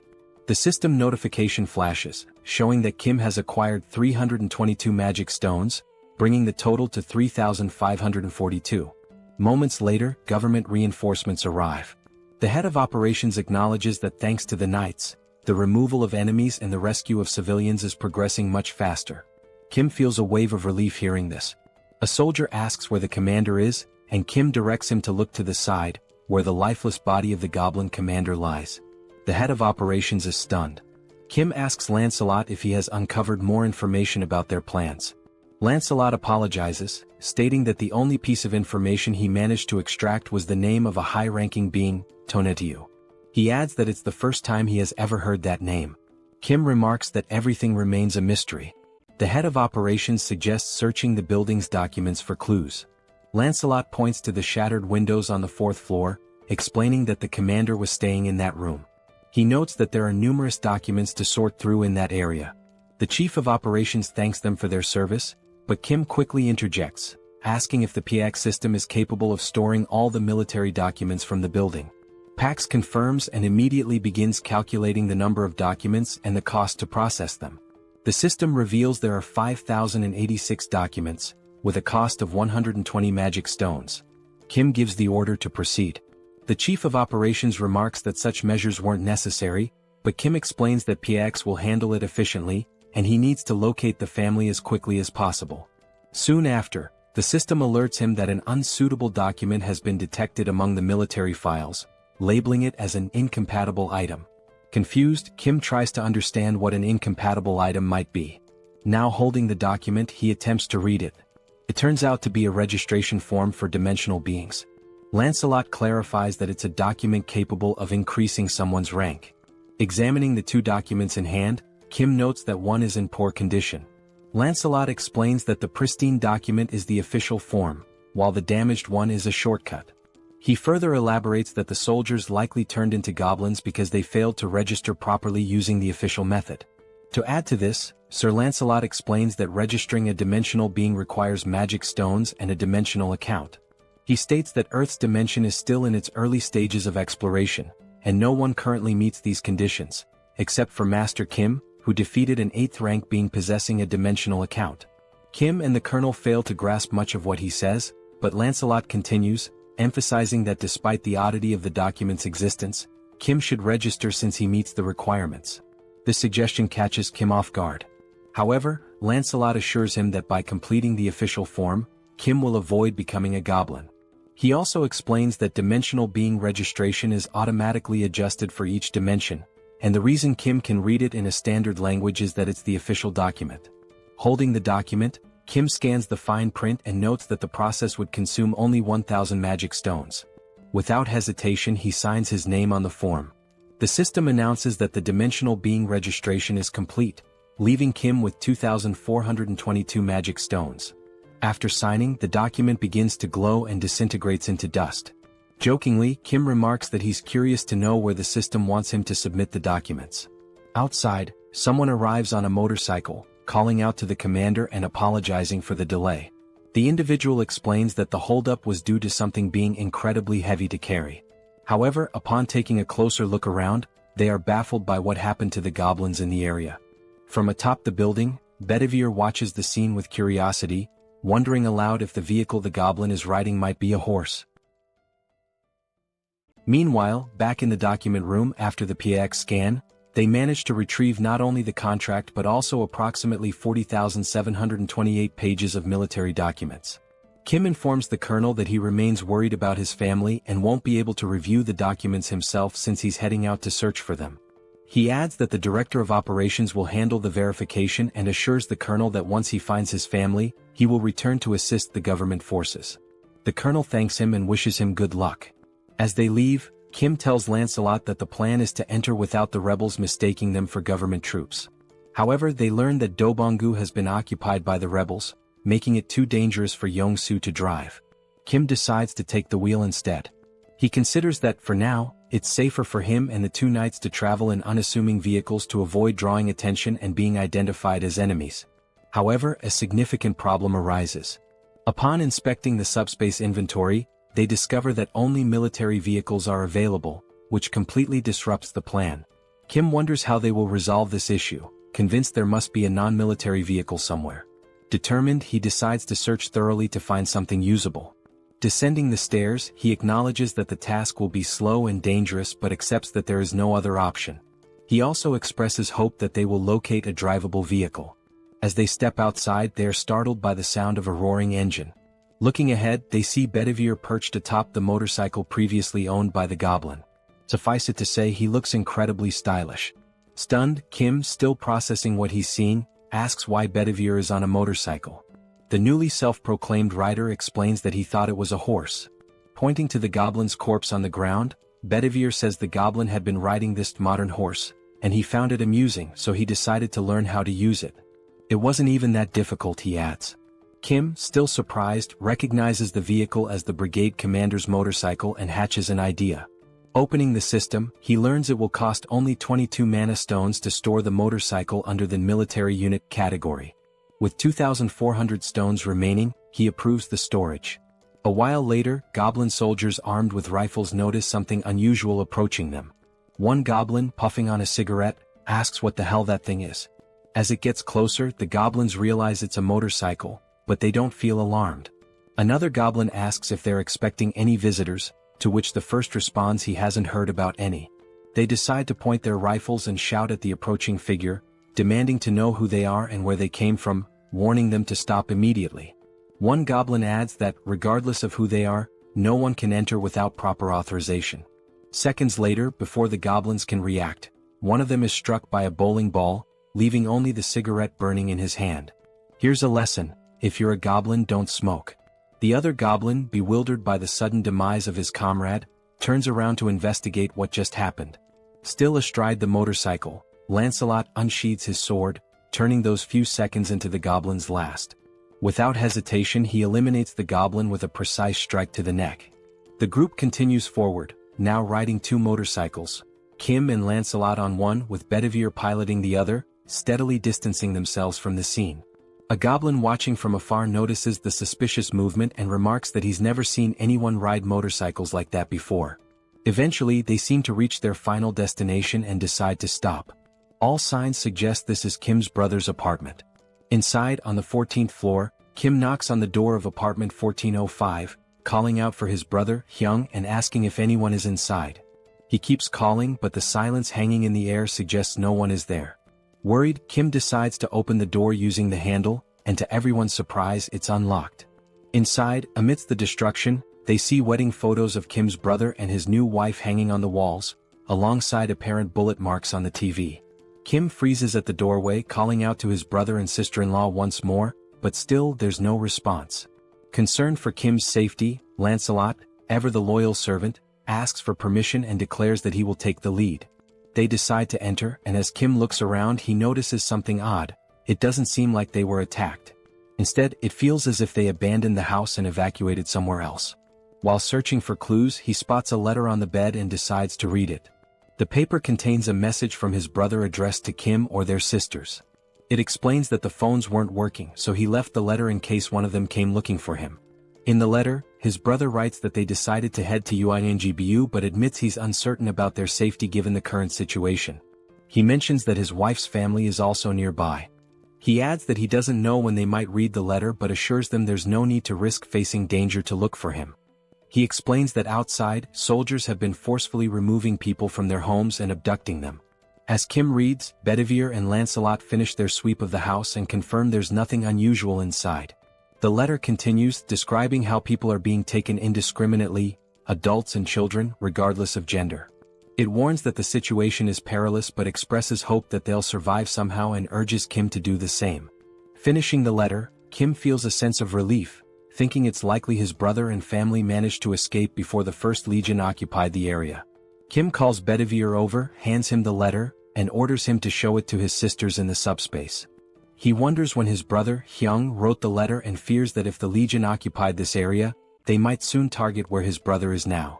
Turning to Lancelot, Kim declares they'll leave immediately, urging haste and stating he'll take the lead this time. Lancelot complies but asks if Kim is alright.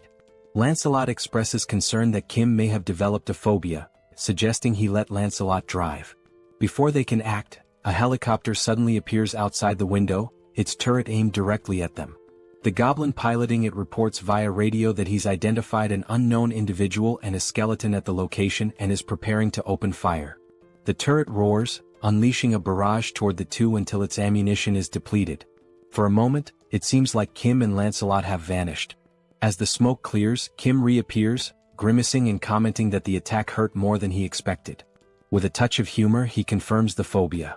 Somehow, Kim commands Pax to store the Black Hawk helicopter in the warehouse, noting that its maintenance hadn't been completed and its weapons were for demonstration purposes only.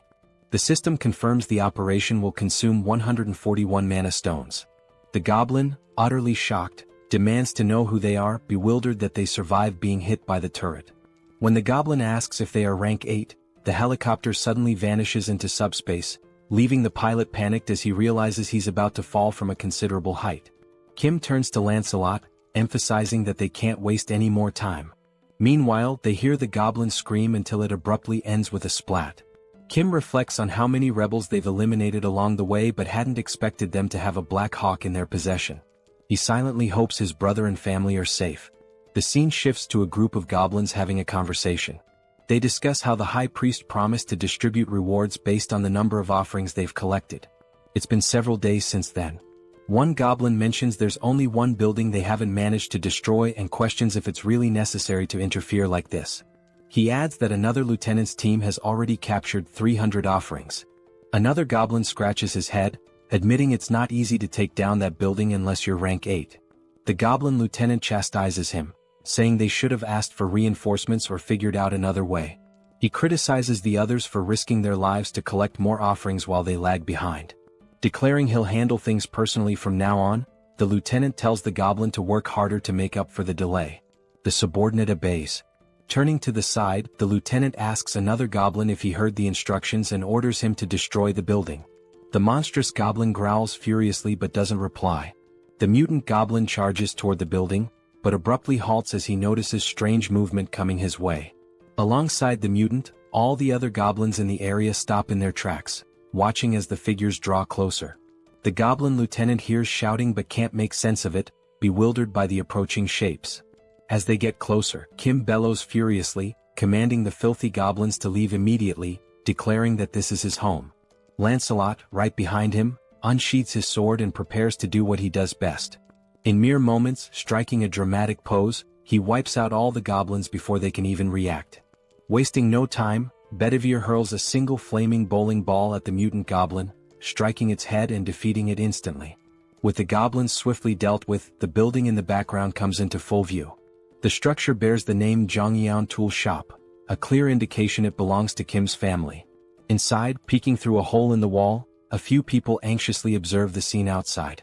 Someone asks if things are truly as bad as they appear. Another voice questions the father, wondering what's going on and why he's hesitating. The father, seated in a chair and spying on the commotion, reassures them not to worry. He explains that Kim has arrived on a motorcycle, accompanied by skeletons, leaving everyone utterly confused.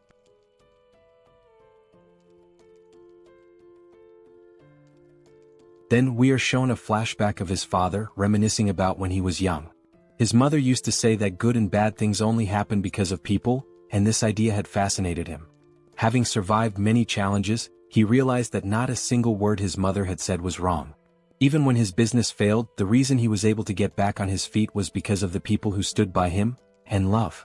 He reflects that this is why he raised his children with the values of love and compassion. Watching them grow up from small children into capable adults, he felt like a dream had come true. A scene follows of Kim losing to his sister in a video game. The father continues, sharing his dream of building a large, spacious home where he could live with his family. To pursue this, he began studying civil construction, something he had never done before and found immensely difficult and complex. The financial burden made the dream seem unattainable. In the end, his children all grew up well.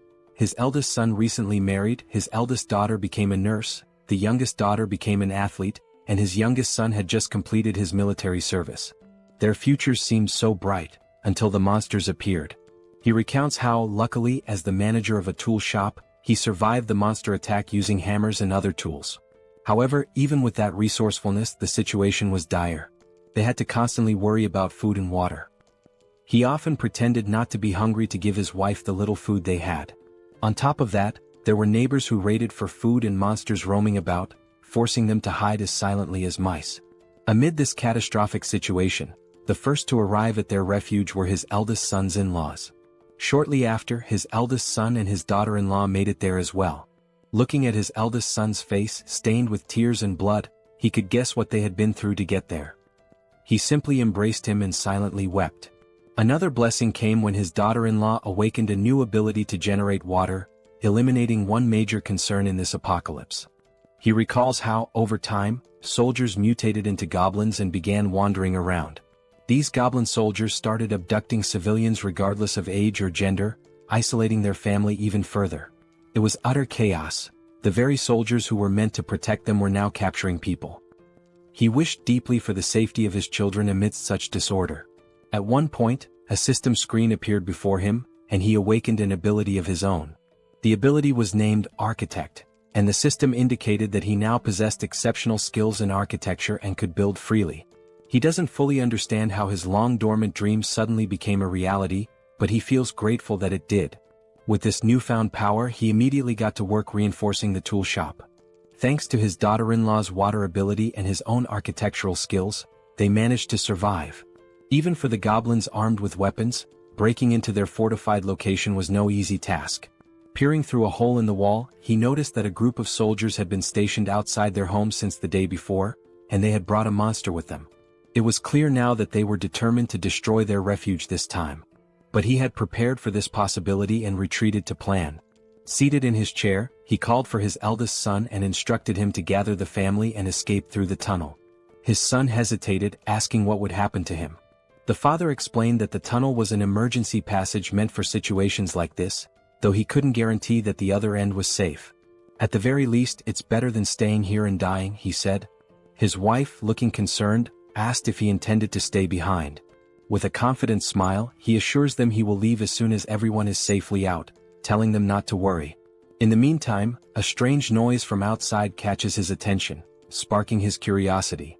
Before inspecting, he urges everyone to hurry, warning that the goblins are already moving and time is running out.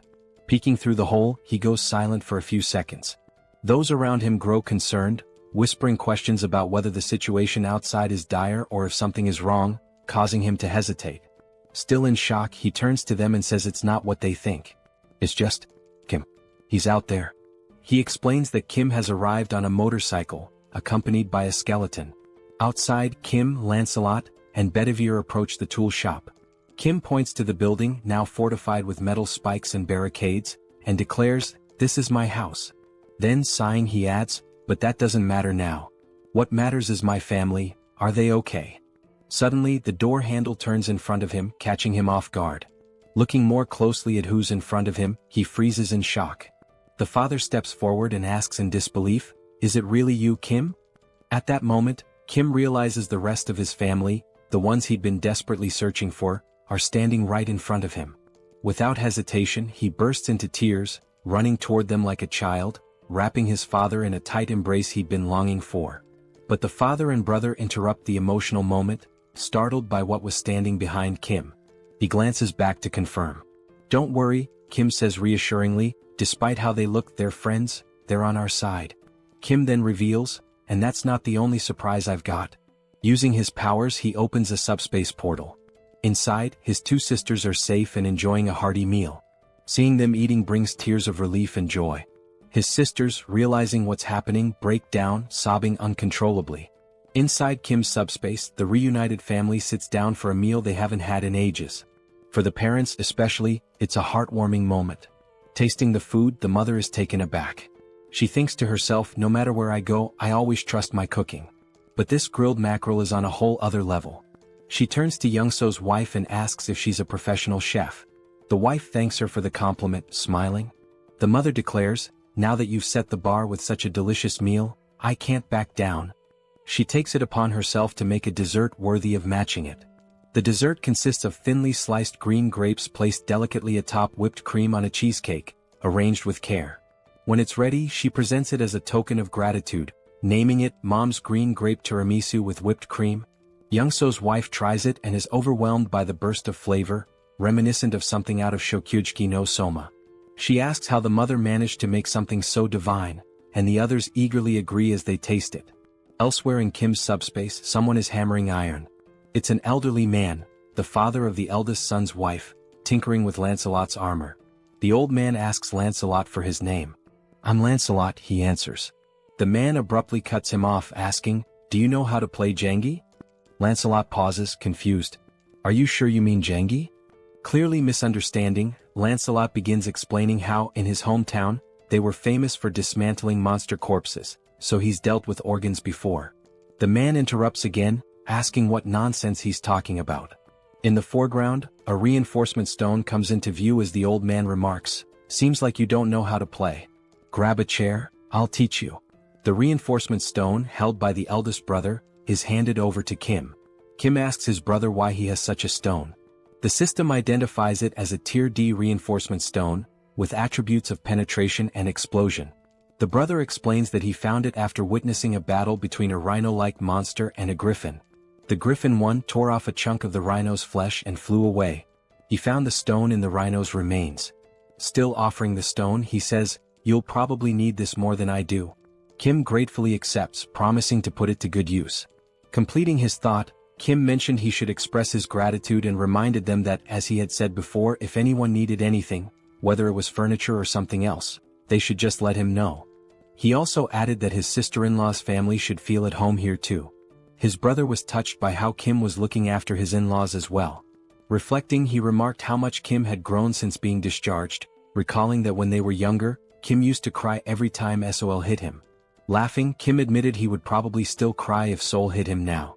His brother joked that the best thing about being born before Seoul was avoiding her wrath. He thanked Kim sincerely before excusing himself, saying he was going to check in with his in-laws. As Kim noticed the scar on his brother's face, he commented on how they had managed to survive so far with the help of their father's and sister-in-law's abilities. He couldn't imagine how hard it must have been.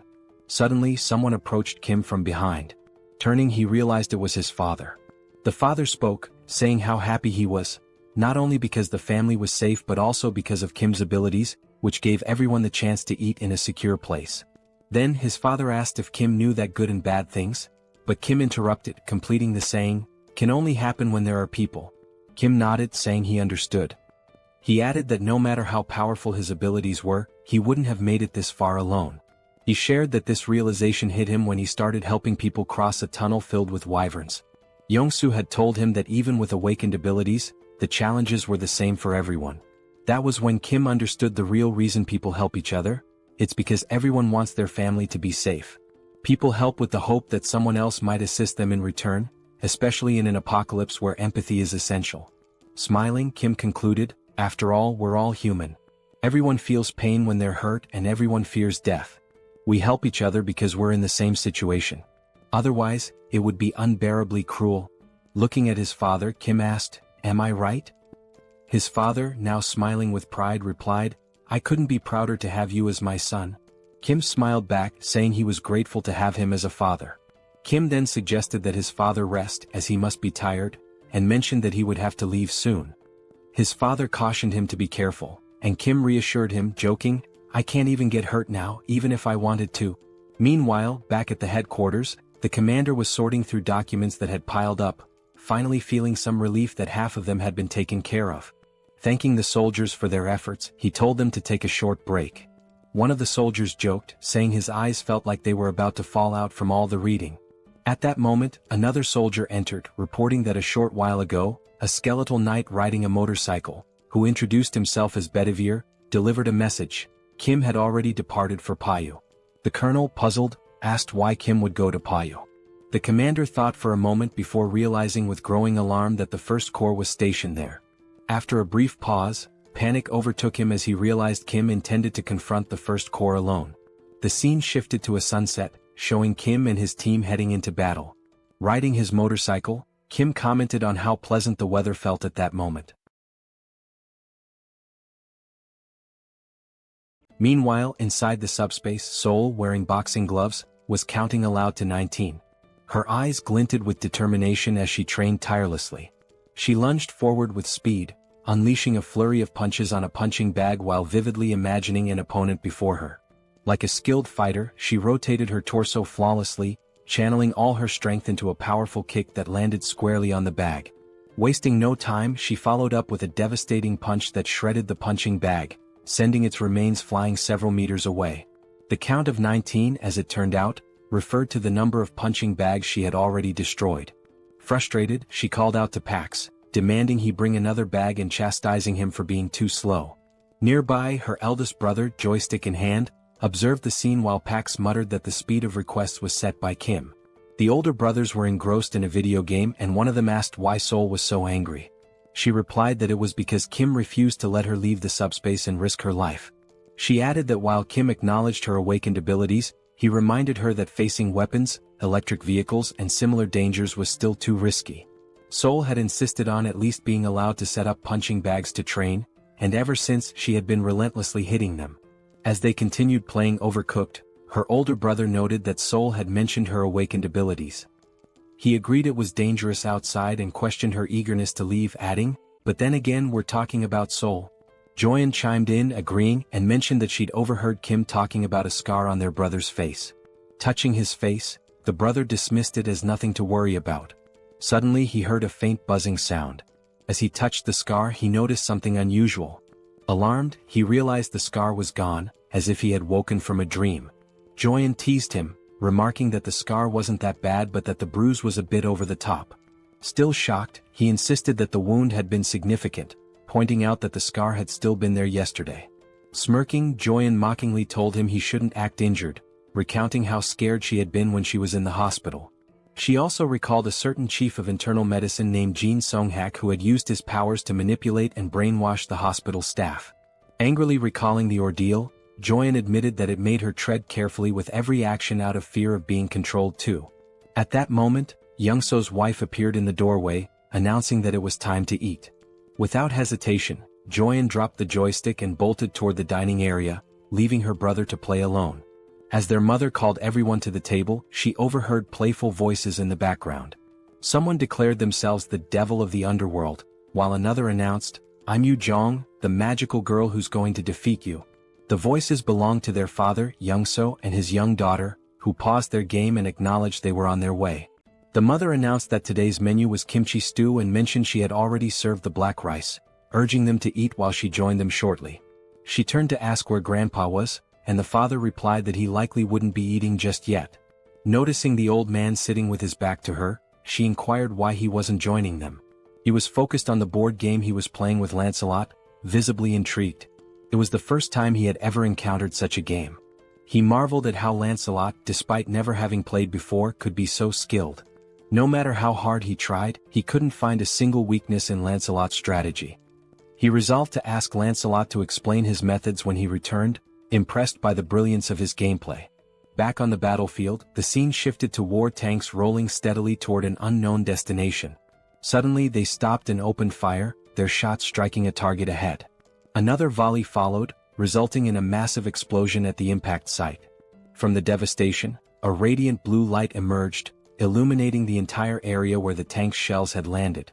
As we approached, we noticed that the blue light was actually Kim's subspace, which had been struck by the attacks. In retaliation, Kim launched several missiles. The system screen displayed the status of the missiles, noting that they were ranked rare and had the ability to penetrate and explode. The missiles struck the war tanks, destroying them in the blink of an eye with small explosions. One by one, all the tanks that had previously been attacking Kim were now obliterated.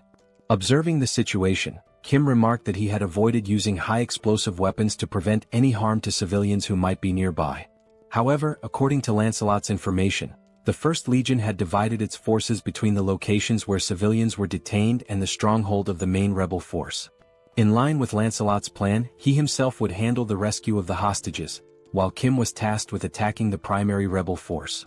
Given this, Kim no longer needed to hold back, as there were no civilian hostages at the rebel base he was currently targeting. Fortunately, he had stored a Black Hawk helicopter equipped with missiles. Using the subspace lab and the enhancement stone his older brother, Hyung, had given him, Kim was able to upgrade individual features. Additionally, he improved the basic functionality of Pax's deployment system, which he had been procrastinating on for some time. The upgrades extended the range to 100 meters, and the maximum deployment speed increased to 300 kilometers per hour. What was already powerful now packed even more destructive force. Inside the subspace, as he studied the system screen, Kim realized that while the missiles were already powerful on their own, they could be upgraded to become far stronger. With this level of power, he could gather numerous magic stones in the blink of an eye. Looking again at the system display, he saw that 10,000 magic stones were required to upgrade the subspace to level 4. By now, he calculated he should have collected 2,000 magic stones. But when the system displayed the actual count, it showed only 1,890 stones. Puzzled, Kim questioned why the number was so low, insisting he should have more. The system then displayed a message stating that, according to the platform's terms and conditions, 45% of the revenue was deducted as a fee paid to Tonatiuh from the Mexica dimension. Additionally, the regulations required that 25% of the magic stones acquired be allocated to Priest Bongsu. Confused, Kim remarked that the names Tonatiuh from the Mexica division and Priest Bongsu sounded familiar. At that moment, he recalled a conversation with Lancelot in which Lancelot had revealed that the goblins had made contact with a high-ranking entity known as Tonatiuh. This memory startled Kim as he began piecing together the facts they had uncovered earlier. Suddenly, something appeared before him. It was Lancelot, addressing Kim as "my lord" and reporting that he and Bedivere had destroyed all the fields. Lancelot mentioned that Bedivere was helping people escape and that he had come alone for now. He asked if Kim was injured. Kim thanked Lancelot for his excellent work and assured him he was uninjured. Turning to Lancelot, Kim brought up the earlier conversation where Lancelot had mentioned a high-ranking entity named Tonatiuh that had contacted the rebels. Lancelot confirmed this and asked why Kim brought it up. Kim explained that both Tonatiuh and Priest Bongsu were taking his magic stones. He added that Tonatiuh was from the Mexica division and asked Lancelot what the Mexica division was. Lancelot explained that Mexica likely referred to the name of the planet or civilization from which Tonatiuh originated, using the example that their own location was referred to as the Earth dimension. He further stated that Priest Bongsu was sacrificing people to other planets and noted that a traitor was worse than someone betrayed. The scene then shifted to show a mutant goblin from behind, with a system screen open in front of it, displaying the same message Kim had just seen. The goblin tinkered with the system, questioning what he was doing to sound so crazy, remarking that this behavior was unusual. As he continued to look at the system, he wondered how the magic stones could be deposited into the dimensional account so quickly. He also mentioned that there had been massive explosions some time ago. The scene shifted to reveal where the goblin was, a setting resembling a sacrificial altar. He muttered that he hadn't heard the sound of helicopters or jets, much less any gunfire, which made him question where such powerful weaponry had come from. As a light approached him, He commented that, despite everything, none of his soldiers had come to report anything amiss. That light turned out to be a missile launched by Kim, which pierced the goblin's body like a donut. Due to the upgraded missile speed, the goblin had no time to react. After being struck, the goblin was hurled backward, landing hard on the ground. Moments later, Kim arrived, calling the goblin by his name, Priest Bongsu. Lancelot and Kim climbed to the altar, with Kim exhausted and joking that the stairs had nearly killed him. Kim also remarked that he had long wondered who Bongsu was, then asked if he was the commander of the legion. The goblin lay on the ground, pierced like a donut, with smoke rising from the hole left by the missile. While writhing in pain, the smoke seemed to have a regenerative effect, beginning to heal the goblin's wounded body. Kim, astonished by the sight, asked what was happening. Lancelot explained that the goblin was recovering from his injuries. As the goblin rose to his feet, Lancelot remarked that he had been curious about the blackish red smoke that had been rising throughout the camp. Kim, still stunned, asked if such a thing was possible. Now fully healed, the goblin smiled and revealed his sharp claws. He yelled at the two, saying this was more surprising than he had imagined. In front of him stood a human and a skeletal knight, with the latter being loyal to the former. Kim, equally surprised, remarked that he didn't know goblins could talk. The mutant goblin responded, saying that they must have already encountered his goblin soldiers. He explained that the goblins had recklessly consumed magic stones, transforming themselves into goblins. This transformation was a side effect of trying to gain power too quickly before their bodies could adapt. He added that he had given them guidelines, but their greed had led them astray. The goblin then speculated that since Kim had a dimensional account, he must be an 8th level hierarchy user. He questioned where Kim had obtained all the investment for it and proposed a deal. The deal was simple. Kim and his allies should cease their destruction and leave the area, and in return the goblin would refrain from harming them. Brimming with arrogance, the goblin declared that, as they had seen, they couldn't kill him. If he wanted, he could kill both Kim and Lancelot right now. However, the only reason he hadn't done so yet was that it would cost him some damage. Priest Bongsu concluded by saying that fighting at a time like this was nothing but a waste of time. Lancelot retorted that the goblin couldn't kill them either, let alone leave a scratch, and invited him to try if he wanted. Meanwhile, Kim was deep in thought, pondering the sudden offer of peace. He questioned whether he could truly kill the goblin or not. If he couldn't, it was likely due to the mysterious smoke. Staring at the goblin, Kim wondered about the true nature of the smoke, suspecting it might be a remnant of human sacrifices. He recalled that Lancelot had mentioned seeing the smoke at the camp, though he hadn't seen it himself. If he had, perhaps he could have deduced its principles. Looking beyond the goblin, Kim noticed a strange hum and a dark red smoke gathering in the sky. He glanced upward, questioning why the smoke was also in the sky.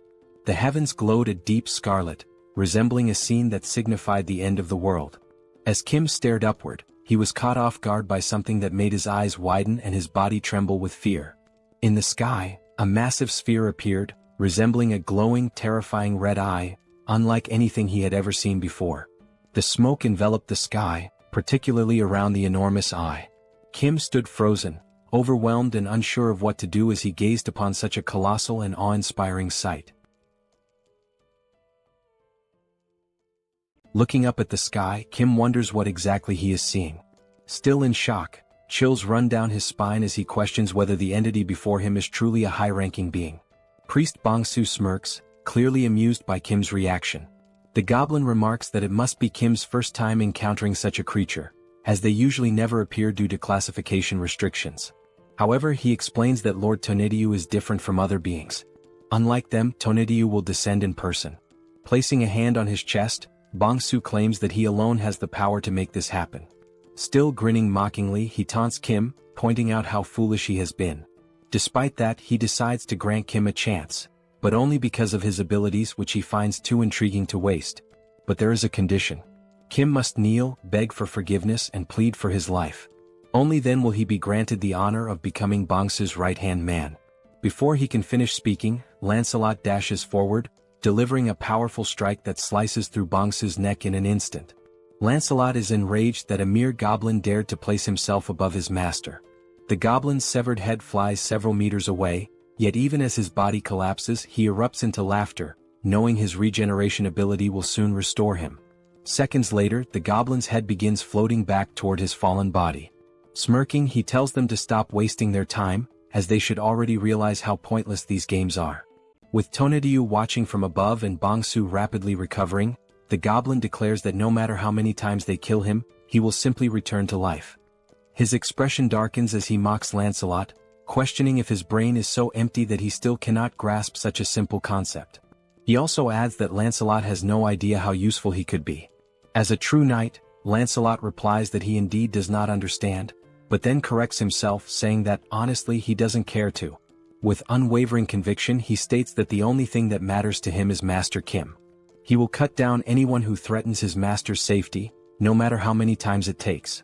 The goblin sharpens his claws and sneers, remarking that the knight truly has an empty head. Without hesitation, the goblin lunges forward, inviting Lancelot to attack him as many times as he wants. Watching Bongsu's reckless charge, Lancelot reconsiders his approach. Instead of drawing his sword, he clenches his fists and decides that if cutting won't kill him, he will simply pummel him into dust instead. With lightning-fast speed, Lancelot lands a devastating punch to the goblin's face. Bongsu has no time to react. With a single blow, his nose is shattered, several teeth are broken, and blood spews from his mouth. The goblin recovers quickly and, grinning, remarks that Lancelot's fists are not bad. However, even with that strength, they are still useless. Boasting about the blessing of immortality, the goblin fails to notice Lancelot moving. Wasting no time, Lancelot seizes him by the hair with his right hand. Focusing all his strength into his left fist, Lancelot states that if something doesn't work, then he will simply make it work. Bongsu's expression instantly shifts to fear as he stammers, pleading for Lancelot to wait a moment. Without mercy, Lancelot begins his onslaught.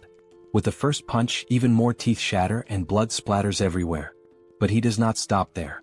He continues throwing blow after blow, a relentless flurry of strikes so brutal that the scene is censored, as there may be children watching this absolute manhwa. While Lancelot buries his fists into the goblin's disfigured face, Kim silently observes. He recognizes that Lancelot is doing his best, but if he cannot defeat Tonedyu, Bongsu's regeneration will continue endlessly. Looking up at the gigantic eye in the sky, Kim realizes that it must be dealt with. However, removing it might be impossible without a proper plan. Still gazing upward, Kim forces himself to think. After a few moments, he wonders whether there is at least a way to stop Bongsu's regeneration. Then, a memory surfaces. He recalls how he disrupted the mind control of that muscular man. He had used SUBSPACE. While Lancelot continues pounding Bongsu's face beyond recognition, Kim finally calls out to him. Lancelot halts his fun momentarily. Bongsu, still suffering in Lancelot's grip, keeps insisting that none of this matters. It is pointless. Ignoring him, Kim activates his power and gives a command. Throw the goblin into SUBSPACE. Without hesitation, Lancelot swiftly hurls Bongsu toward the portal. The moment the goblin makes contact with it, the system issues a notification. Warning, entity Bongsu is attempting to enter SUBSPACE. Do you wish to allow access? Then, Kim grants permission, and the system confirms that entry has been allowed. Inside SUBSPACE, while Joyeon is carrying supplies, she notices the portal opening. Instinctively, she assumes that Kim, her third brother, has returned faster than usual this time. However, before she can finish her thought, the system issues an alert. An unidentified energy attempting to enter from the outside has been blocked. Her eyes widen in shock as she sees what is now before her. A scream escapes her lips as a malnourished goblin comes flying into SUBSPACE, hurtling directly toward her. Before the goblin can crash into her, potentially causing harm, someone catches him midair. It is Seoul who, with a sharp glare reflecting her frustration at being trapped in SUBSPACE, declares that this is not number 3 and demands to know what exactly it is. Lifting the goblin by the head, she catches sight of something beyond the portal that immediately grabs her attention. She spots Kim and, still holding the goblin up, asks if this creature is one of his friends. With a demonic grin, Seoul surges forward, dragging the miserable Bongsu toward Kim. Kim, eyes wide with panic, shouts for her to stop. Terrified and drenched in sweat, he quickly defends himself and orders the system to shut the SUBSPACE portal immediately. Only then does he issue the command to remove Bongsu's registration from SUBSPACE. The system notifies that it is canceling Bongsu's registration. A moment later, the malnourished goblin is forcefully ejected, thrown out of SUBSPACE, losing one of his teeth in the process. In the background, Seoul watches the scene unfold, her expression filled with hatred and amusement. As the portal closes, she speaks again, asking if Kim sees what just happened. because that will be his future. Bong-soo, now sprawled out on the ground, remains motionless. Meanwhile, Kim is still shaken, not by the goblin but by what Seoul might do to him. With a shudder, he mutters that, for a brief moment, Seoul was more terrifying than Tonetiyu has ever been. The system then sends another notification. The ownership of a dimensional account has been transferred. Since Kim already possesses a dimensional account, the mana stones will automatically merge. The new total, 14,823 mana stones. Reading the notification, Kim is stunned. The suddenness of it all leaves him struggling to process what just happened. Staring at the system display, he realizes that Bong-soo must have acquired a massive amount of mana stones through taxation. Then, something else catches his attention. The Tonetiyu tax notification is missing. That means, Kim abruptly halts his train of thought and looks up toward the sky. Only then does he realize, the enormous threat and the ominous red-black smoke are gone. The sky is now clear, bathed in the gentle glow of the moonlight. Kim turns to Lancelot, stating that Tonetiyu is gone. Lancelot recalls that Bong-soo had claimed he was the only one capable of summoning Tonetiyu, which means that, in some way, Kim must have severed the connection between them. Lancelot then speculates that now that Tonetiyu has failed once, he might never attempt to return. Hearing this, Kim finally relaxes, dropping down to the ground in exhaustion. Seated, he admits to Lancelot that he genuinely thought his heart was going to stop. Despite barely having fought, he feels more drained than ever before. Just as Kim begins to rest, a familiar voice calls out his name. Turning around, he sees soldiers ascending the stairs, shouting for him and asking if he is all right. The colonel arrives, stating that aside from essential personnel, he has brought every awakened and unit available for mobilization. He then asks if they arrived too late. Kim shakes his head, assuring them that they arrived just in time. However, deep down, he knows that these soldiers must have endured immense hardship climbing all those stairs under such extreme conditions. As the colonel approaches, he inquires about the Legion commander's whereabouts. Only then does he notice the malnourished goblin's body lying motionless on the ground. Examining the goblin closely, the colonel questions what could have possibly reduced him to this state. Realizing that the fight is truly over, the colonel holsters his weapon, recognizing that it will no longer be needed. Kim watches him and remarks that it's been a while since he's seen someone carry their weapon on their back like that. Just then, the colonel receives a radio transmission. It is from Captain Deok-yeong, the commander of the second company, reporting on the reconnaissance of the first area. He states that all the rebels have been found in a condition resembling mummified corpses. After thorough confirmation, they are all dead. The first area has been neutralized. Over. The colonel acknowledges the transmission and orders his forces to remain on high alert, prioritize civilian rescues, and begin clearing the area. Turning back to Kim, he sighs and admits that he has no idea how Kim pulled this off. But in the end, Kim was the one who resolved the situation once again. Long live the power of protagonism. Kim states that he was the one who put an end to the situation, but he lacks sufficient knowledge about the mummified transformation the rebels underwent.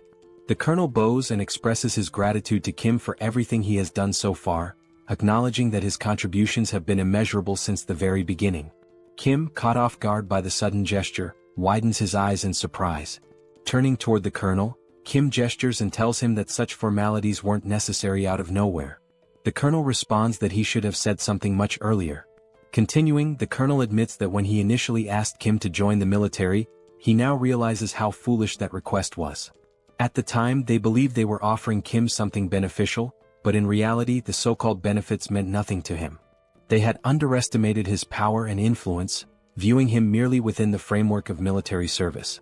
As Kim decides to stand up, the colonel continues, stating that the military should not have been this incompetent. Even if it is shameful to admit, he remains bowed and asks if Kim is still willing to help the people, even though requesting such aid now is undeniably disgraceful. Many people are still in dire situations. Some have lost loved ones, others are gravely injured, and many remain anxious due to their inability to awaken their abilities. Kim extends his hand, and the colonel firmly affirms that the damage was worsened by the government's incompetence, which is precisely why he seeks Kim's help. With the composure of a gentleman, Kim clarifies that this is not a deal, but a voluntary act of assistance. He insists on doing it from the front lines without any intention of joining the military. Moreover, whether he chooses to help or not is his own decision. He adds that he only says this to make everything clear, all while keeping his hand extended toward the colonel. Upon hearing this, the colonel smiles, realizing the depth of Kim's kindness. his willingness to help without expecting anything in return. Only then do the two shake hands, signifying mutual agreement. The colonel reassures Kim that he doesn't need to worry. Reaching for his radio, the colonel pauses before activating it and asks Kim to wait for a moment, promising to ensure that he will always have military support whenever needed. Activating the radio, the colonel makes an official announcement to the troops. In recognition of Kim's significant contributions to strengthening the armed forces and neutralizing the rebel army, he declares through this broadcast that Kim Jeong-gyeom is now granted the title of honorary colonel. As Kim listens, he becomes increasingly uncertain about everything being said over the radio. The colonel continues, stating that from this moment forward, all military personnel without exception must show full respect to the newly appointed honorary colonel, Kim Jeong-gyeom, and cooperate with him whenever necessary. He adds that a response is not required, but whenever possible, everyone who hears this message should pass it along to others. Over. Still in shock, Kim mutters that there was no need to take things this far. Then, the colonel salutes Kim and, with a cheerful tone, states that the soldiers will handle the cleanup and resolve the rest of the situation. He then orders Kim to rest, noting that it is getting late. Hearing this, Kim's face flushes red, and he protests, saying that he is not a soldier, so there is no need for such formalities. The colonel responds that if it makes him uncomfortable, he should simply ignore it, but reiterates once again that Kim has done an outstanding job. As the colonel steps back to rejoin the rest of the military personnel, Kim, still slightly flushed, comments on how exhausting everything is. He then tells Lancelot to rest as well, acknowledging that he too has worked hard. Lancelot responds by saying that Kim also did a great job and, by the way, asks if there is any news about Bedivere. Kim agrees, realizing that in his exhaustion he hadn't even thought about it. However, he suddenly smiles upon remembering that the subspace has a recovery function for lost items. He immediately gives the command for the system to retrieve the items. The system then notifies him that the recovery function does not work for items that have been moved beyond a certain distance, instructing him to stay close to the item and use the ability again. Disappointed, Kim realizes the limitations of the ability upon reading the system message. Thinking back, he recalls that when he used it with Seoul, she was practically right next to him. Since he cannot use the ability at the moment, they need to move. Calling out to Lancelot, Kim asks him to come along, suggesting that on the way they can also upgrade Pax's level. Lancelot nods in agreement, saying he understands. The system then confirms that 10,000 mana stones have been used to level up the subspace, noting that abilities can still be used during the upgrade. The remaining mana stone count is now 4,823. Meanwhile, in another area, soldiers begin mobilizing to assist the survivors, instructing them to form slow and orderly lines. They reassure the survivors that if they need anything else, they should speak up, as the military can provide food and water as necessary. At the same time, Kim turns to Lancelot, mentioning that he just thought of something. Since the soldiers are focused on helping the survivors, he wonders what Bedivere might be doing at this moment. The scene shifts to Bedivere, who is holding a document in his hands. While examining it, he mutters that he has found it, admitting that it was a good idea to change routes. After all, who would have guessed that entering a random building out of boredom would lead to the discovery of documents like these? Now crouching as he reads through the papers, Bedivere remarks that Kim will definitely be pleased when he brings these findings back. However, he can't help but wonder what kind of place this is, given the sheer number of documents. This is already the third one he has come across. Some time had passed, and in the meantime the system continued displaying the progress of the subspace upgrade, now at 45%. The documents that Bedivere had found all turned out to be dimensional being registration requests. Now holding the documents in his hands, Kim asks Bedivere if he was the one who found all of them, to which Bedivere confirms. Kim thanks him, thinking that these might have a good use after all. He spends some time considering what exactly he can do with them. Then he opens a portal to the subspace and sees Seoul waiting for him inside.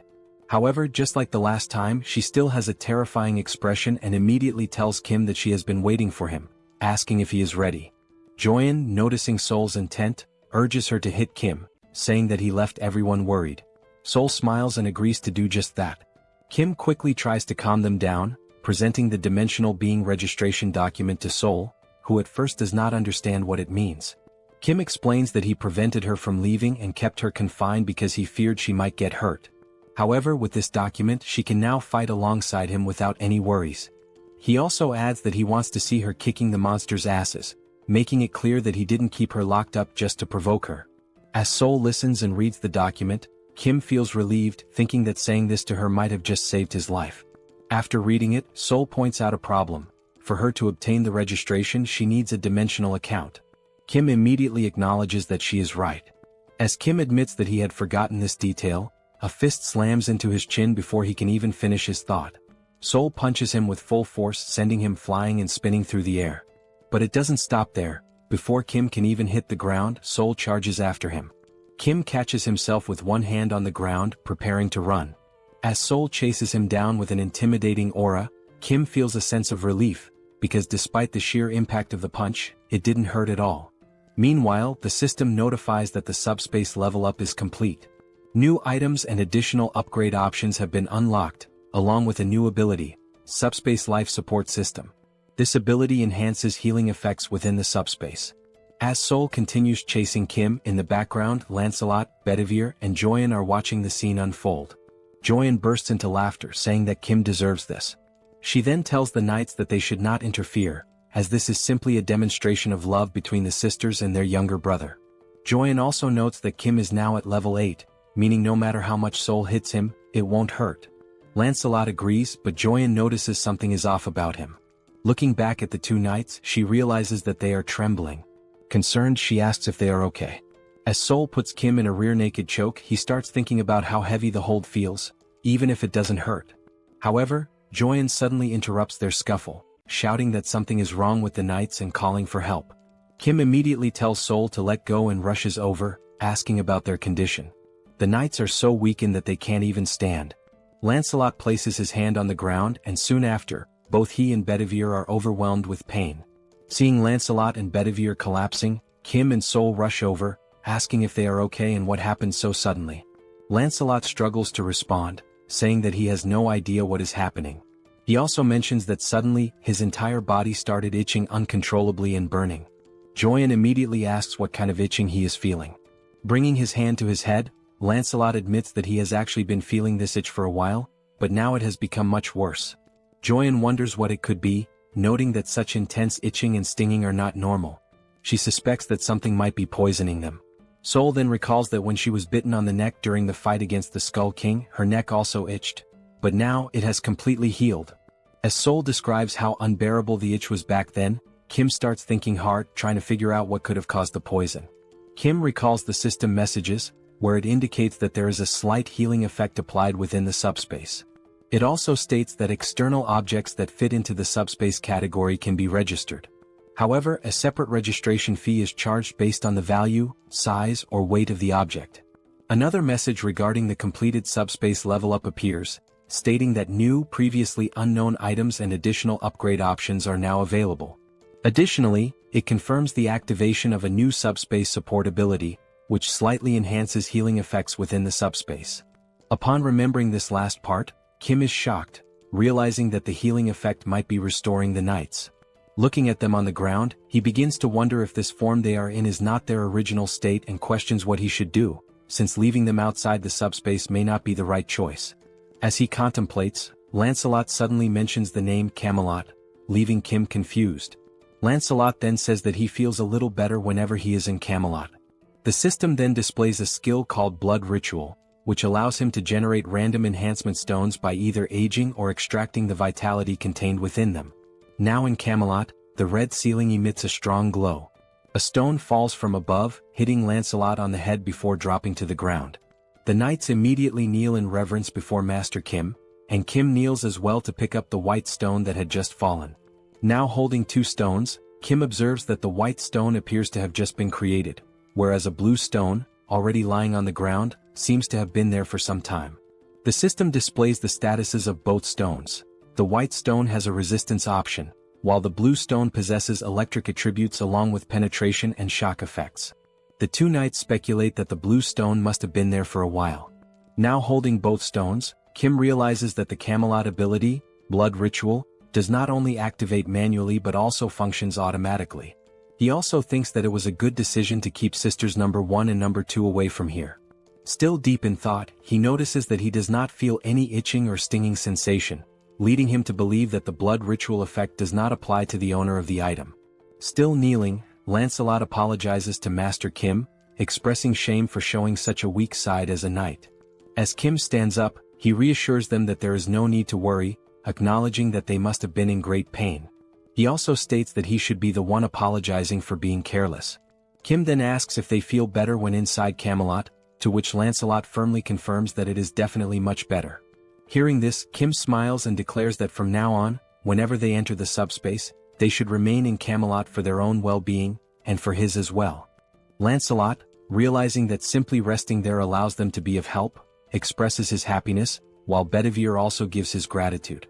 Seeing both knights kneeling before him, Kim asks them to stop with the formalities, stating that he is the one who is truly grateful for everything. Looking at the stones in his hands, Kim reflects on how the subspace life support system and Camelot's vitality extraction, two systems with completely opposite properties, somehow create a fantastic harmony of perpetual motion. Closing his hands around the stones, he comes to an exciting realization. He now has the ability to produce enhancement stones infinitely, increasing his abilities as he strengthens these superpowered capabilities and expands their applications. He then remembers Tonediu in the sky with that enormous red eye, and acknowledges that he is still not strong enough to deal with it. Kim understands that he must become stronger to defeat higher-level enemies. Furthermore, he needs to fully understand his abilities and learn to use them effectively. Determined, he sets off, thinking that now that the subspace level has increased, he should check what new functions were added in this upgrade. Meanwhile, outside the subspace, in the real world, two military officers are having a conversation. The colonel asks if it is really true that the rebels disguised themselves as the national army, raised the national flag, and used it to lure people in for sacrifices. The other soldier confirms that it is indeed true, adding that they even had a reward system, offering magic stones to those who brought in more sacrifices. The colonel remarks that it is fortunate Colonel Kim handled the situation, as it was on the verge of a coup, and only now does he realize it. The colonel also states that he will inform Kim about the additional supplies as listed and that the essential troops should be selected while the rest are sent back. The other man agrees, salutes and leaves. After that, something catches the colonel's attention. Looking toward the horizon, he sees a bright light descending from the sky. It is only then that he realizes morning has arrived, and there is still much work to be done. At that moment, the system screen appears before him, prompting him to read it. The system displays a notification from the multidimensional Chamber of Commerce, announcing that recent activities have included free exploration, internal and external projections within Earth's dimension.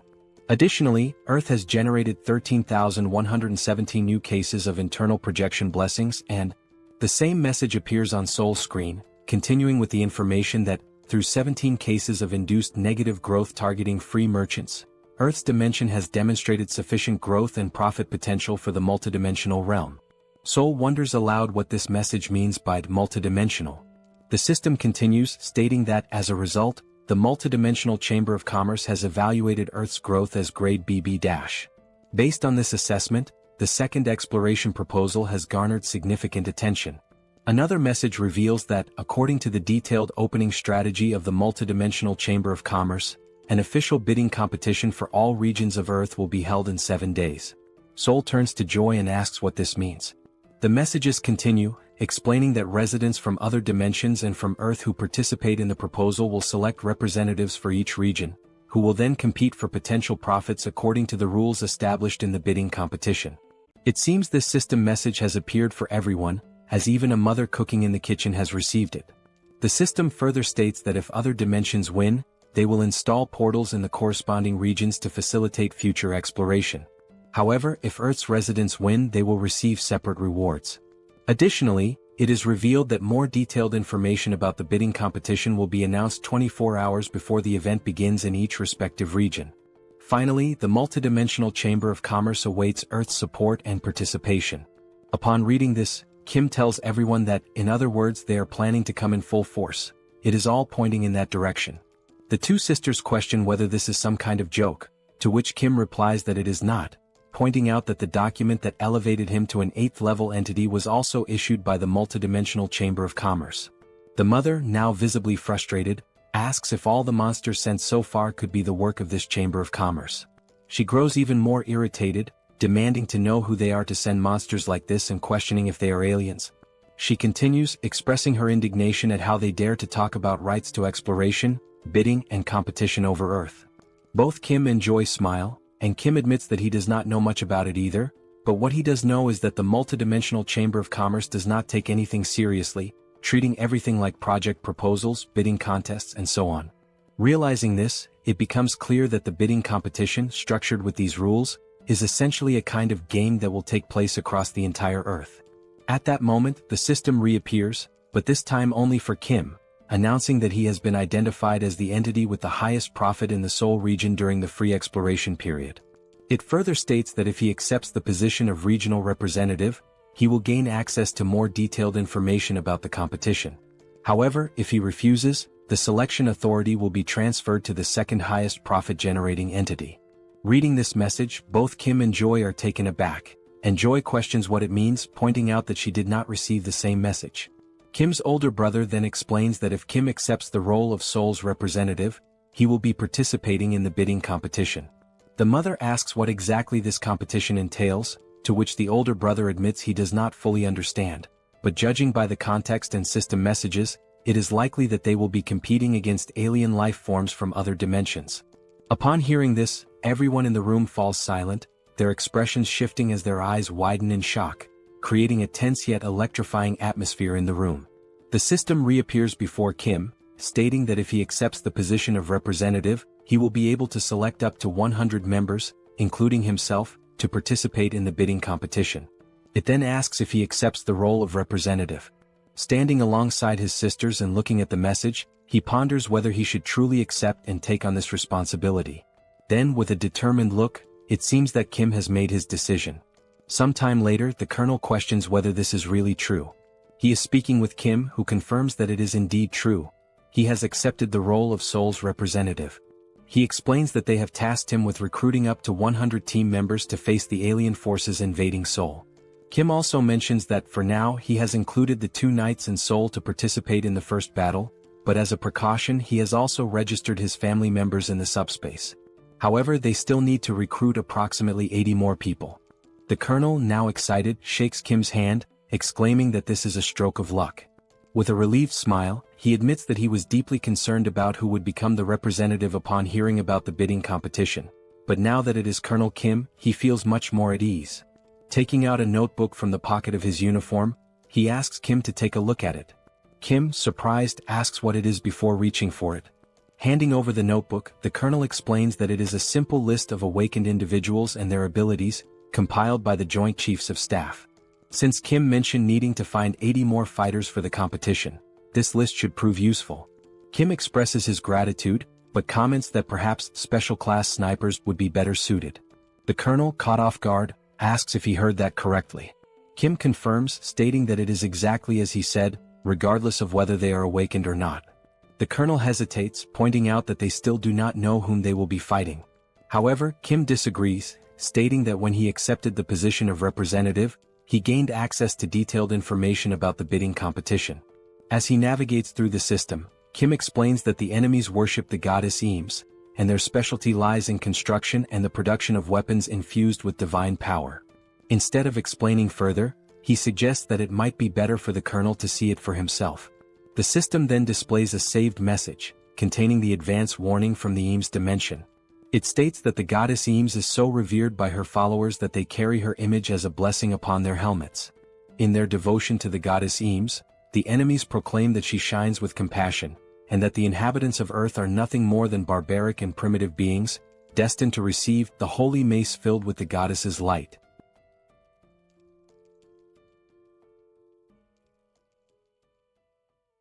After Kim shows the video to the colonel, he opens another system screen to display the list of participants from the Eames dimension.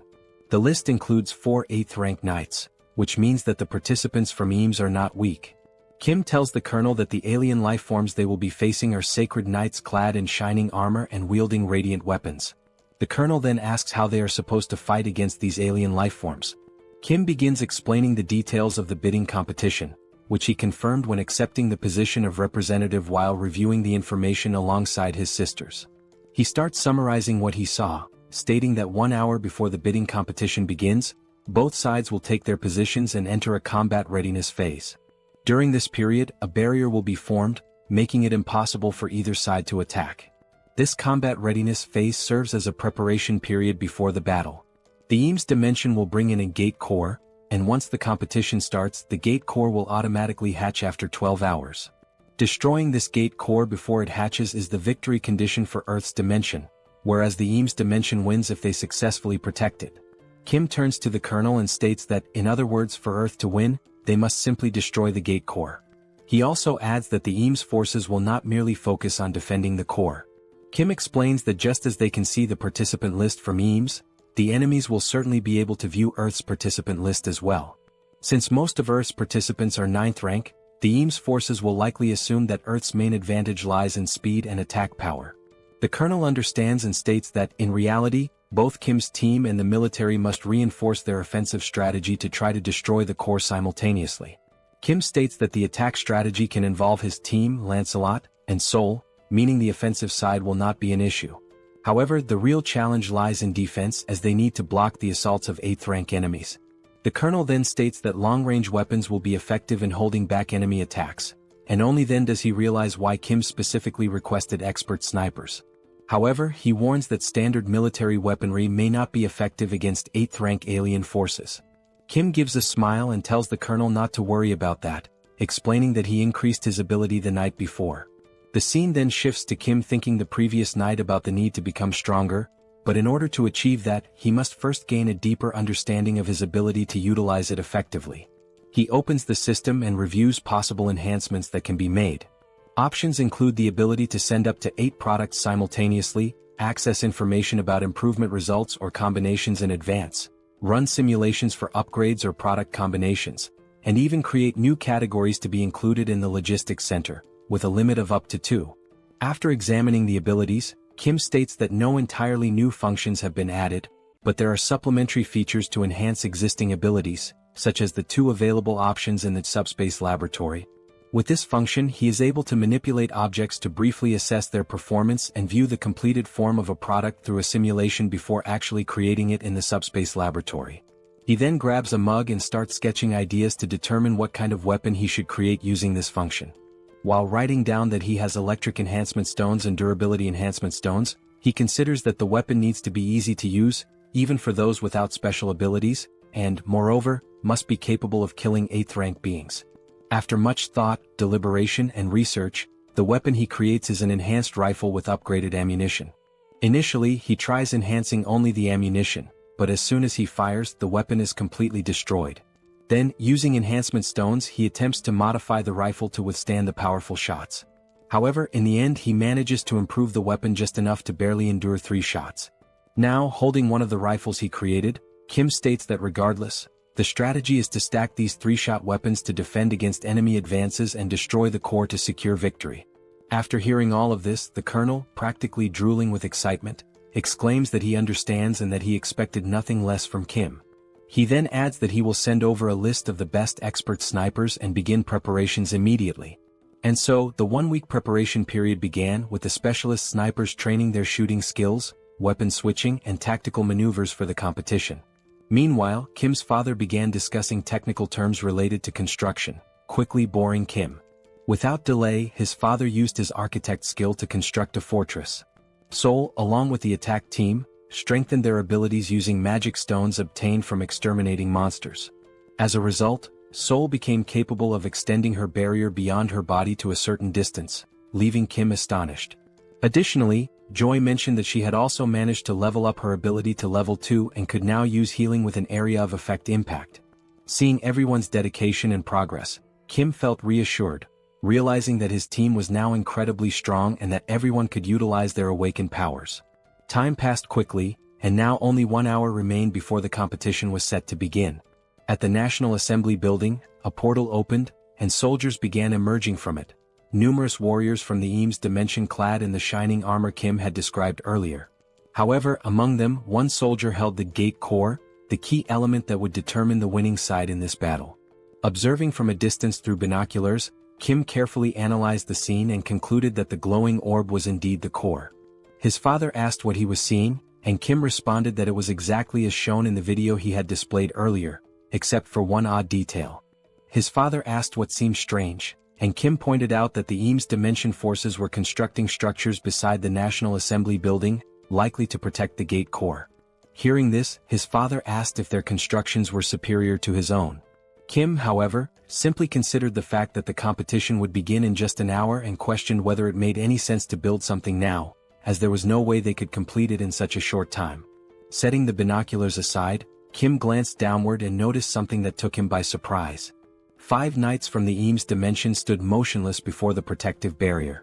The leader among them began speaking, stating that he had reviewed Earth's participants and found that while there were a few at the 7th and 8th ranks, the majority were at the 9th rank.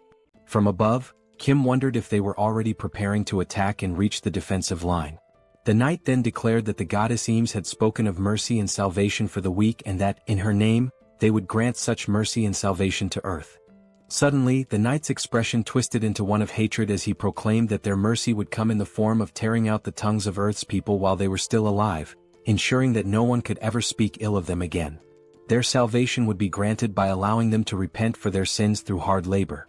From his vantage point above, Kim observed the scene and noted that it was quite the impressive speech, fitting for holy knights, but, glancing at the system screen, he commented that they were underestimating them simply because they were ranked 9th. The system screen then displayed a notification indicating that the bidding competition was about to begin. Down below, the leader of the Eames Knights gave the order to advance. Like primitive warriors, they charged forward, shouting that their actions were in the name of the goddess Eames. The colonel, seeing the enemies advance, immediately commanded all soldiers to open fire. The troops, armed with the rifles Kim had developed, took their positions and began shooting. A barrage of gunfire struck the approaching Eames Knights, the bullets carrying electric attributes. The shots pierced through their armor, leaving the knights stunned and confused as they struggled to understand what was happening. One of the soldiers, bewildered, questioned how it was possible for 9th-rank fighters to accomplish such a feat. Another knight shouted an order to use their shields for protection and continue advancing. One among them activated a barrier skill to block the gunfire and called for everyone to deploy their Eames barrier abilities. Their leader bellowed that, although they had no idea what kind of weapons they were up against, their shields were undoubtedly stronger. He ordered them to hold their ground and maintain their defenses. Believing himself to be insightful and strategic, one of the knights remarked that since their enemies were relying on long-range weapons, they would eventually run out of ammunition. If they could endure long enough, victory would belong to the Eames dimension. Meanwhile, up above, countless rifles were lined up, ready for use as the soldiers assisted each other in switching weapons after each rifle broke from firing its 3 allotted shots. The pile of discarded weapons had grown massive, prompting the military to inform Kim via radio that approximately 20% of the total weapon stock had already been used. Hearing this, Kim put away the radio and remarked that things were going much better than expected. He instructed them to keep up the momentum, as the attack team would soon begin their advance. The attack team, consisting of Lancelot, Seoul, and Kim, set out on 2 motorcycles to carry out their mission. The bikes moved at such incredible speed that they passed through the knights before they even had a chance to react or block their advance. One of the knights mentioned having seen 3 individuals heading toward the gate core, but another dismissed the concern, stating that it didn't matter and should be ignored since the core wouldn't be destroyed anyway.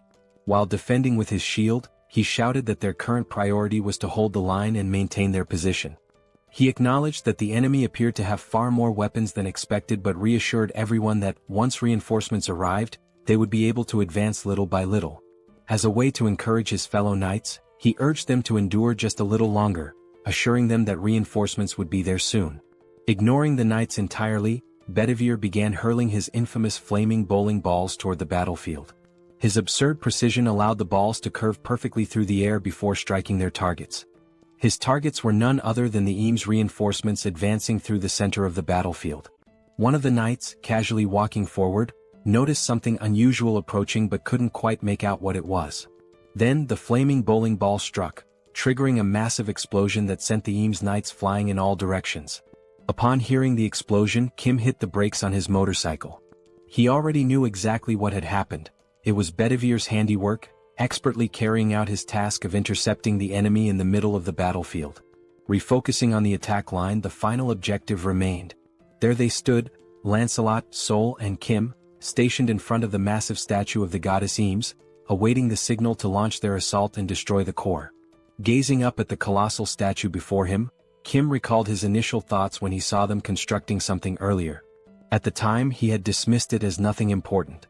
Now, however, he couldn't help but wonder, How the hell had they managed to build such a massive structure at such an absurd speed? Still baffled by the sheer impossibility of it, he launched several missiles toward the statue. The missiles struck their target, resulting in a powerful explosion. However, as the smoke slowly cleared, the statue remained completely unscathed, not even a single scratch. Kim was taken aback. Even after being hit by enhanced missiles, the only visible effect was a radiant glow. Then he chuckled and came up with an idea. He remarked that, in moments like these, it would be rather interesting to store such an object inside the subspace. The system immediately prompted a question. Would you like to store the unfinished statue of the goddess Eames in subspace? At that moment, a soldier from the Eames army bellowed that Earth would be nothing more than pastureland for the Eames and that Kim and his people were nothing more than two-legged cattle. An elder, his voice hoarse from shouting, declared that they should be grateful and should bow to the sacred feet of Eames. He then questioned the foolishness of launching missiles at the statue. The soldiers accompanying the elder urgently warned him that it was too dangerous and urged him to retreat inside. However, the elder refused, insisting that he had to spread the words of the goddess Eames and cleanse the evils of Earth's dimension. As the elder spoke, something else caught Kim's attention. One of the knights advised the elder that, if he truly wanted to continue his speech, he should do so from inside. The elder, offended, demanded to know if he had committed some kind of sin to warrant such treatment, questioning why he wasn't allowed to speak outside. However, Kim was no longer listening. His focus had shifted to something else entirely. In the distance, Kim had spotted something interesting. While the elder argued with the knights, Kim's gaze locked onto a warehouse stocked with construction materials. A wide grin spread across his face as an idea took shape in his mind, an exceptionally good one. With a menacing aura and practically drooling with excitement, he ordered packs to store the warehouse. The system immediately responded, storing the temporary construction material warehouse of the Eames dimension in subspace. After that, the elder noticed something unusual in the surroundings. Looking back, he and the two knights realized that the warehouse filled with construction materials had vanished. Only then did he finally grasp who was responsible for this. Kim entered subspace and approached Young, who was lounging comfortably, asking if he was interested in piloting a helicopter again after so long. Young questioned the sudden request. He responded that he would love to fly and asked how he could help. Kim clarified that it wouldn't involve much flying, he just needed to ascend as high as possible. Excited, Young expressed his eagerness to give it a try. Meanwhile, Lancelot and Seoul sensed something off and immediately went on alert. Within moments, they noticed several spears descending from the sky, hurtling toward them. Seoul attempted to use her newly developed barrier ability to halt the incoming spears. However, the materials used to create objects in this dimension were far too strong, and the barrier could not withstand the impact. The spears shattered through the barrier, perfectly aligned to strike Seoul, who was momentarily frozen in place. Reacting swiftly, Lancelot stepped forward, using his sword to deflect the spear that was about to hit Seoul. She turned to Lancelot, questioning whether these were no ordinary spears. She explained that her ability had evolved to the point of stopping even Kim's enhanced bullets, yet she had failed to block these. Lancelot confirmed that these were far from ordinary spears, though it wasn't a matter of enhancement. Hearing this, Seoul became puzzled and asked what made them so special. Lancelot explained that he had heard of something like this before. A certain dimension had developed a technique that produced an effect similar to item enhancement. The knights then realized that Kim's group had been the ones who looted the warehouse. Enraged, they shouted the order to attack and continued hurling spears. Preparing to defend, Lancelot explained that this technique was referred to as a blessing, and that the construction materials likely carried such a blessing, which was why they had resisted Kim's attacks. With his sword, Lancelot skillfully deflected another spear aimed at them. The deflected spear soared toward Seoul, who caught it midair. Now holding the spear in her hands, Seoul grinned and remarked that, regardless of the origin, this spear was incredibly powerful. Inside the helicopter, Kim observed everything happening below. Young noted that the number of incoming spears had decreased and announced that he was about to take off. Kim acknowledged the update and instructed him to ascend as high as possible. Still watching from the window, Kim set his sights on the enormous statue. It was undoubtedly the source of the enemy's increasing strength. As the helicopter approached the statue, he declared that he would bestow a blessing in the form of a gift to the Eames dimension. At that moment, he released the stolen construction materials from the highest altitude, naming the attack god's staff. The materials plummeted, striking the statue and obliterating it with the very essence of its own dimension. From a distance, Lancelot and Seoul observed in awe as the sheer power of these materials reduced the statue to rubble. As the dust slowly settled, something crushed beneath the debris became visible. Then the system broadcasted a message. The Earth dimension has won the bidding competition in the Seoul region by destroying the core of the Eames dimension's gate. Rewards will be distributed to all inhabitants of the dimension who participated in the competition. The rewards included dimensional accounts for all participants, 5,000 destroyed magic stones based on individual contributions, and additional items from the Eames dimension, which would be transferred and allocated accordingly. Without hesitation, the very first thing Kim did was register his entire family as 8th rank. As soon as the registration process was complete, the documents began dissolving in the hands of those receiving them. Just then, a paper descended from the sky, landing near Kim. He picked it up, puzzled by its contents and its sudden appearance. The system then issued another announcement. The commercial rights of the Lettal dimension, previously held by the Eames dimension, have now been transferred and allocated to the representatives of Seoul.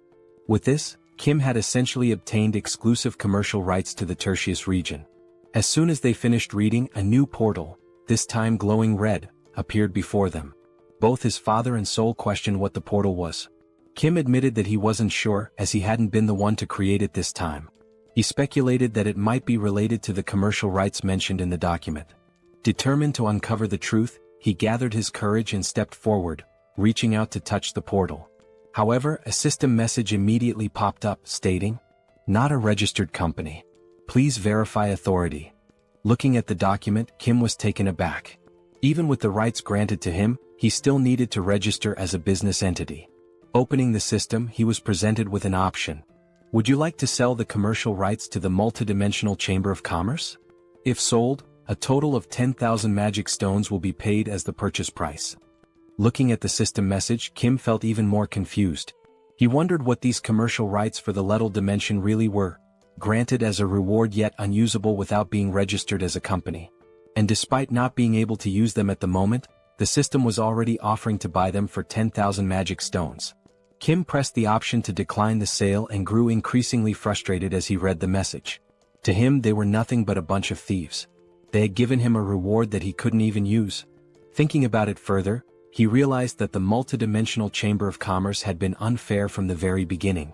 They had been forced to participate in a competition organized by the chamber itself, where every single opponent was of the 8th rank. Even while facing overwhelming disadvantages and unfavorable conditions, they had won.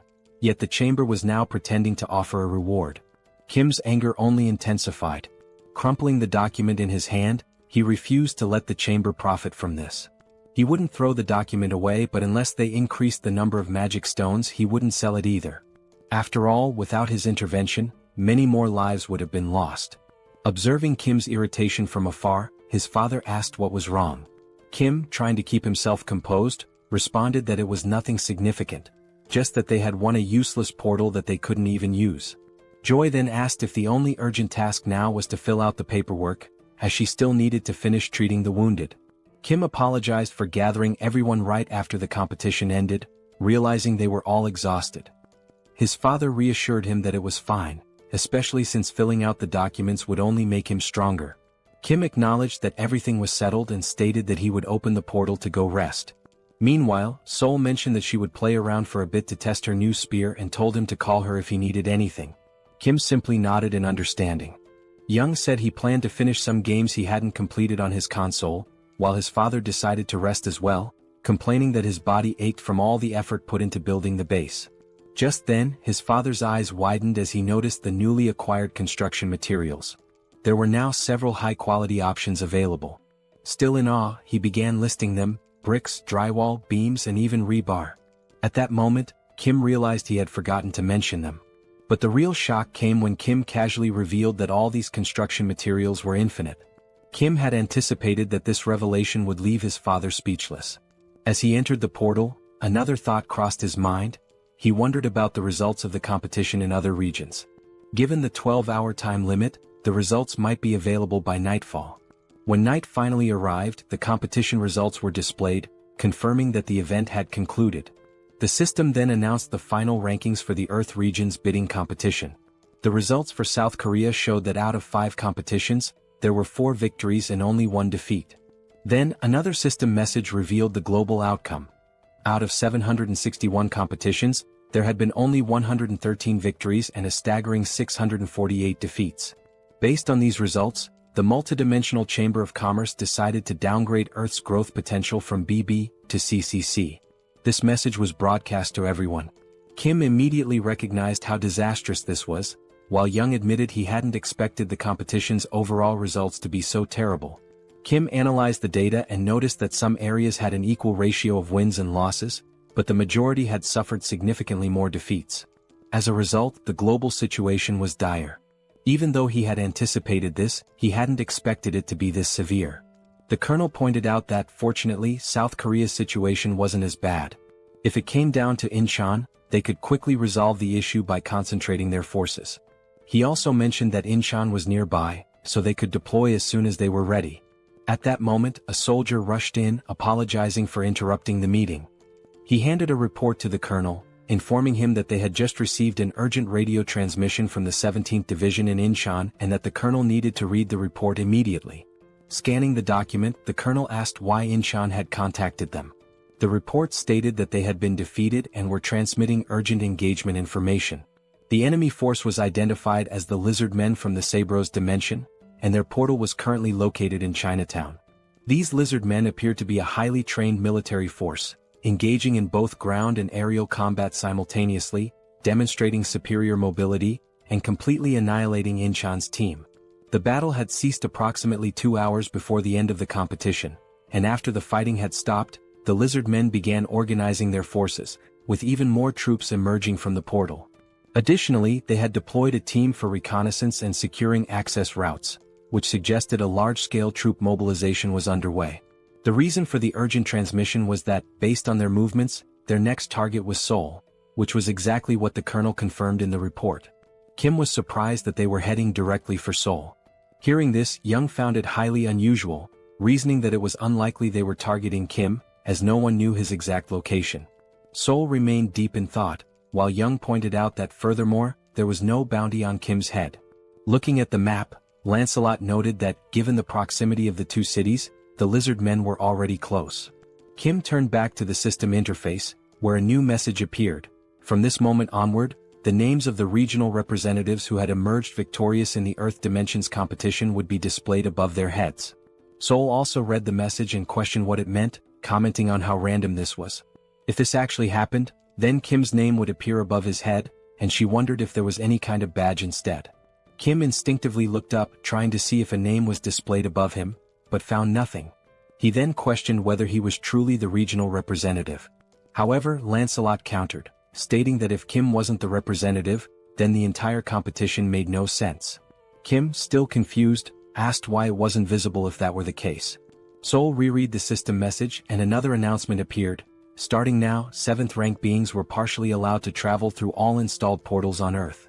Furious, Seoul clenched her fists. She had just reached the 8th rank, yet this rule was exclusively for those of the 7th rank, meaning she would be trapped inside the subspace again. The system message continued, stating that dimensions that had acquired commercial rights by winning the competition could now establish portals in the corresponding regions to eliminate the Earth Dimension's regional representative. Everyone read the new rule and immediately felt outraged. This was incredibly unfair. The colonel then spoke, stating that from now on, they would have to face 7th rank beings and that the regional representatives would likely be the primary targets of these attacks. He compared the situation to a game of territorial conquest, but what stood out was that Kim did not have a name displayed above his head. At that moment, Lancelot had an idea of what might be happening. He asked for a moment to confirm something. Lancelot walked toward the window while Kim, confused, asked what was going on. Stepping outside the building, Lancelot held onto the window frame and looked up. What he saw left him stunned. The words "Seoul Representative" were massive, displayed not above Kim's head, but hovering above the entire building for all to see. Lancelot calls Kim over to take a look, and upon stepping outside, Kim is left speechless, not expecting something this conspicuous. Realizing what had happened, Kim remarks that the tag wasn't missing. It was just so high up that no one had noticed it. Seoul points out that something this massive makes it the perfect target for the Lizard Men, with Kim himself being the obvious objective. A strange feeling washes over Kim, a bad premonition settling in. The Lizard Men were organizing their forces to attack Seoul, even though there had been no bidding competition. Turning to Seoul, he connects the dots, pointing out that a wonderfully convenient new rule had just been added, and questions whether it feels like they had prepared in advance, knowing these rules would come into effect. Seoul hesitates but admits that it is strange. Lancelot, however, is certain they knew these rules were coming. However, instead of targeting the representative from the beginning, they had been preparing for battle. Lancelot further suggests that perhaps they have experience in these bidding wars, meaning they had likely anticipated this rule and were familiar with it beforehand.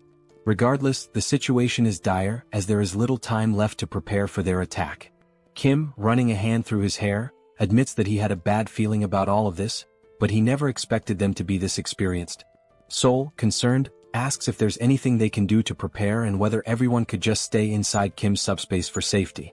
Lancelot, in his usual wisdom, quickly dismisses the idea. It won't be that simple. While defeating Master Kim would be impossible for them, they could take hostages and force them out of subspace, or worse, they could divide their forces and overrun other regions first. Kim murmurs in frustration, acknowledging that he's right. This wouldn't be defending, it would be hiding, and they wouldn't even be able to attack from within the subspace. No matter how they looked at it, the lizard men would have to be defeated in the end. Then a thought occurs to him. If he himself were the target and his location were exposed, it would undoubtedly draw them in. In that case, he could lure them into a place where they would be at a disadvantage. A heavy silence falls over the group as they contemplate possible strategies.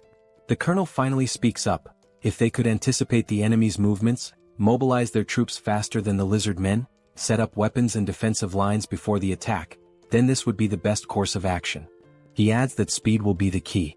Young reassures them that there's no need to worry about movement, as he can cut down travel time significantly, then asks if they should move now and where they should go. Kim admits that this is the problem. He hasn't chosen a location yet. The five of them exchange thoughtful glances, trying to determine a battlefield that would give them an advantage. Then an idea strikes Kim. A place he had been to before, where he had defeated several hellhounds using refrigerators. He recalls that the terrain there could minimize damage to them while causing significant harm to the enemy. In other words, Gyeong Bridge was an ideal battleground, no civilians would be involved and its straight, narrow layout would work against the lizard men. Additionally, due to its limited space, their mobility would be restricted, and the surrounding area was an ecological park, free of residential buildings, meaning they could launch attacks at full power without concern for collateral damage. Kim further points out that even if the lizard men attempted to cross from another bridge, Bedivere could scout ahead, as there were no tall buildings nearby to obstruct visibility. Moreover, with the materials obtained from the Eames dimension combined with his father's construction skills, fortifying the area using Pax's features would be easy. On top of that, the sacred lances from Eames had arrived along with the material warehouse, and Kim's father had the idea of using them as barricades. Seoul mentions that she has already learned how to wield the lances. Looking at the sacred lances in front of him, Kim suddenly recalls that Lancelot had mentioned Bedivere's proficiency with dart throwing, which means these lances could certainly be put to good use. At another moment, Seoul grips a lance while Bedivere is already scanning the surroundings, keeping an eye out for enemy movements. The two of them stand atop the newly built defense tower, which Kim's father had constructed using the new materials. Meanwhile, his father remains hard at work, building at full speed. Given the urgency of the situation, the structure itself had been prioritized, with guards deployed first, and beams were reinforced to create defensive walls. Additionally, barricades made of the sacred lances had been erected around the tower, serving as an additional barrier to slow the enemy's advance as much as possible.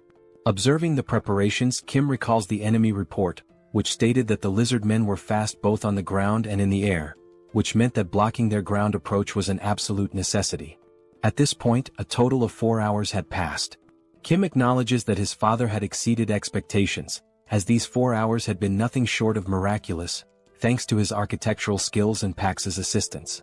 It is only then that Kim realizes they had overlooked two critical details. The first, reptiles are excellent swimmers, meaning the lizard men could approach unnoticed via the water. And the second thing is that the surrounding bushes had grown faster and were lusher than he had expected. And yes, the lizard men were doing exactly that, taking advantage of the gaps. One of the lizard men then remarks that he cannot understand how the warriors of the Eames dimension lost to these people from Earth. Even though they seem weak, their defense is something to be considered, and with this construction they wasted a lot of valuable materials. The lizard man pauses and says that, for now, he will not be able to hold his head high in the multidimensional battlefield, but perhaps he can extract something more. This lizard man is a general named Lakis. He states that last time he took a spear and this time he will take armor. The lizard man soldier informs him that the other general, Yatu, is also ready. Back at the bridge, Bedivere is closely observing everything, trying to detect any suspicious movement. Then he notices a strange noise and Seoul also senses that something is wrong. Looking carefully, Seoul is taken aback. The lizard men, armed with spears and mounted on giant lizards, are advancing to attack the tower. From afar, Kim and Lancelot hear a shout, warning that the enemies have appeared. Turning their heads, they see a battalion of lizards charging toward them, both on land and in the air. As they advance, the lizard men cry out that this is revenge for the people of the Eames dimension. Kim is startled, wondering how they managed to get so close so quickly. Wasting no time, the soldiers atop the defense tower begin opening fire. The shots manage to take down some of the mounts, slowing the lizardmen's advance. Additionally, objects are being launched by the packs at relatively high speeds. One of the lizardmen soldiers warns his comrades to be careful, noting that they are using materials from the Eames dimension. One of the lizardmen generals, wielding a spear, skillfully deflects and counters all incoming attacks. A soldier calls out to General Lakis, stating that the enemies are throwing materials from their brother dimension, Eames, and that it will be difficult for the awakened to use them effectively. He urges them not to fear and to keep pressing forward. Enduring the attacks, the lizard men declare that now is the time to persist, not to retreat. Then one of the generals, Yatu, proclaims that he only knows how to attack and will never fall. Charging forward with his mouth wide open, he challenges anyone to stop him. As he advances toward the tower, a bright light streaks toward him. A spear strikes near his snout. He simply grabs the spear, yanks it out, and scoffs that it is not enough to stop him. He continues his assault. Watching the scene unfold, Kim is alarmed that the attack did not work, while Lancelot readies himself for battle, drawing his sword. Lancelot quickly assesses that they are facing two enemies of the 7th rank, but notes that this large one fights with no particular technique, just sheer brutality. Looking toward the barricades, he realizes that the real threat is coming from that direction. Still gripping his sword, he turns to Kim and warns that this will be a tough battle. However, he adds that the previous attacks were effective against the bulky lizard.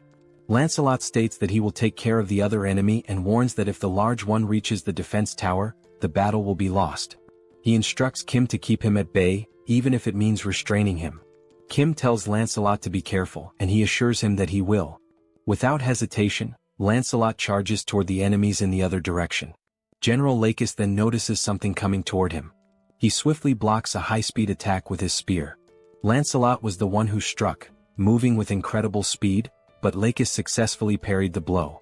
A lizard man soldier asks General Lakis if he is alright, to which the general replies that he is fine and orders him to keep attacking.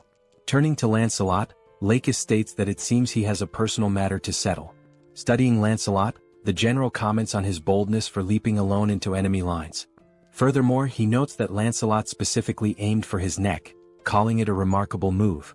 Lakis smirks, remarking that it has been a long time since he has encountered a warrior like this.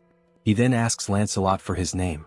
Lancelot introduces himself, and the lizard man is enthralled, calling it a magnificent name. Lakis introduces himself in return. Lakis acknowledges that Lancelot's goal is to keep him occupied.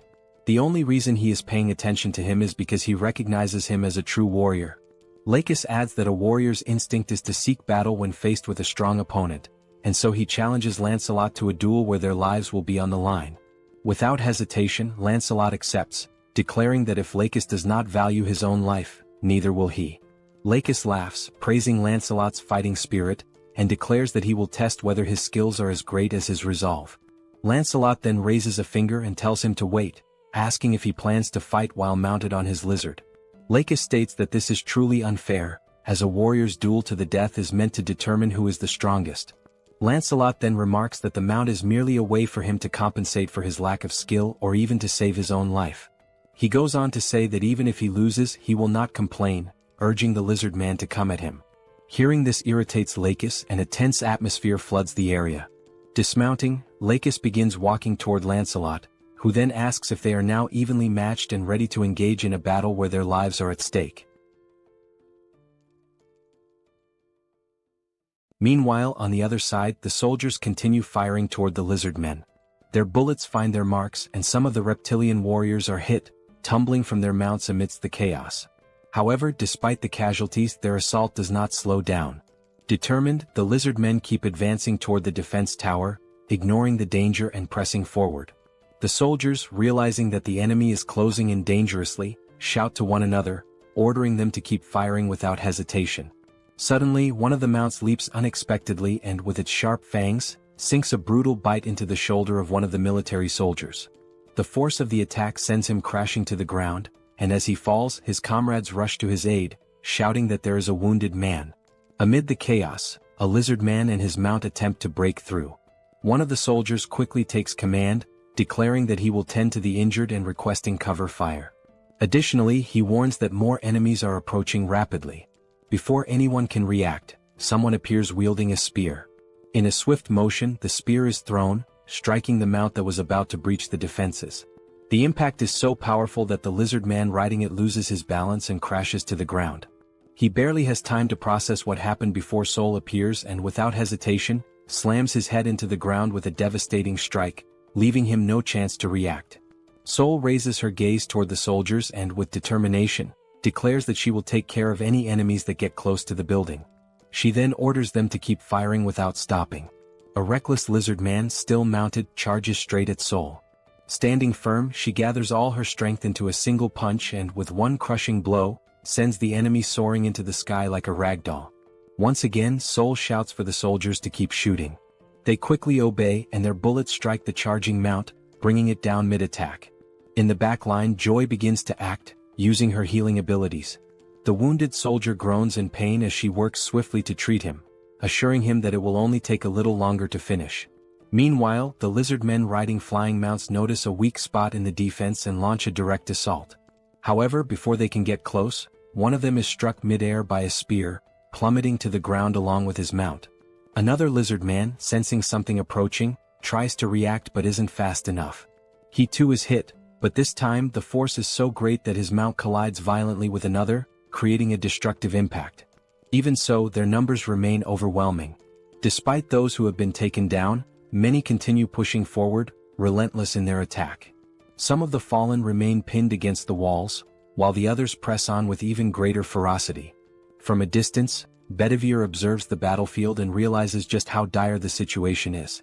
He wonders whether he can handle such a large number of enemies alone and questions how long it will take before reinforcements arrive. Elsewhere on the battlefield, Yatu, the brute among the lizard men, slowly pushes forward, trying to defend himself against Kim's attacks. His body is already riddled with wounds, but he continues moving, grinning as he remarks that these attacks are quite impressive. Amused by the fight, he declares that this is excellent and asks if Kim has an even stronger attack that might actually affect him.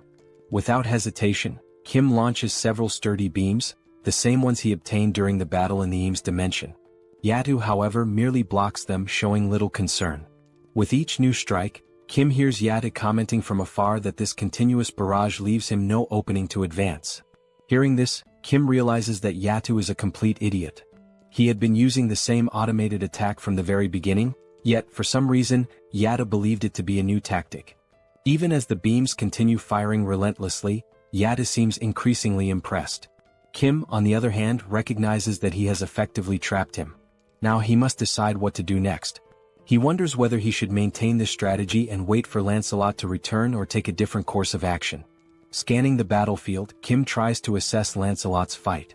However, he quickly realizes that waiting might be too risky. Even so, he wishes there were a way to help Lancelot. At that moment, a distinct sound rises above the battlefield. A series of rapid strikes cut through the air with tremendous force, creating a loud, slicing noise. Kim immediately identifies the source. It's coming from Lancelot's fight. The sound originates from the sacred spear wielded by Lakis. The power of the spear is so immense that, even when Lakis swings and Lancelot manages to dodge, the impact completely shatters the ground beneath them. Right now, Lancelot is focused entirely on evasion. He knows that the spear is incredibly powerful and that facing it head-on would be a fatal mistake. Noticing this, Lakis taunts him, questioning how long he intends to keep running. He remarks that he thought Lancelot was a true warrior, but perhaps he had been mistaken. Lancelot puts some distance between himself and Lakis, reflecting on his words. He wants to respond to the provocation, but in some way Lakis isn't wrong. The truth is that his weapon is overwhelmingly powerful, and Lancelot realized this before it was too late. Observing closely, Lancelot confirms that the power of this spear surpasses that of the spears from the Eames dimension. Moreover, he recognizes that it possesses additional properties, making it far more dangerous than he initially expected. Lancelot interrupts his thoughts and remarks that, upon further reflection, the lizard men refer to the Eames dimension as their sister dimension. He then inquires whether the spear was created in Eames. In response, Lakis immediately denies it and adds that the spear was actually forged in the SUBSPACE dimension. However, he explains that the people from Eames provided a special enhancement to it. Lancelot states that he suspected as much and then mentions that he has a proposal. However, he quickly corrects himself, calling it a question instead, which causes Lakis to hesitate momentarily. Without missing a beat, Lancelot then taunts Lakis by questioning whether that weapon is merely a means to conceal the lizardman's lack of skill. Hearing this, Lakis gives a faint smile and calmly states that he is not foolish enough to fall for Lancelot's provocation a second time. Without a moment's hesitation, Lakis charges forward, aiming to strike Lancelot with his spear. Lancelot evades the attack with ease. However, in the midst of his assault, Lakis abruptly alters the direction of his strike. Yet, as if anticipating this maneuver, Lancelot is already prepared and successfully defends against the blow. The sheer power of the spear proves overwhelming, pushing Lancelot several meters back upon impact. Not allowing him a chance to recover, Lakis presses the attack, determined to prevent Lancelot from regaining his footing. However, Lancelot is already prepared, kneeling on the ground with his sword pointed forward in defense. Lakis deflects the strike effortlessly with his spear. Seizing the opportunity to counterattack, Lakis declares that Lancelot may be a warrior, but his life will end here. Lancelot remains still, watching the incoming strike without any visible reaction. Just as the attack is about to land, ending the fight once and for all, something entirely unexpected occurs. The spear begins to tremble violently, as if resisting the act of striking Lancelot. With an immense effort, his face flushing red from the strain, Lakis demands to know what is happening to the sacred spear. Suddenly, the spear wrenches itself free from Lakis's grasp, leaving him utterly shocked. This has never happened before. To his astonishment, the spear then soars through the air in a completely different direction. This was Kim's doing. The spear had been pulled into subspace. A notification from the system appears, stating that 238 magic stones were used to store the spear under the category Eames Dimension Construction Materials. Kim stands momentarily stunned, realizing that his plan had actually worked under such circumstances, and that, in doing so, he had also saved Lancelot. Even so, he does not fully understand why such a powerful weapon has been classified under construction materials. Regardless, he expresses his gratitude and resolves to make good use of it. Back on the battlefield, Lancelot remains kneeling as Lakis turns his furious gaze toward Kim, struggling to comprehend what has just happened. Frustration growing, Lakis demands to know why Kim has chosen to disgrace a duel between sacred warriors in such a manner. Redirecting his anger back toward Lancelot, Lakis accuses him of speaking so much about lacking skill, when in reality, Lancelot himself is the disgraceful one. Lancelot swiftly denies the accusation and explains that Sir Kim took the spear because he clearly had a purpose for doing so. He then warns Lakis not to speak so recklessly. Lakis's irritation only intensifies. His voice dripping with anger, he asks whether Lancelot is making a joke out of this situation. With a smirk, Lakis then raises his index finger, pointing it directly at Lancelot. His voice is laced with mockery as he questions whether this so-called master whom Lancelot follows is truly so dishonorable that he does not even understand the concept of honor. Lancelot, unshaken, demands that Lakis take back his words. His tone shifting, Lancelot declares that he now fully understands his opponent. He states that the reason Lakis is so enraged is not because of the duel itself but because he fears losing his spear. However, Lancelot reassures him that there is no need to worry, after all he himself is a warrior. With that, Lancelot drives his sword into the ground, proclaiming that whether he perishes by decapitation or by being beaten to death, the end result remains the same. Now raising his fists, ready for a hand-to-hand battle, Lancelot asserts that one fact remains unchanged: Lakis will die. The lizard man smirks, remarking that Lancelot has quite the nerve for someone who was nearly killed just moments ago. Accepting the challenge, Lakis takes a step forward. Lancelot stands firm, calling his enemy to battle. And so, the two warriors prepare to engage in a fight to the death, this time with their bare hands. From another perspective, the remaining lizardman soldiers continue their advance toward the defense tower, their numbers pressing forward relentlessly. Meanwhile, following his acquisition of the sacred spear, Kim watches the system while Seoul effortlessly cuts down every lizardman that dares approach the tower's perimeter. While observing the system, Kim notices something peculiar and wonders what exactly it could be. The system then displays the spear, along with its status information. It is identified as the Lakis' Sacred Spear, Enhanced Level 3. The classification is marked as Epic, with enhancements provided by God Eames. The listed attributes include plus 31 penetration, plus 31 acceleration and purification. Reading through the details, Kim immediately realizes that this spear is on an entirely different level. The scene shifts back to the lizardman Yatu, who remains trapped within the beams launched by Kim. With a smirk, Yatu questions Kim, asking why he has suddenly stopped attacking. His gaze filled with arrogance, he assumes that Kim must have been overwhelmed by the sheer might of the great Yatu. He convinces himself that this must be the case. After all, his body is incredibly resilient. Kim must have exhausted himself trying to attack, realizing that he simply cannot bring Yatu down. He then asks Kim if he is aware that, in the 7th hierarchy, there are only two individuals, Brother Kostes and the other lizardman, Lakis. They are the only ones who have ever succeeded in halting Yatu's advance. Never in his life has he encountered warriors like them. Given this, Yatu assures Kim that it is inevitable. Kim will die without ever being able to stop his advance. However, at the very least he made an attempt. Once again Yatu grins, declaring that for a warrior, death is an honorable fate. He asserts that Kim should feel proud to perish by his hands, as once the dust settles, he will end this battle swiftly. As Yatu revels in his own strength, something suddenly strikes his hands, rendering him completely speechless. His eyes widen in shock. Looking down at his now pierced hand, he stares at the wound and realizes that it is the sacred spear of Lakis embedded within it. Confusion floods his mind as he wonders why that spear is in his hands. Before he can even comprehend what is happening, multiple strikes follow. His body is pierced in several other places, leaving him unable to react. Kneeling to the ground, Yatu's strength quickly fades, and with one final breath, he collapses, succumbing to the devastating assault of the sacred spear. As his eternal rest begins in the background, Kim's subspace remains active, launching the spears at an astonishing speed. At that moment, the system notifies Kim that Yatu's dimensional account has been transferred to him. However, since Kim already possesses an account, the value is simply added to his own. Additionally, he receives a Tier D enhancement stone.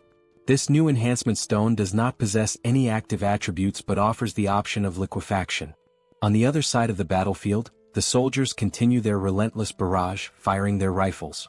The electric-charged shots strike down the lizardmen and their mounts one after another. Seoul observes the battlefield and realizes that only one lizardman remains standing, charging forward in a desperate all-in attack. Growing bored, Seoul notes that no more lizardmen are near the building and concludes that there is nothing left for her to do. Just then, a sound from above catches her attention. As she tries to make sense of the situation, she hears a wyvern's piercing cry from high above. Only at that moment does she remember, she had completely forgotten about Bedivere, leaving him alone up there to deal with all the lizardmen riding wyverns. Rushing up to the defense tower, the first sight that greets her is Bedivere sitting on the ground, surrounded by lifeless lizardmen, all of them pierced through by spears. Sensing someone behind him, Bedivere turns to see who it is. Locking eyes with Seoul, he calmly remarks that she is quite late. He then asks what they should do next now that there are no more lizardmen left. Back on the battlefield, the duel between Lakis and Lancelot continues. Lakis swings his tail in a powerful strike, but Lancelot effortlessly dodges, maintaining a safe distance. With swift footwork, Lancelot closes in, keeping his guard up, and delivers a solid punch to Lakis's face. Following the initial strike, Lancelot immediately plants his foot firmly on the ground, rotating his torso to throw another powerful punch, this time, landing directly on Lakis's abdomen. Still dazed from the first hit, Lakis finds himself taking blow after blow, unable to react as Lancelot's relentless barrage continues across his entire body. After a brief moment as his consciousness begins to return, Lakis finally registers another incoming punch. However, just as Lancelot's fist is about to make contact, it swings through empty air, Lakis manages to evade at the last second by ducking low to the ground. Seizing the opening, Lakis lunges forward, attempting to counterattack. But Lancelot, quick to react, drives his knee straight into Lakis's face. Now down on the ground, Lakis's thoughts race. He cannot believe that he has been brought to this state. Before he can recover, Lancelot follows up with an uppercut, striking Lakis squarely on the chin. The impact is so forceful that Lakis momentarily lifts off the ground, nearly standing upright again, only for Lancelot to deliver another crushing punch. This final blow sends Lakis flying several meters away. Lying motionless, Lakis realizes that this is the end. He has no strength left to stand. Slowly, Lancelot approaches the fallen lizard man. Standing over him, he asks if Lakis has any final words. Still on the ground, drained of all energy, Lakis calls Lancelot a true warrior and acknowledges that it was a splendid duel. Lancelot agrees, admitting that it was indeed a good fight. Summoning his remaining strength, Lancelot clenches his fist and delivers a devastating punch to Lakis's face, slamming him into the ground. The impact is so brutal that blood splatters across the battlefield. The fist of the now victorious Lancelot remains stained with the blood of his fallen enemy. From atop the tower, the soldiers observe the battlefield, and the commander, seeing the outcome, states that it is finally over. At that moment, one of the soldiers calls out to him. The soldier informs him that they have just received an urgent message from the Joint Chiefs of Staff headquarters, causing the colonel to feel a slight unease. As the battle comes to an end, Kim takes a moment to process the difficulty of the fight. The lizard men had proven to be formidable opponents, and the strategies initially devised had not worked as expected. However, what matters now is that the portal to the lizardmen's dimension remains open. As long as it stays that way, there is always a risk of more enemies returning, potentially in even greater numbers. With that in mind, the time has come to launch a counterattack. Sometime later, Kim sits inside a helicopter, his system interface displayed before him. The system indicates that he is currently using 1,000 magic stones to unlock a new ability, granting him the capacity to send up to 8 items simultaneously. Beyond that, Kim still ponders over the best way to utilize the new enhancement stone he obtained after defeating the crocodilian enemy. The stone possesses the liquefaction property, and it is becoming increasingly clear that the time has come for Camelot to begin mass-producing enhancement stones. At that moment, Youngso informs him that they are about to land, catching Kim off guard with how quickly they have arrived at their destination. Before disembarking, Kim acknowledges the urgent need for more intelligence, information regarding the exact location of the lizardmen's portal, their numbers, the defensive lines, and any other strategic details. Additionally, he also requires data to determine the ideal location for launching the counterattack. As he steps off the helicopter, one of the soldiers suddenly calls out, instructing the others to salute Colonel Kim. Watching the scene unfold before him, Kim scratches his head, feeling slightly uncomfortable. He has always found these formal salutes to be rather embarrassing whenever he receives them. A soldier steps forward, introducing himself as Park Inbo, Lieutenant Colonel and Operations Officer of the 17th Division of Incheon. He states that he has heard many impressive things about Kim, particularly how he managed to halt the lizardmen's assault without a single casualty. He mentions that he received this information directly from the Chief of Operations, who unfortunately could not be present due to urgent business matters. Kim recalls that the Chief of Operations had received a wireless message and had immediately sprinted off without offering any explanation. Thinking back, Kim vaguely remembers overhearing something about insects attacking headquarters as the officer rushed away. Shrugging off the thought, Kim comments that it is probably nothing too serious. He also recalls that the colonel mentioned having some unfinished business to handle at the Joint Chiefs of Staff. Lieutenant Colonel Park nods, expressing relief that the situation is not a major issue, and then invites Kim inside to discuss the matter further. Once inside, Lieutenant Colonel Park wastes no time, opting to get straight to the point. He reveals that they have discovered the location of the enemy's gate. However, there is one major issue: the core of the gate remains unknown. Park explains that their forces were initially able to position snipers to track the location of the core. However, after the bidding competition ended, a strange sludge-like substance began seeping from the portal. As a result, they lost all visibility of the core's position. Hearing this, Kim inquires if it is really just sludge. Lieutenant Colonel Park, reaching into his pocket, confirms that it is. However, he adds that it would be easier for Kim to see it for himself. He then places 2 photographs on the table, explaining that these were the best images they managed to capture. He points out that, as Kim can observe, a thick, mud-like substance has spread outward, engulfing the area surrounding the gate. Park further clarifies that this sludge does not cause any harm upon contact with the skin. However, it makes movement incredibly difficult, almost impossible to traverse normally. The lizard men have taken advantage of this terrain, using it both as a means of concealment and free movement, treating it as if it were a swamp. Examining the photographs, Kim remains unfazed. He remarks that this is not a problem. Kim states that he has allies capable of traversing and gathering intelligence within this swamp freely, summoning Lancelot. Lancelot takes the photographs in hand, carefully analyzing the situation depicted. Without hesitation, he immediately apologizes, admitting that this will be difficult, leaving Kim momentarily uncertain. Lancelot then elaborates, explaining that movement itself would not be an issue due to the phantom effect. However, if the entire area is submerged in the swamp, their presence would be easily detected as there would be nowhere to hide. Kim acknowledges that he had not considered this factor. However, Lancelot, as always, reassures him that there is still a way. He states that he knows someone who is both swift and stealthy. Kim, curious, immediately asks who fits that description. Moments later, the system interface activates, notifying that an enhancement stone and 500 magic stones have been consumed. As a result, Mordred has been officially appointed as one of the 12 Knights of Camelot. At that very instant, a portal materializes before them, heralding the arrival of a new warrior. The figure steps forth and, without hesitation, announces that he has arrived in response to Lord Kim's summons. Introducing himself, the newly summoned ally declares his name as Mordred, one of the 12 knights under Lancelot's command. With unwavering resolve, he swears to serve Lord Kim with his life.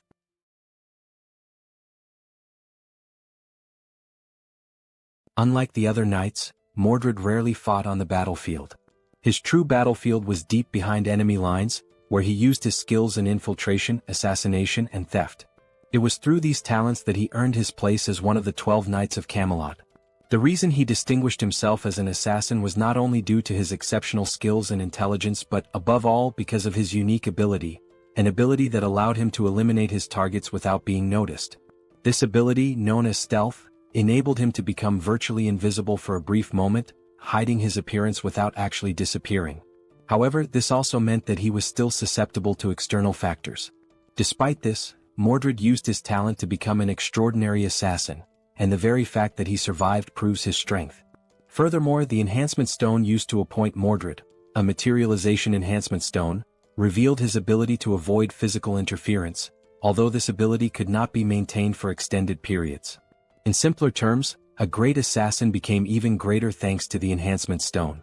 Back in the scene, Kim, clearly excited, tells Mordred that he will now explain what he needs him to do, and Mordred agrees, addressing him as my lord. Pointing to a map, Kim says that they need to find the core of the Lizardman's Gate from the Sabros dimension.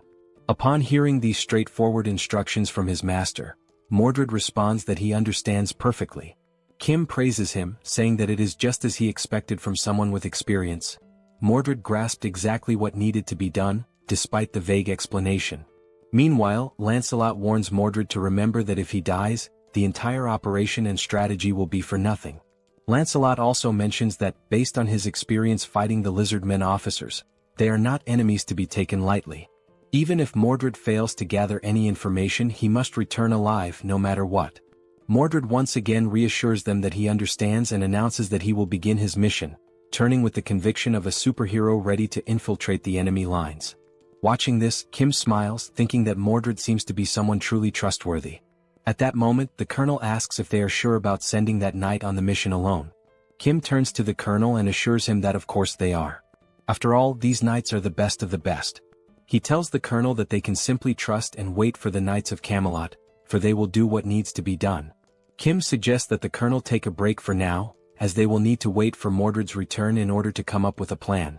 He also says that he will let the colonel know once Mordred is back. The colonel thanks him and asks for permission to leave. He also advises Lancelot to rest in SUBSPACE, since it hasn't been long since he fought against that powerful lizard man. Lancelot nods, explaining that since he is an undead, he doesn't feel fatigue, so Kim need not worry about him. As Kim is about to say that he still needs to rest, something catches his attention. Looking at Lancelot, Kim wonders if there have always been so few scratches on his armor. Lancelot thanks Kim for his concern, but Kim, more curious now, says that he is sure that Lancelot's armor and sword were much more damaged before. Lancelot responds, explaining that even if the armor or weapons are damaged, they regenerate within Camelot. This revelation leaves Kim astonished, as he never knew that Camelot had such a function. Lancelot goes on to explain that, since they are categorized as items, as long as the item is not completely destroyed, they can regenerate infinitely as long as the materials still exist. On the subject of Camelot, Lancelot adds that there is something he needs to inform Kim about. He tells him that a new enhancement stone has been created in Camelot, and its property is wound regeneration. Upon hearing this, Kim remarks that the stone sounds useful just based on its name. However, he decides to think more about how to use the enhancement stone once Mordred returns. While Lancelot agrees that this idea is indeed good, something suddenly catches his attention, and he shifts into a state of alert. Lancelot, now prepared to draw his sword, hears Kim asking what is happening. Holding the hilt of his sword, ready for combat, Lancelot says that someone is hiding, watching them. Kim is taken aback, realizing that the enemy is faster than expected. He wonders who is hiding and whether it is truly a lizard man. Lancelot admits that he can only sense the presence of this unknown figure and cannot pinpoint their exact location or identity. He urgently advises Kim to enter SUBSPACE immediately. At that moment, Lancelot hears a noise coming from somewhere. He quickly spots the figure who had been secretly observing them. Lancelot disappears in an instant with a swift movement, stating that he will resolve the matter quickly and return shortly. From the spy's perspective, he watches as Kim remains alone, wondering where Lancelot has gone and whether the other person who had been with him also disappeared. However, due to Lancelot's exceptional speed, he was already behind the man, holding a sword to his neck. Lancelot began to speak to the spy, explaining that the only individuals he serves are Lord Kim and Lord Kim's allies. He emphasized that just because the man was human did not mean he was to be treated as friendly. Upon hearing this, the man slowly turned around. Still with the sword pointed at his neck, Lancelot declared that the man's answer to the question he was about to ask would determine whether he would live or die. With a killer aura, Lancelot proceeded to ask his first question, demanding to know why the man had been secretly watching them. At that very moment, Kim heard a noise that sounded like screams for help. He decided to rush over to see what was happening.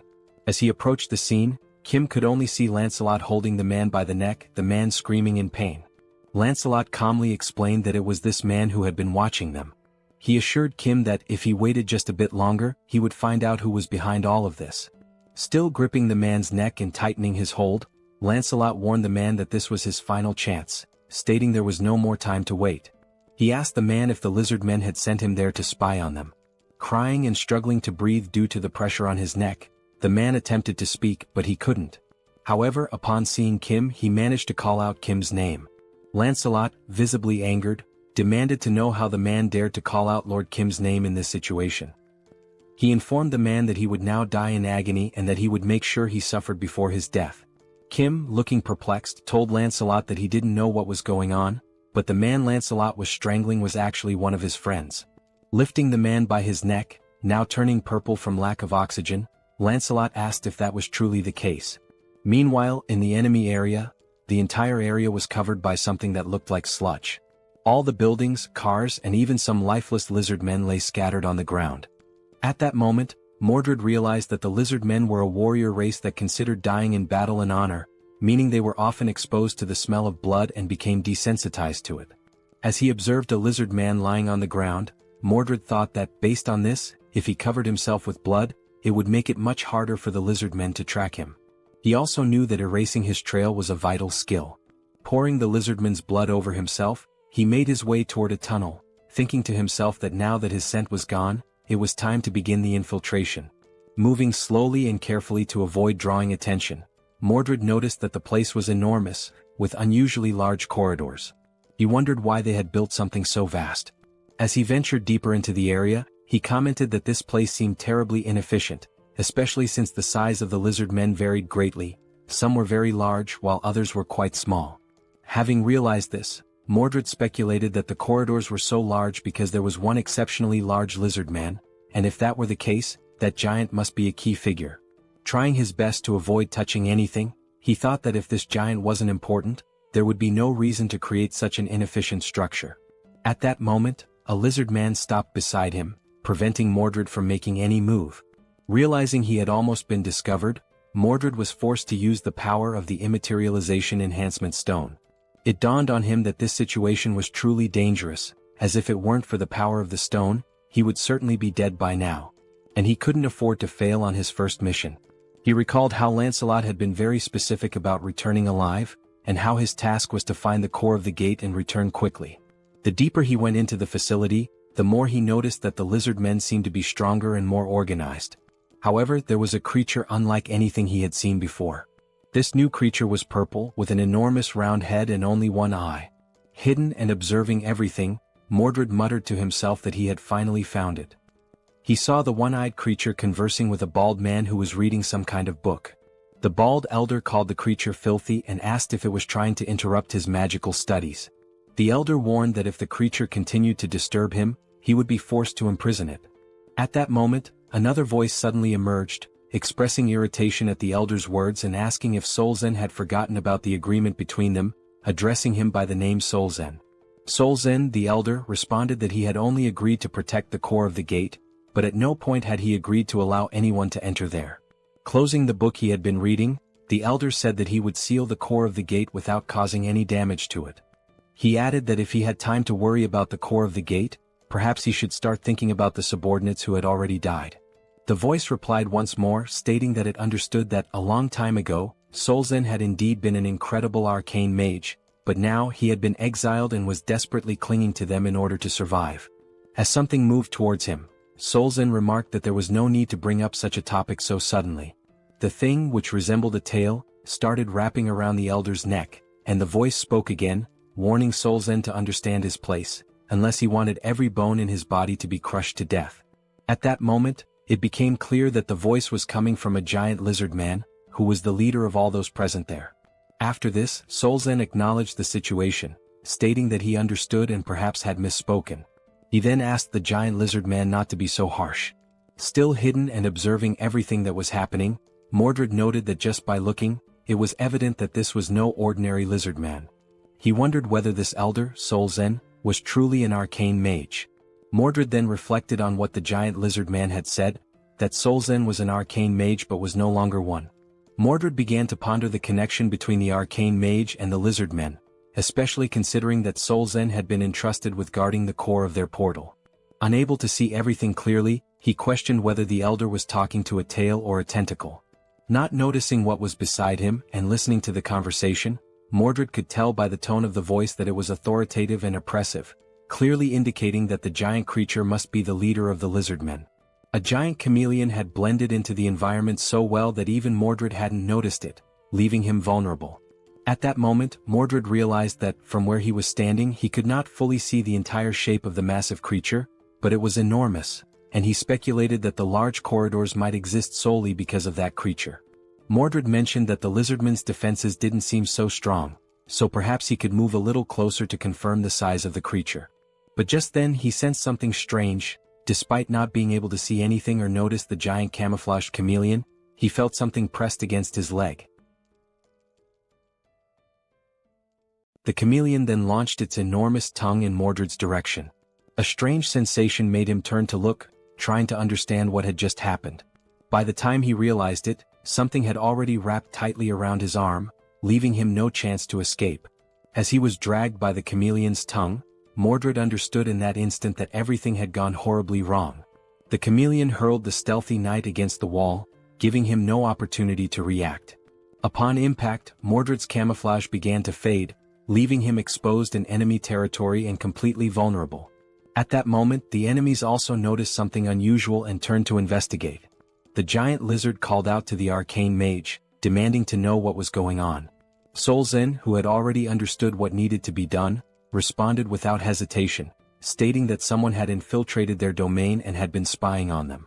The bald elder then activated one of his red aura spells, summoning several scrolls into his hands. Unrolling one of them, he prepared to unleash an arcane spell. Without hesitation, he cast a magic missile, sending multiple powerful projectiles, imbued with a crimson aura, flying straight toward Mordred, who was still in the process of recovering. Seeing the attack rushing toward him, Mordred tried to react quickly. His eye gleamed, possibly as he activated his materialization ability to avoid being hit. At that moment, a flashback emerged. Kim's friend mocked his uniform, calling it pathetic and asking if he had pulled it out of the trash, pointing out how tattered it was. Kim thought back to the very first impression he had of this guy, and how it made him want to buy him a new pair of glasses. The boy laughed, making further remarks about Kim's family being poor, stating that from now on, Kim stinks and should stop talking to him.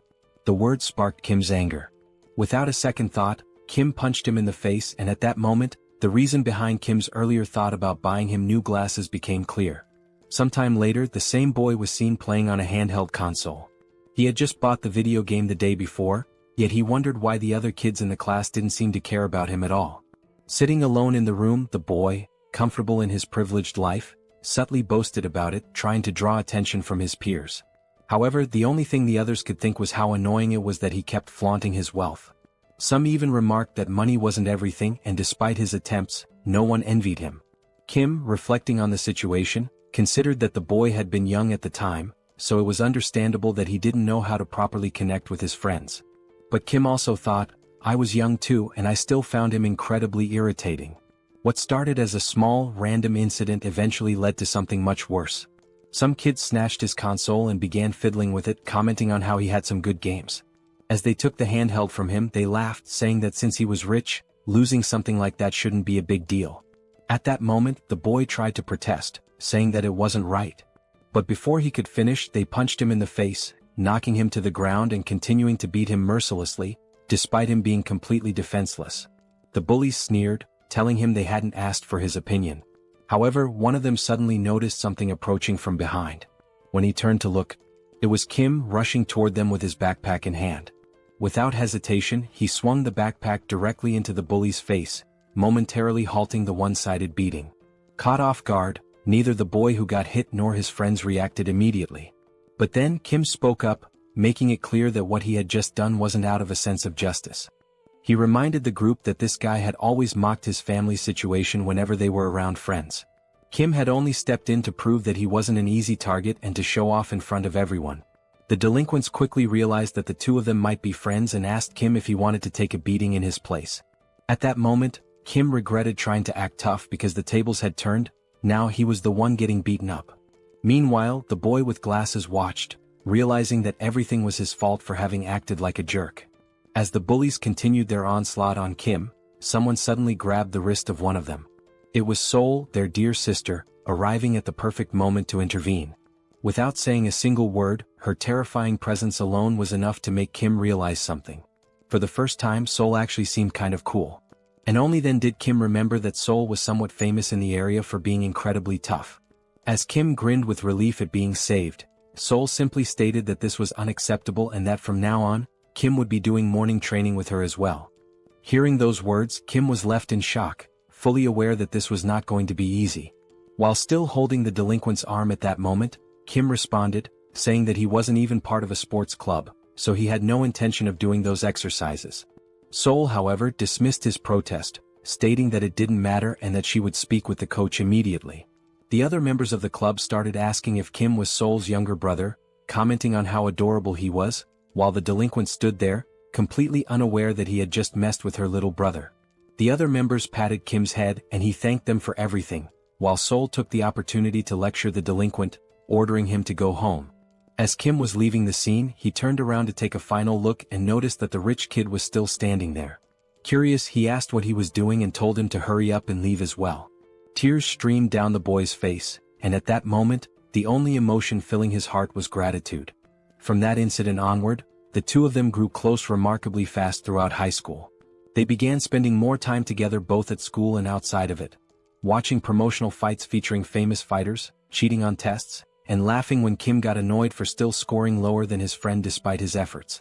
Even after going to different schools, they remained in frequent contact, constantly checking in on each other's academic performances and sharing updates about their lives. Then, after graduating high school, they ended up enrolling in the same university, and over time their bond grew even stronger. Now, they were not just close friends but the kind of best friends who genuinely influenced each other's lives. The two even played League of Legends together, where the glasses-wearing friend would come up with wild builds. At some point during one of their matches, he casually mentioned that he had been thinking about joining a kendo dojo. Kim, caught off guard, asked why he suddenly had that idea. His friend explained that watching Kim and Seoul train had looked really cool, and it made him want to try a sport of his own. Since there was a kendo dojo near his house, he figured it would be a good place to start. Still shocked that his friend found that kind of training cool, Kim jokingly asked if he had hit his head recently. His friend simply responded that not all training was as brutal as Seoul made it seem. At that moment, Kim realized something. That was the exact moment Manhwa started training kendo. Thinking back, before that, he would have never even considered joining a dojo. Returning to the present, Manhwa suddenly said something that left Kim completely stunned. Manhwa repeated himself, revealing that he had awakened swordsman abilities, leaving Kim wide-eyed with shock. Manhwa, noticing Kim's reaction, questioned why he looked so surprised. After all, Kim was the one who should be more shocking. He had become Seoul's representative after all. Manhwa even admitted that, at first, he wasn't sure if it was really the same Kim he knew. The sight of Kim's skeletal companion had terrified him so much that he hadn't been able to approach. Explaining further, Manhwa admitted that he had hidden himself, waiting for the skeleton to leave before stepping out. Even though it had been dangerous, he understood that Lancelot had simply been doing his duty. Turning to the side, Manhwa then asked Kim to call off his skeletal friend, saying that he was too intense. Meanwhile, Lancelot had pressed his own head into the ground, bowing deeply as a sign of apology. Kim, observing this, explained that even if he told Lancelot to stop, he wouldn't listen. For a knight, honor was something personal, and this was a matter of self-discipline. It was about not being able to forgive himself, something that only he could atone for. At that moment, the only thought running through Lancelot's mind was how pathetic he was for having wronged Lord Kim's dear comrade. Beyond pathetic, it was tragic. With that heavy realization, Lancelot declared that he no longer had the right to call himself a knight. Manhwa, observing his posture, couldn't help but ask where Lancelot had learned such a stance. Kim casually responded that he had probably learned it from getting beaten by Seoul. Shifting the conversation, Kim expressed his relief that Manhwa was safe and asked how his mother was doing. He then suggested that if Manhwa agreed, his mother could stay within a secure subspace, ensuring her safety. Upon hearing that, Manhwa turned his face away, as if something was weighing on his mind. After a moment he responded, probably she was fine, maybe. Kim, now feeling uneasy, realized that Manhwa didn't even know for sure if his mother was safe. Sometime later, in enemy territory, where the homes had been consumed by mud and filth, Manhwa's mother could be seen, lying down to rest, surrounded by only a few meager supplies. A noise from nearby caused her to wake up. Alerted, she got up and decided to check what it was. As she turned around, her eyes widened at the sight of Lancelot standing outside her window, his fist raised, ready to strike.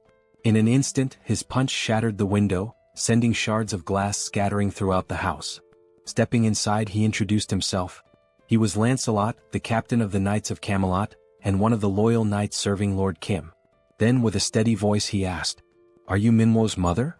The woman responds affirmatively, confirming that she is Manhwa's mother, but immediately questions what all of this is about. Lancelot then states that from this moment on, he will personally ensure her safe passage to where her son is waiting. Manhwa then recounts how, shortly after the apocalypse began, a bidding war ended with a transparent barrier tragically separating him from his mother. Desperate to see her again, Manhwa even offered himself as a participant in another bidding war, hoping to reunite with her. However, he lost. The barrier eventually disappeared, but due to the terraforming, he still couldn't reach his mother. He explains that terraforming occurs when an environment from one dimension flows into another, altering its landscape and accessibility. Depending on which dimension the terraformation originates from, it may not necessarily be dangerous. In this particular case, while the environment was difficult to access, it wasn't inherently lethal, meaning there was still a strong chance that his mother had survived. Filled with renewed hope at the thought that his mother might still be safe, Manhwa's excitement grows. However, Lancelot tempers that optimism, warning that despite these conditions she may not be as safe as they assume. While this terraforming event may not have been toxic or deadly, the reality remains that this territory belongs to another dimension. In other words, it is still enemy territory. That is precisely why, as Lancelot carries Manhwa's mother on his back, he speaks with unwavering conviction. Even if the risk of failure is high, even if the mission is arduous and dangerous, he must prove himself worthy of being called a knight. And so, Lancelot declares that he will not repeat the failures of his past. At that moment, Lancelot notices a sudden increase in noise nearby. Glancing to the side, his eyes catch sight of someone running while shouting his name. The voice grows clearer as the person calls out, addressing him as Captain, while sprinting toward him. Focusing on the approaching figure, Lancelot recognizes Mordred, running frantically and yelling that he doesn't know why Lancelot is here, but that he needs to hurry. Mordred, looking increasingly desperate, pleads once more for Lancelot to run and look behind him. For a brief moment, Lancelot struggles to process the urgency in Mordred's words. Then, making the decision to turn around, he finally sees it. A wave of enemies surging toward them at full speed. The advancing enemies, their voices filled with pure hatred, declare that under no circumstances can they let that rat escape. It is only now that Lancelot fully realizes the grim reality before him. The plan to rescue Manhwa's mother quietly has completely fallen apart. Irritated by the situation, Lancelot turns his frustration toward Mordred. Fuming, he snaps at him, calling him a useless idiot, blaming him not only for failing the stealth mission but also for making the rescue significantly more difficult.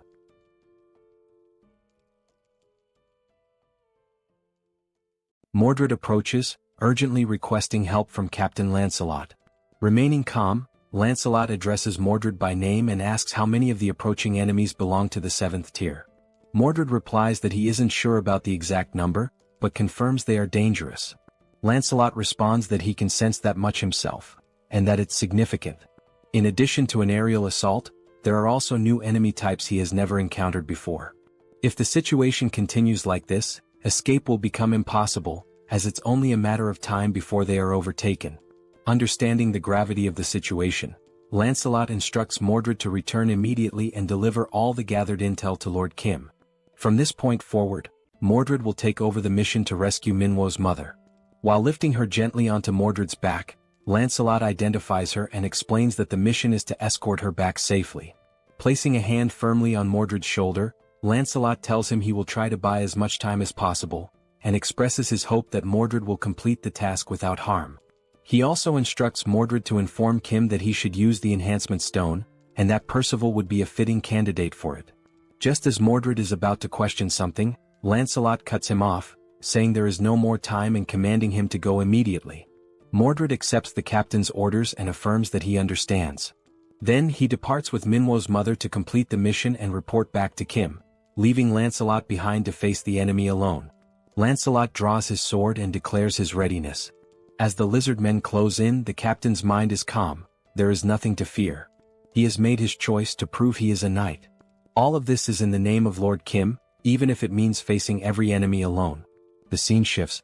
Mordred has already arrived at the destination where Kim and Manhwa are located. Opening the door, he announces that the mission has been accomplished. Manhwa bursts into tears at the sight of his mother.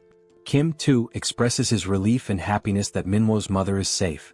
Kim recalls that Lancelot had vowed to bring her back and asks whether Mordred is alright or if he was hurt somewhere. At that exact moment, Kim senses something is off as a system notification appears out of nowhere. The message reveals that the ghost of Camelot, Lancelot, has disappeared. Outside, Mordred begins recounting everything he witnessed and what happened after the split. Upon hearing this, Kim realizes that Lancelot must have sacrificed himself to complete the mission. And thanks to that sacrifice, Mordred was able to deliver the vital information, and Manhwa's mother was saved. Kim then reflects that Lancelot may not be truly gone, as he could be revived by naming him once again using the enhancement stone and the magic stone. Even so, the thought leaves Kim uneasy. Being able to revive and being able to survive are not the same thing. He begins to question whether he placed too great a burden on Lancelot, now realizing that perhaps such a sacrifice wasn't necessary at all. Kim continues to reflect that he shouldn't have let Lancelot go like that. Even if Lancelot didn't want to listen, Kim should have told him that everything was alright, and that he didn't need to give up his life to prove his worth as a knight. Interrupting Kim's thoughts, Mordred recalls that Captain Lancelot specifically asked him to say that the enhancement stone would be well suited for Percival. This reminds Kim of the conversation he once had with Lancelot regarding the proper use of the enhancement stone, which possesses healing attributes. Kim acknowledges to himself that Lancelot truly thought of everything in advance, strategically and efficiently, even considering how best to use the enhancement stone. Once again lost in thought, Kim pulls himself back to the present and orders Mordred to share the rest of the information he gathered. With a look of unwavering determination, Lord Kim states that Lancelot's sacrifice will not be in vain, and that they will now formulate a plan to close the gate used by the lizard men. Back in the enemy's hideout, we see Lancelot's helmet, shattered and battle-worn, lying as the only remnant of the fierce fight that claimed his life. The bald old man, Sozen, is shown to be manipulating the helmet through the use of his magic. As he observes it closely, Sozen realizes that it belonged to an undead knight, and begins to wonder if there is a sorcerer somewhere responsible for creating such beings. While the old man is still deep in thought, he hears a voice commending him for a job well done. The voice belongs to the giant lizard man, who says that although the infiltrator was lost, they managed to capture someone else in his place. The old man responds dryly, saying that in situations like this, it's not about saying well done, but about offering a proper thank you, since it was the giant lizardman's duty to capture intruders in the first place. The lizard man admits that it's no easy task, and the old man then asks what he plans to do with the enhancement stone they obtained after capturing Lancelot. The giant lizard man says that for now he'll put the matter aside. Originally he would have handed it over to Lakis or Yatu, but since both are dead, the old man takes the opportunity to suggest that, since there's no one else to use the stone on, perhaps the stone could be invested in him instead. The lizard man then asks what he would gain in return if he were to invest in the old man. Still levitating Lancelot's broken helmet, the old man now begins levitating a scroll as well. He takes hold of the scroll and describes it as remarkable. He explains that, as the lizard man should know, scrolls can be used even by those without magical abilities, single-use items that allow anyone to cast magic. The value of each scroll, he says, depends on the type of magic imbued in it. At the very least, they're worth more than 3D tier enhancement stones. The lizard man grunts in response, stating he can vouch for that. He also says he's heard rumors that the old man crafts his scrolls by embedding living people into them, which he finds disgusting. He adds that he much prefers the weapons and armor from the Eames dimension, as they are more efficient. The old man replies that the lizard man doesn't understand the artistry of creating scrolls using uncivilized beings. The giant lizard man then questions whether he too would be considered an uncivilized brute just for not understanding the old man's customs. He declares that arcane mages are themselves uncivilized beings. He goes on to say that they're barbaric sorcerers, and asks what it feels like to be powerless and exiled. He concludes that the enhancement stones will be used to acquire equipment from the Eames dimension, while the revolting scrolls will continue to be made using the prisoners they capture. The old man accepts this outcome with a sigh and comments that the lizard men truly lack imagination. At that moment, he hears a sound coming from deeper within the hideout, something that draws his attention. Their focus turns to the entrance and soon someone begins to step through. The old man and the lizard man exchange confused looks, unsure who the newcomer could be. Then they see a knight entering, holding a shield in one hand and an axe in the other. The knight announces himself to the enemies. He is Percival, one of the 12 knights of Camelot. The old man demands to know who this man is, and once again the knight identifies himself as Percival. The old man scoffs, saying it doesn't matter, and asks if he's come to avenge his fallen comrade. Wasting no time, Sozen casts a flame spell using one of the scrolls and tells Percival to try and endure it. A fireball crashes into Percival, but after the blaze dissipates he stands completely unharmed, having blocked it entirely with his shield, without even taking a step back. Seeing the hulking figure standing firm before him, Sozen mutters that Percival is far tougher than he expected. Then, wondering whether the knight can withstand the next spell, Sozen prepares another attack, moving his fingers to control more scrolls. But nothing happens. Turning to look at the scrolls, he sees a portal sucking them all in, every last one of them at once. Sozen freezes in disbelief. This is the first time he has ever seen scrolls behave this way. At that exact moment, the system sends a notification to Kim, stating that all magical scrolls have been stored, at the cost of 3,914 magic stones, leaving only 1,843 remaining. Kim, currently inside a helicopter with Yong-soo, confirms that the scrolls have all been safely stored and says he'll leave the rest to the team. The message is transmitted to a radio device, one that is in Percival's possession. Upon hearing the message, Percival raises his voice and asks if Mordred just heard that. The old man, completely confused, asks who this Mordred is that Percival keeps referring to, and whether he's the one who stole the scrolls. Before anyone can react, Mordred deactivates his camouflage right behind Sozen. Without wasting a moment or giving Sozen time to respond, Mordred swiftly swings his weapon, slicing the old man's head clean off with a single blow to the neck. And with a cold finality, he declares, "Mordred is the name of the one who killed you." A short while earlier, during the planning phase, Mordred had described the characteristics of the enemies they were about to face, mentioning that there was even a mage among them. That mage's name was Sozen, an old arcane sorcerer who had been exiled from Arcane. Kim then recalled how the man who used to be called the King of Knights had once mistakenly referred to Kim as an arcane. Bedivere took the opportunity to explain that arcane is the dimension of the most powerful mages. According to what he remembers, there are 3 levels of mages there, and even the lowest ranked among them is classified as 6th tier. Seoul, surprised, pointed out that if even the weakest mages from that place are ranked 6th tier, then they must be incredibly powerful. Mordred then added that, for reasons still unknown, perhaps due to his exile, Sozen, the bald old man, was unable to use magic freely and immediately. Seoul commented that if a mage cannot use magic at will, then maybe he isn't as dangerous as they had initially thought. Once again, Mordred said that Sozen certainly lost both his status and magical strength after being expelled, and that there was no reason they shouldn't be able to kill him. However, since he was unable to cast spells normally, Sozen had devised a way to use magic through the creation of scrolls. Seoul asked what exactly a scroll was. Mordred explained that a scroll is a piece of paper capable of storing magical energy. In theory, it can only contain relatively simple spells, but because it can be used by anyone, regardless of magical ability, it's considered a valuable item due to how easily it grants access to magic. He also stated that Sozen almost certainly crafted the scrolls himself and stored them in bulk, giving him a distinct advantage in battle by allowing him to unleash magic when needed without relying on real-time casting. Thinking about the situation, Kim pointed out that there were 2 key questions they needed to answer. First, whether any of the lizard men also had access to these scrolls, and second, what types of magic those scrolls actually contained. Mordred admitted he hadn't been able to determine that yet, but he mentioned that during the moment he was discovered inside the hideout, Sozen had fired some spells at him. The spells consisted of 3 red magical blasts that detonated upon impact with the wall. Mordred had been saved only thanks to the materialization of the enhancement stone. The only thought running through Mordred's mind at the time was why a mage would be so dependent on scrolls instead of simply casting spells himself. At that moment, the sound of the explosion drew the attention of a nearby lizard man, who came running and asked what was going on, inquiring whether the commander was safe. The commander, who happened to be a chameleon, responded that there was an intruder in the area. The lizard man then asked where the intruder was. The chameleon said the intruder could disguise himself and that they needed to warn the others as quickly as possible. The soldier responded with a nod, saying he understood. Mordred considered the idea of simply slipping away and escaping undetected, but he couldn't bring himself to leave without understanding why a mage wouldn't use his own magic.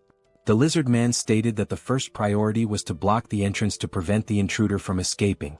The chameleon agreed, saying they needed to act quickly.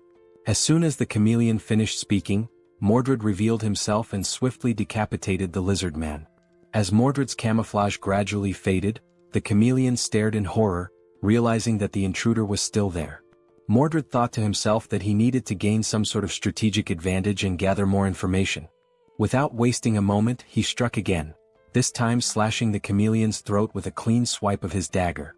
As the chameleon collapsed to the ground, convulsing and gasping for his last breath, Mordred turned his head upon hearing a voice shouting insults at the fallen lizardmen, calling them idiots and bastards.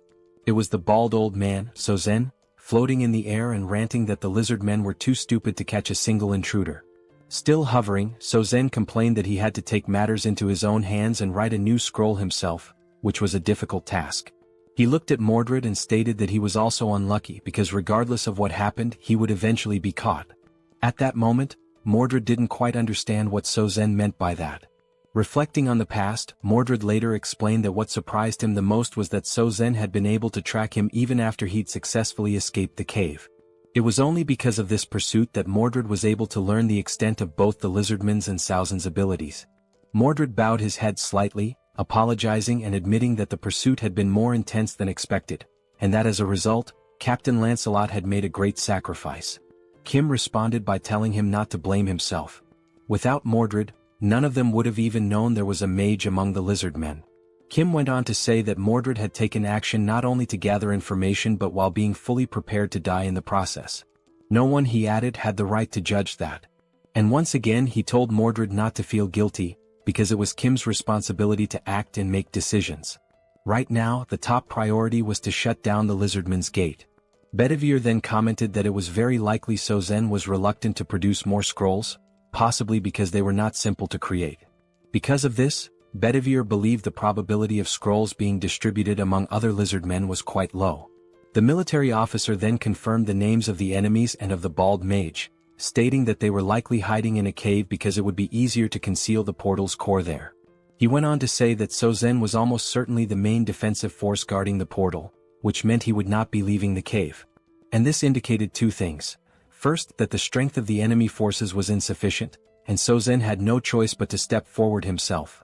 Second, that the full power of the Guardian mission needed to be deployed, and that the leakage of any information had to be avoided at all costs.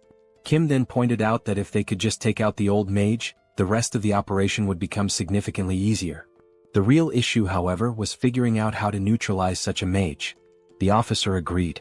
Kim said that, in his opinion, there was a good way to deal with that, and it involved using his newly unlocked level 3 subspace abilities. He referred specifically to the category skill, which allowed all items stored in the subspace to possess their own distinct properties and to be automatically classified according to specific criteria. The categories were of a higher tier, but the downside was that it was not possible to create or edit new categories at that level. Kim remembered a time when he tried to register a car as a categorized item, but the system didn't allow it as there were no matching categories available. So, only items that already fit into one of the existing categories could be stored, and even then only by paying a cost. He also recalled that he was only able to store the Sacred Spear of Lakis because it fit under the Eames construction materials category. It hadn't been long since he had managed to evolve the subspace to level 4, after killing the traitorous goblin Bongso. After this upgrade, it became possible to create new item categories, though the system still limited the number of custom categories to a maximum of 2.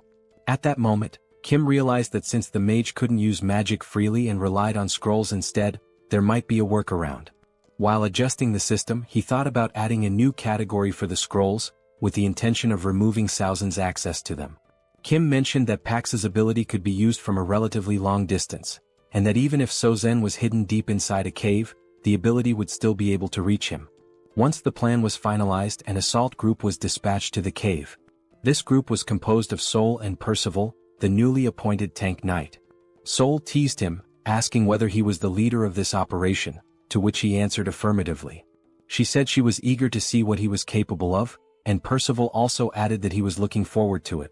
However, as soon as the action began, Percival realized that Seoul never really had a chance to take the lead, and Kim decided to keep her inside the subspace to avoid any unnecessary complications. Inside the subspace, Seoul was furious, yelling that she wanted to fight too. Kim responded by saying that her time would come, and asked her not to be too upset. Meanwhile, the lizard men within the cave were communicating among themselves. One of them announced that there was an intruder and that everyone needed to be alerted. Another said he would go report this new invasion to Sozen. As that lizard man ran off to deliver the message, a camouflaged figure suddenly appeared in front of him. It was Mordred, who, true to his skills as an assassin, intercepted the message by decapitating the lizard man in a single clean strike. The infiltration team also included Mordred, who, back in the present, the scene revealed Saozen's severed head rolling across the floor of the cave as Mordred calmly held his dagger. The massive lizard man commented that he had felt a faint vibration in the ground, and then suddenly this man showed up and killed Sozen. He admitted that he hadn't paid much attention to it, since the vibration was weak, and never imagined someone could get so close without making a sound. Now he wondered whether this was the same intruder from before. On the other side of the cave, Percival, wielding his giant axe, charged toward the grotesque one-eyed creature. Realizing that this might truly be its end, the creature froze in place, paralyzed by fear. Percival leaped into the air, aiming his attack directly at the creature's enormous eye. But just before the axe could strike, something moved in front of him, blocking the blow.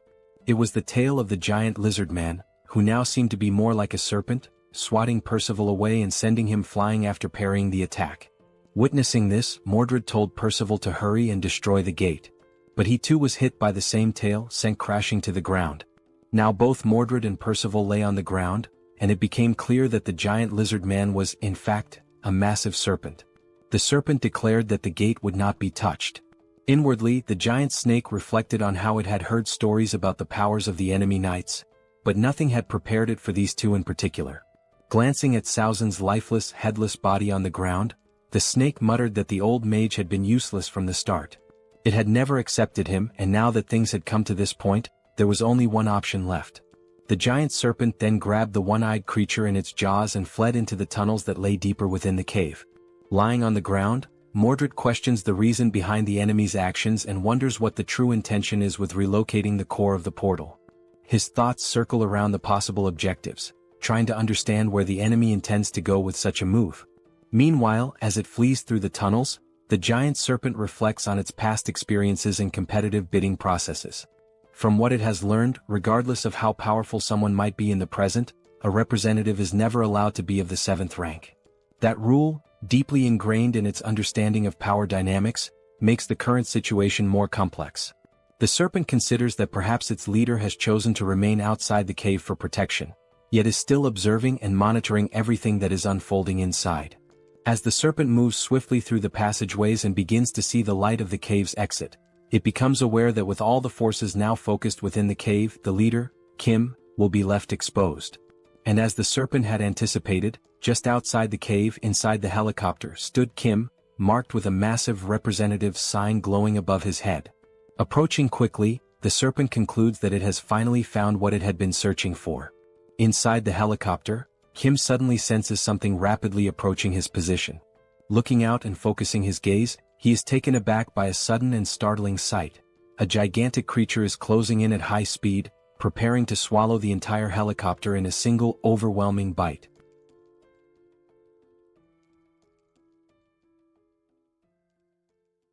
Kim notices that the massive serpent is getting closer and closer. However, in some way he remains composed, perhaps due to the confidence he has in the capabilities of his powers. Recognizing the imminent danger, he calmly instructs Pax to throw something at the enormous creature approaching the helicopter. Without hesitation, Pax hurls an object at incredible speed, striking the serpent and causing it to recoil in pain, thereby interrupting its attempt to attack the aircraft. The impact is so intense that the colossal snake is slammed into the ground with tremendous force. The object thrown is revealed to be a beam from the Eames dimension, known for its highly durable properties. The serpent, catching the beam with its tail, flings it far away. After tossing the object aside, it realizes that the material is indeed a construction element from the Eames dimension. Having heard rumors about Kim's strange abilities, the serpent begins to understand that the rumors might be true. From inside the helicopter, Kim watches the creature and assesses its power. The snake, as enormous and intimidating as it appears, is evidently just as strong as its size suggests. Kim instructs Young-soo to keep some distance from the creature for the time being. Determined not to give the enemy a chance to recover, Kim gives the order for Pax to continue the attack. In response, Pax rapidly launches several Eames dimension beams at astonishing speed, all directed at the giant serpent once again. Sensing the incoming assault, the serpent coils its massive body in an effort to shield itself from the barrage. With its incredibly resilient body and the advantage of anticipating the strike this time, it manages to block the incoming beams, seemingly taking no damage at all. Observing the creature's movements as it defends itself, Kim realizes that defeating this enemy may not be so simple. The beam barrage from Pax continues, but this time the giant serpent seems to come up with a plan. It begins dodging each of the beams one by one with precise and agile movements. It slithers swiftly through the area until it comes across a building which it begins to climb. Reaching the top, the serpent positions itself at an altitude parallel to the helicopter. From inside the aircraft, Kim and Young-soo remain unsure of the creature's strategy. Then, trying to catch them off guard, the serpent suddenly spits a venomous substance from its mouth, aiming directly at the helicopter. Noticing the incoming attack, Young-soo attempts to maneuver the helicopter out of harm's way. However, the evasion is only partially successful. The venom still manages to strike part of the windshield. As the toxic substance begins to corrode the surface, Young-soo panics, knowing that if the windshield weren't so resilient, the venom could have reached him directly.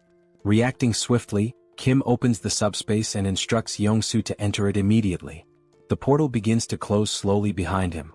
Watching the situation unfold, the giant serpent assumes they have chosen to flee from the fight altogether. But the system then displays a new deployment, another unit of the Black Hawk helicopter, emerging from the subspace and returning to the battlefield. The window that had just been hit by venom now appears flawless, as if it had never been damaged. And indeed that is the case, this is a different helicopter altogether. Witnessing this, the only thought running through the serpent's mind is whether the venom attack was somehow undone by re-entering the portal. It wonders what kind of ability Kim could possibly possess. Inside the new helicopter, Kim reflects on the situation. Whether or not the vehicle is struck, as long as it is part of the subspace, he can simply replace it with another. However, he now recognizes that attacking the creature using the EAM's beams is ineffective, and he begins to wonder what alternative strategy he should use. The serpent, now coiled around another building, continues to watch him closely. Kim considers whether he should try using that newly acquired item. Choosing not to waste time overthinking, he commands Pax to launch the spear imbued with electrical properties. Flying at high velocity, the spear hits the serpent directly. At first, it shows no reaction, no visible pain. However, unlike the beams, the spear manages to pierce through the creature's thick hide. The serpent turns its gaze toward the object lodged in its body, questioning what it is and where it came from. Upon closer inspection, it realizes that the weapon is none other than the sacred spear once belonging to its ally, the lizard man Lakis. As the serpent tries to process how this is even possible, another spear swiftly follows, landing right next to the first and piercing its flesh once again. The serpent now begins to question just how strange the situation truly is. It was already unsettling to see Lakis's spear embedded in its body, but now there are two of them and Lakis only ever possessed one. Still in disbelief, the serpent tries to process how such a thing could be possible. Meanwhile, yet another object is rapidly approaching, clearly intended to strike it as well.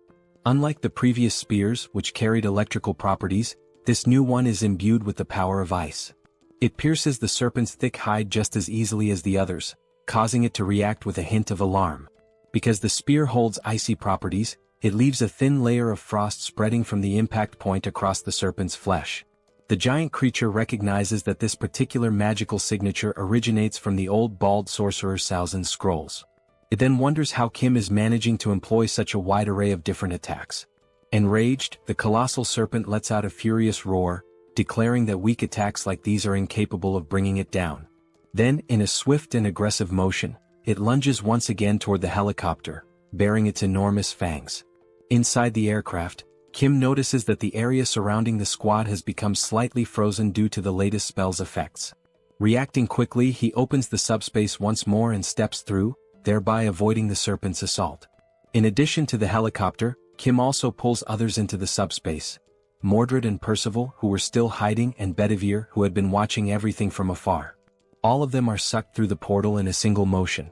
Still frozen in place, trying to understand the nature of her opponent's abilities, the serpent notices that the representative mark of Seoul remains floating in the same place, exactly where Kim vanished into subspace. As she begins to open another portal in front of her, the serpent thinks to herself that Lakis never possessed two spears. Everything must somehow be a part of Kim's ability. This time, what she sees emerging from the portal causes her eyes to widen in disbelief. Kim appears once again, this time accompanied by Seoul and their father, each holding one of Saozin's spell scrolls. But they are not alone. Kim has coordinated for everyone who had been inside the subspace to simultaneously release spells using different scrolls, amplifying the impact of the coming attack. At that moment, Kim signals for everyone to launch their spells and unfurls his scroll, casting the powerful joint spell. The resulting magical force is so immense that the sky lights up in a blinding radiance, leaving the serpent unable to perceive what is coming toward her. As before, dozens of icy spears are launched in unison, forming an overwhelming barrage. This time, the serpent is unable to dodge the attack. Just like the previous strikes, the spears penetrate the serpent's thick skin, each freezing the area around the point of impact. But the assault continues relentlessly. Wave after wave of icy spears rain down, giving the serpent no opportunity to recover. Overwhelmed by the sheer number of piercings and the accumulating frost, the serpent finally collapses to the ground, its body unable to withstand the brutal combination of wounds and freezing effects. Observing the fallen creature, Kim announces that it has gone down and instructs everyone to fall back. He also tells Pax to deploy a new Blackhawk. Within seconds, a Blackhawk materializes in front of them, and Kim calls out to his pilot, Yongsu, preparing for departure. They board the helicopter and exit the subspace together. Looking out the open door, Kim sees the serpent writhing in pain on the ground, clearly struggling to rise. He remarks that for now the massive beast won't be moving anytime soon. Opening another portal to subspace, Kim gives a sharp command for everyone to launch more scroll-based spells. Now each person within the subspace is seen holding scrolls of different colors, ready to cast once more. Realizing what's about to happen, the serpent reflects on what it could have done differently. Now its body is frozen and it can no longer move.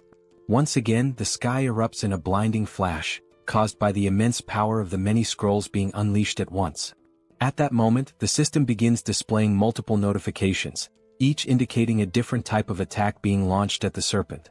This powerful, multifaceted magical strike heads straight toward the immobilized creature, which can do nothing but watch as the wave of destruction closes in. Thus, spells of various elements and properties strike the serpent with full force. Sometime later, as the dust finally begins to settle, Kim cautiously approaches the area. He states that he only has one question to ask. Then, looking ahead, he calmly asks why the enemies have been so desperate to launch their invasion. The serpent then states that things had to unfold exactly the way they did. Kim asks why. The serpent replies that he would not understand the reason, at least not now. Kim questions why he wouldn't be able to understand it. The serpent continues, explaining that the Earth's dimension is not far, and that, in time, Kim will realize that instead of simply defending himself as he is now, he will eventually become the one hunting other dimensions. It finishes by saying, "The universe, that is how the system was designed from the very beginning." And with those words, the giant serpent speaks for the last time. At that very moment, the system displays a notification stating that the dimensional account has been transferred, along with a total of 5,911 magical stones. Another screen appears, confirming that since Kim already holds a dimensional account, the values are combined, bringing his new total to 17,668 magical stones. Mordred, approaching silently like the assassin he is, comments that the serpent does indeed appear to be dead.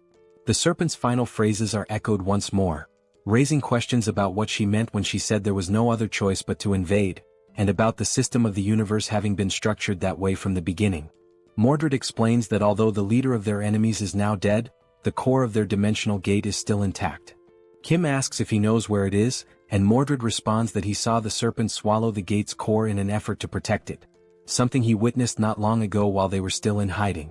Upon hearing that, Kim points out that even after everything they went through to defeat her, they now have to locate the gate's core inside the enormous corpse of the serpent. Mordred confirms this. However, Mordred adds that Lord Kim doesn't need to worry. Back in their hometown, they were well known for dismantling and breaking down corpses. Taking the lead, Mordred calls out to the other knights, stating that their objective is to destroy the gate's core and drive the Sabros dimension out for good. All of them step into the remains. After some time, the system displays another transfer notification, this time for 33,638 magical stones, with no depositor information provided. Another screen confirms that since Kim already has an active dimensional account, the total value is updated to 51,306 magical stones. Kim observes that the terraforming in that area is slowly beginning to dissipate. Then Mordred calls out to him, saying that while destroying the core of the portal, he happened to stumble upon something unexpected. Impressed by Mordred's speed and efficiency, Kim turns to see what it is. He sees Mordred holding 3 red enhancement stones in his hand. Without hesitation, Kim commands the system to use the stones. The system then displays a message. The 3 enhancement stones are being consumed, along with 500 magical stones, to designate Lancelot as one of the 12 Knights of Camelot. The enhancement stones begin to float, enveloped by a glowing red aura. Then a voice resonates. "Knight Lancelot, I swear to serve you with unwavering loyalty and devote my life to you, my lord." The system reveals Lancelot's updated stats. He is now a level 7 knight, one of the Knights of the Round Table. His attributes include penetration, acceleration, immunity, control, and critical accuracy. Lancelot is summoned once again, though now he may be in a factory reset state with no memories of his previous self, but stronger than ever before. At that very moment, a system notification appeared, announcing that the Sabros dimension had officially lost its commercial rights over the Incheon region. The message indicated that, because of this, Incheon had now been fully restored as part of Earth's territory. The land, which had previously been altered to favor the lizard men with its thick layer of mud, was now gradually returning to its original state, slowly but steadily. Lancelot stood quietly, taking in the scene unfolding before his eyes, while someone nearby remarked that all of this was happening thanks to him. The comment caught Lancelot's attention. As Lancelot turned to face Kim, Kim said that although it might be a little late to say it, he was grateful for everything Lancelot had done. Lancelot paused for a few seconds, falling silent. Then finally he spoke, not to deny the gratitude but to apologize, explaining that he had only done what was required of him as a knight. Kim responded by acknowledging how hard it must have been to do what needed to be done. He added that, regardless of whether Lancelot was good or bad, simply saying thank you would be better than offering an apology. Lancelot seemed ready to apologize again, but he stopped himself midway and instead offered a sincere, heartfelt thank you to Kim. And in that brief moment, Kim felt a quiet joy as he realized that his friend Lancelot had truly returned. He had not been reset from scratch, but was genuinely himself once again. At that exact moment, something caught Kim's attention, prompting him to look toward the sky. There, multiple helicopters were approaching in formation, heading in their direction. The city was no longer covered in mud. Throughout Korea, only Incheon had lost the bid for territorial rights. And now that it had been recovered, it meant that all the monsters who had attempted to conquer Korea had been successfully eliminated. Of course, this did not mean that the situation was entirely safe. Primitive monsters such as orcs and wyverns still roamed the land. Those remaining threats would need to be dealt with before the country could truly resume its normal functions, and that process could take a very long time. The helicopters completed their descent and landed at the site. The head of operations disembarked and addressed Kim as Colonel Kim, a title that made Kim pause for a moment, slightly puzzled by being called Colonel. The operations chief explained that they had not arrived earlier due to the ongoing terraforming process, but now additional helicopters were on their way transporting supplies. As he looked up at Kim, who stood atop the massive serpent's corpse, the chief remarked that this enormous creature had to be the leader of the lizardmen, and asked how something that size could even exist. Kim replied that he hoped the other head of operations was doing alright, since the last time they met, that man had fled the scene, claiming he had been attacked by insects. Sometime later, within the subspace, it was finally time for a meal. Plates were being served to everyone, and Kim couldn't help but think about the strange contrast, being served Chinese food in a world where monsters still roamed the streets. He wondered where the dish had even come from. The story had begun shortly after Minwo's mother had been rescued and received care from Joy inside the subspace. Minwo's mother had mentioned that she should offer food to express her gratitude to everyone, but Joy reassured her that she was fine. She had eaten a lot lately, though she would gladly accept the offer as a kind gesture. Curious, Minwo's mother asked how Joy had managed to eat so much food in a place like that. In response, Joy asked if she really didn't know. That was how Minwo's mother came to learn about Kim's abilities, specifically his power to produce infinite ingredients. She then mentioned that she had a friend who was an excellent cook. With materials provided by PX, dishes were prepared by the owner of a renowned Chinese restaurant located in Chinatown. This chef cooked with joy in his heart, because even in such a ruined world, he could still prepare food for others. It made him feel blessed to serve people again. And that was the story behind the Chinese dish. Thanks to the kind heart of the chef, it had become possible to enjoy a meal of such quality even in the midst of the apocalypse. Of course, even if the ingredients were unlimited, it was still questionable how the chef had prepared so much food alone. In truth, he had made only one dish, and from that single plate PX had duplicated the rest. Seoul, known for her large appetite, devoured the meal and repeatedly asked Kim to bring more food, faster. Hearing this, Kim told her to slow down, commenting that it didn't even look like she was chewing. The women around them were astonished, still wondering how food could possibly taste that good. Meanwhile, Kim reflected on everything that had happened. He had defeated the lizard men, reclaimed Incheon, and now, everyone was able to sit down and enjoy delicious Chinese food together, and celebrate. And there was one more reason to celebrate. At that moment, Kim's sister-in-law, his older brother's wife, was not feeling very well. Joy asked her if she was okay, suggesting she might have caught a cold or something like that, since she hadn't eaten much. Looking down at her nearly full plate, the sister-in-law told them not to worry. But Joy continued, asking whether she had been feeling more nauseous lately, if her urination had decreased, if her mouth felt dry, and whether she experienced dizziness when moving quickly. The sister-in-law responded affirmatively, clearly confused as to how Joy could know all of that. Then Joy said something that took everyone by surprise, even the sister-in-law herself. She explained that those were early symptoms of pregnancy. Shortly after the meal, this information was shared with the rest of the family. Song, Kim's older brother, called everyone together for an important announcement.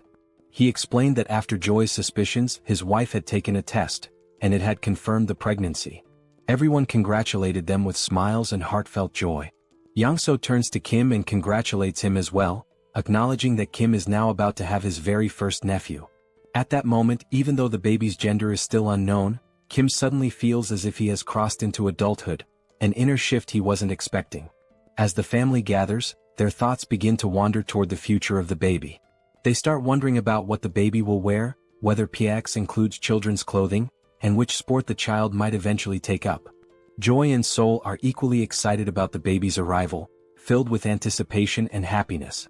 However, just as with many things in life, wherever there is joy, there can also be looming concerns. The moment of celebration and happiness proves to be brief. A soldier approaches Kim and speaks quietly, informing him of an urgent radio transmission coming from the chief of the Central Operations Command. He suggests that Kim should hear it immediately. Kim heads over to the transmission line and confirms to the operations chief that he is now listening. After receiving several initial details, Kim explains that the terraforming has disappeared from Incheon and asks if the chief will be returning soon. The chief of operations then reports that, through the remaining direct communication lines with both China and Japan, he is currently sharing the developing situation among the nations. He explains that terraforming is now occurring on a large scale in those areas, and its effects are slowly spreading. He adds that the impact varies from country to country. At the moment, they are facing specific dangers. Toxic gases are pouring from the Beijing Gate, while poisonous water is erupting from the Fukuoka Gate. Kim realizes that being in Korea, China and Japan are neighboring countries, practically next door. He asks which of the two is currently experiencing the most severe damage. The operations chief responds that neither situation is minor, but among the two, the most urgent threat is definitely the toxic gas leaking from the Beijing Gate. While the colonel continues speaking to Kim, a shot reveals a massive insect, already dead, lying on the ground. He explains that the toxic atmosphere hasn't reached them yet, but the arrival of these giant insects shows it's only a matter of time before the real danger begins. The colonel emphasizes that closing the toxic gate in Beijing is now the highest priority. He explains that troops are being organized for deployment, but this isn't a problem that can be solved through military might alone. That's why he has remained calm until now. Admitting he feels a bit ashamed, the colonel says he needs to ask Kim for a favor. Kim tells him there's no need to feel embarrassed. If they do nothing, the entire Korean peninsula could soon become a living hell. Wanting to understand the situation more deeply, Kim offers to fly directly to China by helicopter and asks whether that would be acceptable. The colonel instructs him to first visit the 3rd Guard Brigade before heading to China. Kim confirms the order, says he will leave tonight, and ends the radio transmission with the colonel. Now driven by the thought that he cannot allow his future nephew to grow up in a world filled with giant insects, air pollution and poison, Kim feels an even deeper determination to resolve these problems and restore balance to Earth. He gives the command for PAX to increase the level of the subspace. Immediately, the system displays the progress. 30,000 magic stones are consumed to raise the level, leaving 20,000 stones remaining in the system's reserves. As night falls, the system finally notifies that the subspace level upgrade has been completed, unlocking new features and enhancements. One of these newly unlocked functions is the installation of a fixed portal, different from the general portals seen so far. Kim gives the command to install this new portal. As stated in the skill description, this new type of portal is distinct from all previously summoned portals. There are several key differences. First, once this portal is installed, it becomes fixed in the exact location where it was summoned and cannot be moved. Second, this portal has no physical presence or defensive power, meaning it cannot be used as a barrier to block enemy attacks. However, for those granted access, they are able to pass through the portal and enter the subspace, effectively allowing them to avoid enemy assaults altogether. This portal differs from the summoning-type portals used until now. The ability to enter and exit the subspace and collect necessary items through a single fixed location is, without a doubt, a remarkable capability. Watching all of this unfold, Manhwa comments that this is indeed an amazing skill, one that could easily be used for fraud if someone had bad intentions. He then asks if Kim is really going to China and urges him to hurry up. Kim confirms that he will be heading there soon, and adds that after closing the gate in China, he will have to go to Japan as well. Manhwa, clearly pleased, observes how Kim's abilities are now developing and expanding on a global scale. He tells Kim that if he ever needs assistance, he can count on him, because although he hasn't demonstrated it yet, Manhwa has awakened as a swordsman. He also expresses his gratitude for everything Kim has done, especially for saving his mother. Kim thanks him as well, for everything, before heading off on the next journey to save Earth once more. Inside the helicopter, Kim and Yongso give a thumbs up as a way to signal that everything is okay and to offer a temporary goodbye. The helicopter lifts off and begins its flight toward a new destination. Sometime later, at Incheon International Airport, someone is calling out for James, but there is no reply. A man approaches an aircraft while James's name is called again, urging him to come out. The man says he just received a call from the Joint Chiefs of Staff, informing him that the individuals they had discussed, the ones heading to China, have now arrived. Suddenly, James appears from underneath the plane, asking how they arrived so quickly. From his appearance and actions, it seems James is a mechanic. Still processing the sudden arrival, James expresses surprise at the speed of their arrival and comments that the aircraft hasn't even been fully remodeled yet for a long-range flight to China. As things stand, they won't be able to depart at this moment.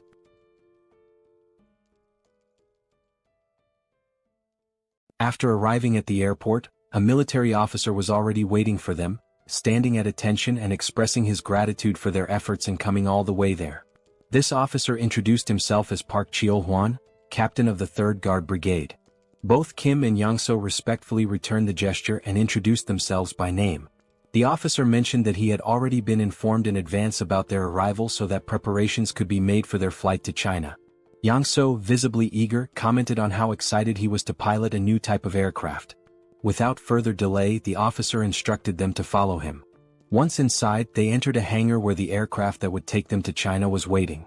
The officer explained that the model of the aircraft was the C-130J, which is significantly faster than a Black Hawk, making the journey to Beijing possible. Hearing this left Young-so fascinated, and he quickly asked whether this aircraft was the same kind used by special forces in spy movies, equipped with cargo compartments. The officer confirmed it was, but added that maintenance work on the aircraft had not yet been completed. He asked them to wait a moment until the preparations for takeoff were finished. Curious, Young-so asked what kind of modifications were being made. The officer explained that they anticipated encounters or possible monster attacks on the way to China, so the aircraft was being upgraded with minimal defensive capabilities. However, they were not equipping it with missiles or similar offensive weapons, just enough to improve survivability. As Young-so stared in awe, clearly itching to fly the aircraft, the officer noted that it was almost ready, they just needed to be patient a little longer. However, he mentioned that there was only one engineer working on it. This surprised Kim, who questioned whether just one person could really handle modifications on an aircraft of that size. The officer admitted that Kim had a point, but added that the engineer, a man named James, was quite an unusual individual. Even with that reassurance, Kim couldn't help but feel skeptical about a single person managing such a massive task. Looking behind him, the officer suddenly noticed someone approaching and remarked that if he was already on his way over, it must mean the job was done. Walking over calmly was James, the engineer responsible for the aircraft's maintenance, who called the others over to show them the result. Holding a magic stone in his hand, James explained that if they looked carefully at the aircraft's exterior, there wouldn't appear to be any difference before and after the upgrade. That was intentional. He had focused all the modifications on the aircraft's underside. He went on to explain that flying monsters typically attack from below, which was why the upgrades were concentrated there. Observing the scene, Kim could only think that James must be an awakened person with a mechanic-type ability. The magic stone in his hand made that clear. James was likely an aeronautical engineer who had awakened after the beginning of the apocalypse. Because engineering was already his profession, his skills had been enhanced in ways that aligned with practical, technical needs. As Kim looked at the sharp metal spikes attached beneath the aircraft, he couldn't help but be impressed by James's extraordinary abilities. Still, part of him wondered if the plane would even be able to fly properly after being modified like that. Before departing for China, they would test the functionality of the modified parts. In the meantime, Kim distributed food and other supplies to the local soldiers. As a portal opened beside James, Kim observed him closely. What stood out was how James showed absolutely no reaction to the portal's sudden appearance. In a world filled with monsters, where people were forced to hide, live with anxiety and fear, endure hunger and thirst, and where resources were incredibly scarce, any sign of food or water usually brought joy. But James didn't react at all. Not even when presented with first-class Chinese cuisine prepared by a professional chef. He simply said that he had already eaten too much and was full, remaining entirely indifferent. Kim wasn't sure whether this was a good or bad thing. But what he did realize was that James genuinely wasn't interested. And just as the captain of the 3rd Brigade had said, James truly was a special kind of person. Kim called Pax and asked it to take the dish away. It was only then that Kim noticed something that did interest James. James's expression changed when he caught sight of the machines inside the subspace. He even stood up from his chair to get a better look, his face lighting up with surprise and curiosity. Watching him, Kim thought, this man rejected fine food without a second thought but showed clear excitement over machinery. There was no doubt in Kim's mind, James was a complete and utter machine fanatic. Thinking about recruiting James into his team just as he had done with Yangso, Kim wondered what dreams James might have, if any. He couldn't help but think, would James be interested in a flying motorcycle? Or maybe a motorcycle designed to look like a horse? Kim's expression shifted as he suddenly realized that he had absolutely no idea who this James truly was. He only had a vague notion of the man's abilities, but he already felt a strong urge to explore them further. With the limitless supply of materials available to him thanks to his subspace ability, he could potentially make such exploration a reality. Unable to hold back, Kim asked James whether he would be interested in accompanying him to China. Upon hearing Kim's proposal, James simply looked at him in silence, not uttering a single word. Kim then began to explain that he shares food with others, that he possesses many mechanical capabilities, and that James would be free to use a motorcycle whenever he wanted. He also added that by joining them, James would be protected from monsters. Believing he was making good progress, Kim smiled and added that he helps people by defeating monsters. But James replied that he was not fond of such things. James then stated that this was the first day he had even met Kim, and they had barely spoken at all, so he couldn't place his trust in someone so unfamiliar. Hearing this left Kim momentarily stunned, because it was undeniably true, there was nothing substantial he could say to change James's mind. Kim replied that he understood, acknowledging that the proposal had indeed been sudden. However, he said that perhaps their abilities would be highly compatible if combined. Now rubbing his neck and already sweating nervously, Kim remarked that it had been a good conversation, but the time had come for them to part ways. At that point, James asked if what Kim truly wanted were his mechanical abilities. Kim confirmed that, yes, it was those abilities he wished to make use of. However, he also admitted that he did not have enough time at the moment to prove himself worthy of trust. James then stated that there was one condition. If Kim were willing to travel to America, then James would accompany him on that journey. Kim asked if that meant James would only lend his skills if they went to America, to which James replied affirmatively. At that moment, Kim could only think about how the trip from their current location to the United States would not be short. Still, something told him it might be worth the effort. He then asked James why he wanted so badly to go to America. James replied immediately that he didn't have any family there. But even without family, there was still a place he deeply wished to return to. However, he did not want to risk making the journey alone, and with Kim being as strong as he was, it would be reassuring to go with him. Kim responded that going to the United States was a possibility, but not immediately. After closing the portal in China, he would need to head to Japan right away. James said he wouldn't pressure Kim that far as long as the delay wasn't too long. Kim smiled and said they had a deal, promising to take James back home. Then, as a way to initiate the sealing of this agreement, he opened a portal to his subspace. James had no idea what Kim was planning to do next. Suddenly, Kim pulled the entire aircraft into his subspace. Then he summoned 2 motorcycles and 2 Black Hawk helicopters.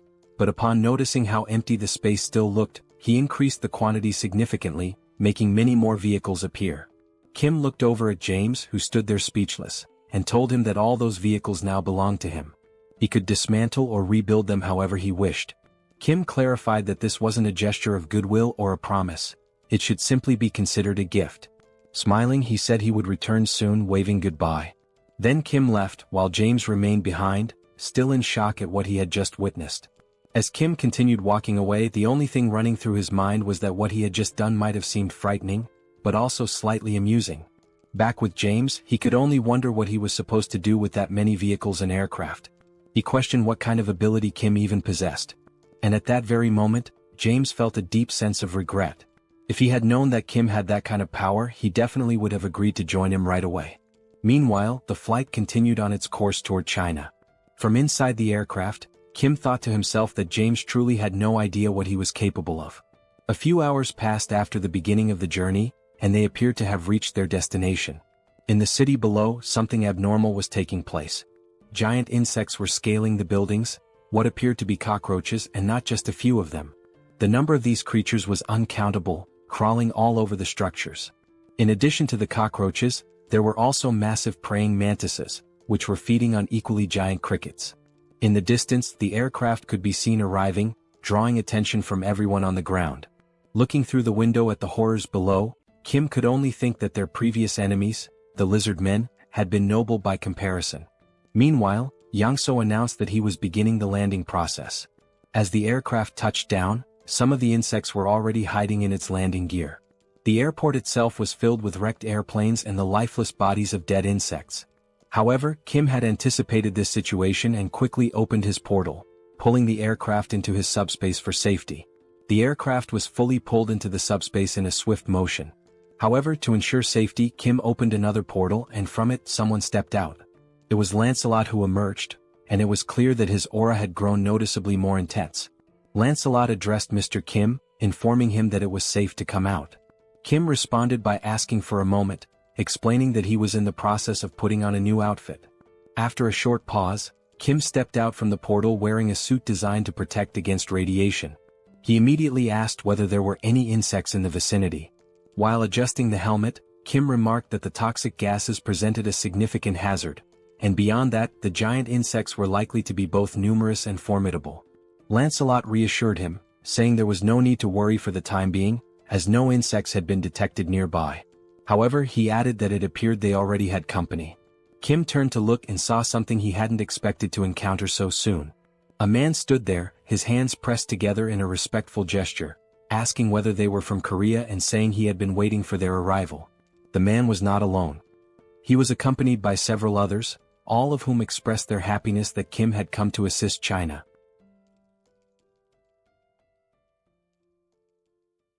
Besides the giant insects, the toxic air remains one of the most pressing concerns at the moment. Inside one of the buildings, a man with long hair cautiously opens the door. He takes a quick glance outside and notices to his relief that there do not appear to be any insects following them.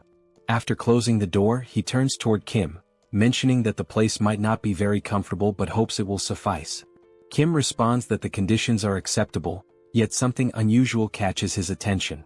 There are individuals inside, cultivating a type of energy that radiates a blue light. It is not just one person but several, all meditating while emitting this aura.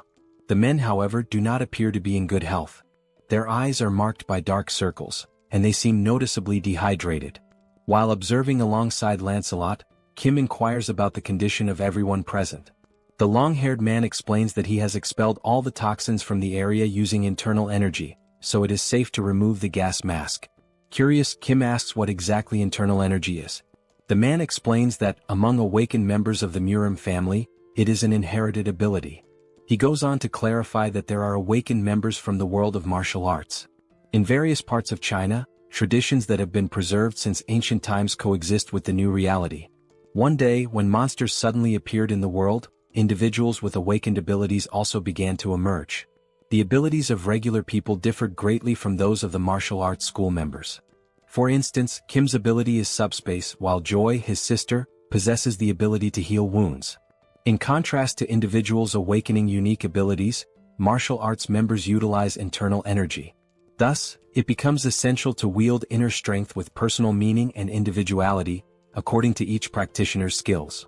The abilities of awakened martial arts members are remarkably extraordinary, to the extent that the Chinese government officially recognized them, quickly mobilizing them to exterminate monsters. These awakened martial artists have a leader, the long-haired man who goes by the nickname Anyang. Anyang explains that not everyone belongs to the martial arts world like his group. Sipping tea, he mentions receiving a call from the Chinese government with instructions to eliminate all kinds of monsters. However, the main issue lay in the competitive bids, and in Beijing alone, there had been 2 bidding contests. The dimension that won the bid was called Beelzebub. Kim briefly reflects, considering that Beijing's population is twice that of Seoul, so it would not be surprising if there were indeed 2 competitions for bidding. Anyang continues, emphasizing that there was a lack of crucial information about the enemies. While he detected the presence of toxic gases, the real issue proved to be the poison itself. Ordinary awakened individuals and soldiers, unaware of how to use internal energy, lost their lives almost instantly. Although the martial artists eventually deciphered the poison, the energy required for purification was so immense that it made simultaneous combat impossible. Even after resolving the initial problem, the gate opened, leading to a surge in the number of insects, which is the current situation. Anyang explains that detoxification requires continuously consuming a vast amount of internal energy, meaning the longer it takes, the worse the situation becomes. Moreover, for those who must breathe fresh air to accumulate and utilize energy, the toxic atmosphere becomes increasingly lethal. He further mentions that the toxic gases continue spreading through various channels, leaving no time to spare. Surprised, Kim asks him to wait for a moment before proceeding. He then inquires whether Anyang feels invigorated by fresh air. Anyang confirms this, somewhat puzzled while standing up. Kim reassures him that it is not a problem. Without further explanation, Kim opens the subspace, announcing that he will return shortly. As he steps inside, Anyang remains unsure about what Kim intends to do. The system displays the cost of an air canister, 9,901 each. Kim instructs the system to generate several canisters.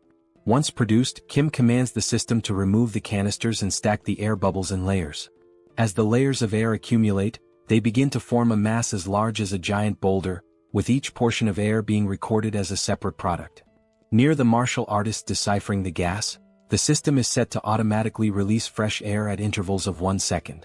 Suddenly, a powerful explosion erupts near the men, catching them off guard. The force of the air blast is so intense that it pushes all the toxic gas out of the area, creating a clean and breathable environment. And only then did the men finally manage to breathe properly after so much time.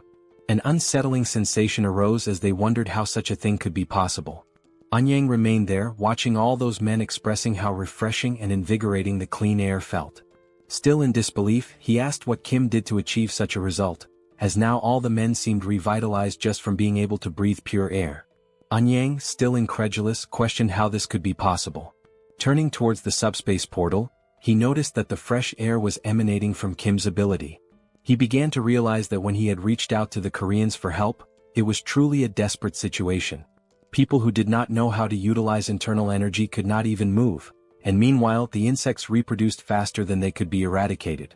That was the reason he pleaded for help, desperately grasping at any possibility. Naturally, he had anticipated a refusal when he explained over the call that the situation involved insects and toxic gases. However, during the call, he heard the soldier relay the situation to Kim, and the response came that Kim would be happy to assist. During the call, Anyang had also noticed the relaxed tone of the Korean soldier. Still uncertain, he had tried to confirm if Kim truly intended to come to China to help, and the answer was swift. The soldier explained that Kim would be departing that very night and arriving the next morning. For a brief moment, Anyang had thought the Koreans were being arrogant, assuming that the problem was small enough to be resolved by just Kim. And at that precise moment, when Kim did not merely arrive to eliminate the insects but genuinely demonstrated his immense strength, Anyang realized that he himself had been the arrogant one by underestimating Kim. Casting a sidelong glance with a look of surprise, Anyang finally grasped why Kim had been so composed. His abilities were indeed astonishing. Kim then noticed something that caught his attention. Looking to the side, he saw Anyang leaning towards him, seemingly wanting to express gratitude. Furthermore, Anyang sincerely apologized for any inconvenience caused to Korea, thanking Kim and assuring him that he would never forget this gesture. He continued by saying he intended to act before the toxic gas spread to Korea. Kim responded that he was taking his apologies too far and asked him to raise his head, emphasizing that there were ways to help people survive. Anyang raised his head, acknowledging that originally, it had been a battle where the longer it lasted, the more disadvantageous it became.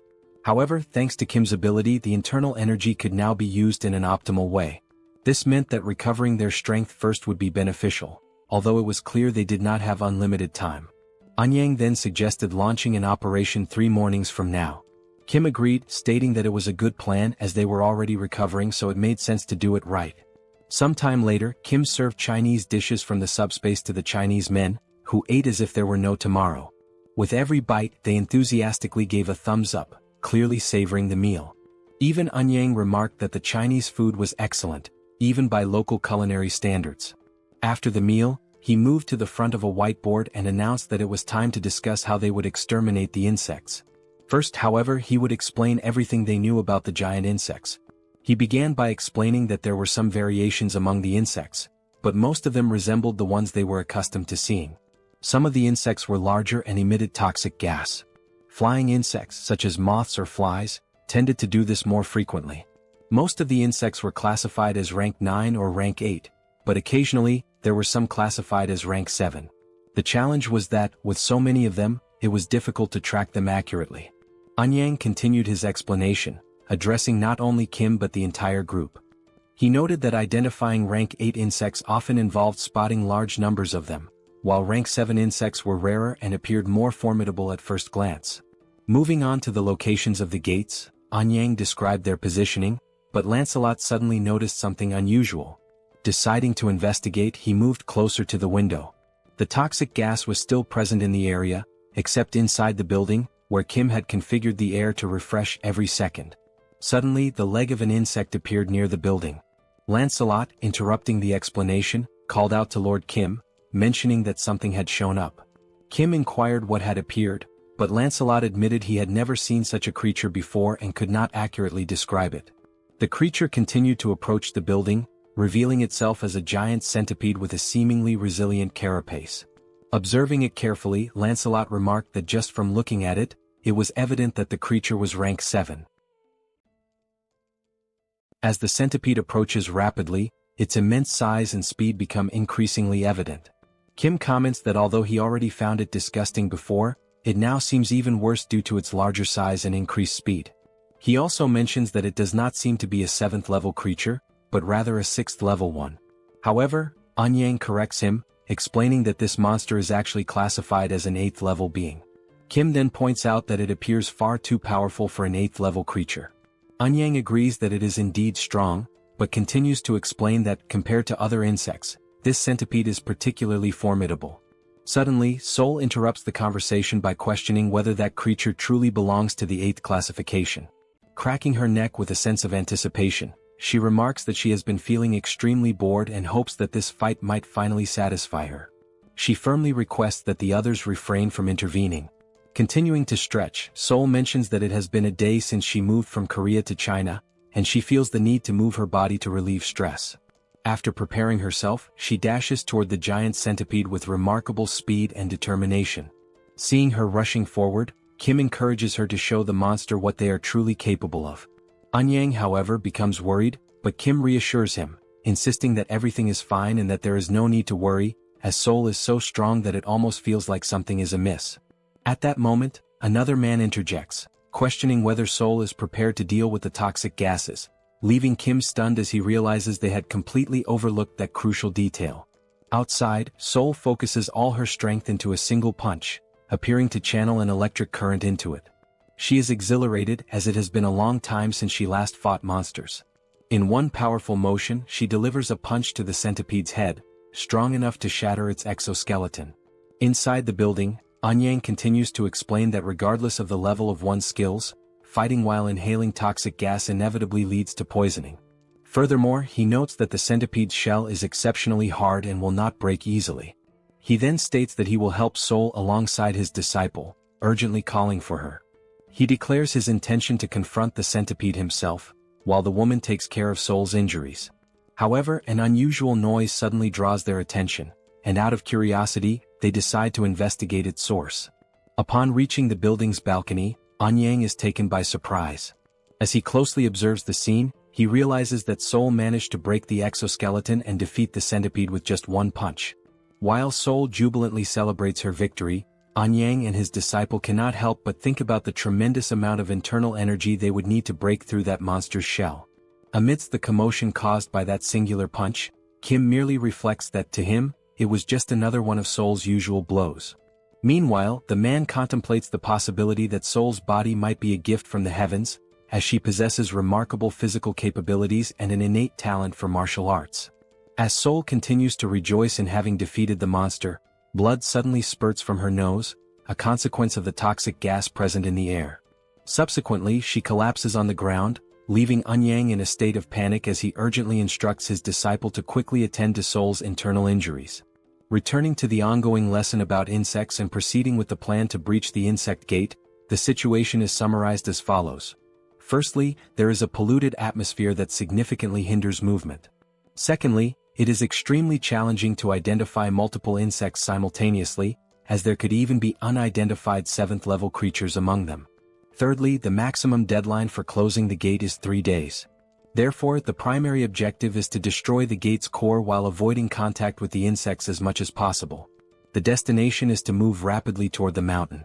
Eun-yang continues explaining, acknowledging the difficulty of the task, as it is certain that the closer they get to the gate, the more insects will appear. He admits that the plan may seem somewhat reckless and bold, but for now it remains the best strategy available. Hearing this, Seoul becomes deeply thoughtful. Eun-yang then states that they will teach Seoul all the skills they possess. He proposes a sparring session as it would not take long to accurately assess her abilities.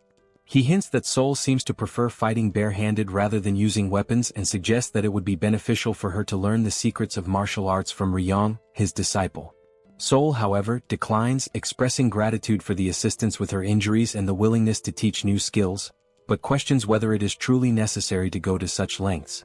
Ryong then explains that it is also a training exercise for them and will aid in closing the gate. She assures Seoul that despite being young, she is skilled enough and that there is no need for concern. Seoul states that since Ryong insists so much, she will go ahead with it, but she reminds her that she is still in the process of recovering. In response, Ryong politely requests her assistance with the training. Without hesitation, Seoul quickly raises her fists and declares that she will begin first. Moving with remarkable speed and agility, she advances toward Ryong, initiating the confrontation. In that instant, a frenzied exchange of blows commences, capturing the attention of everyone present and filling the atmosphere with excitement.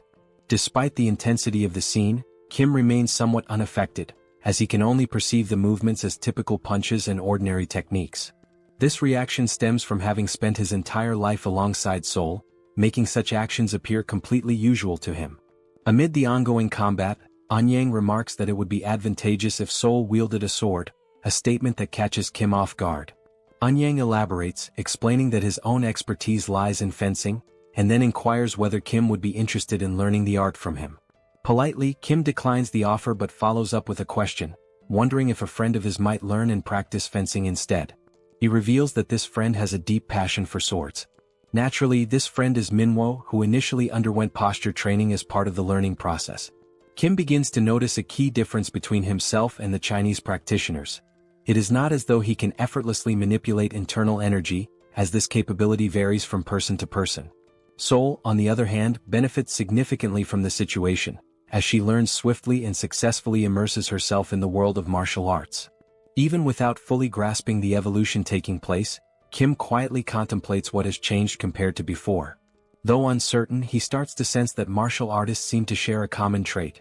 They have elevated their endurance to its peak by acquiring new abilities, making those who were already strong even stronger. Acknowledging this evolution, Kim realizes that he cannot afford to remain idle.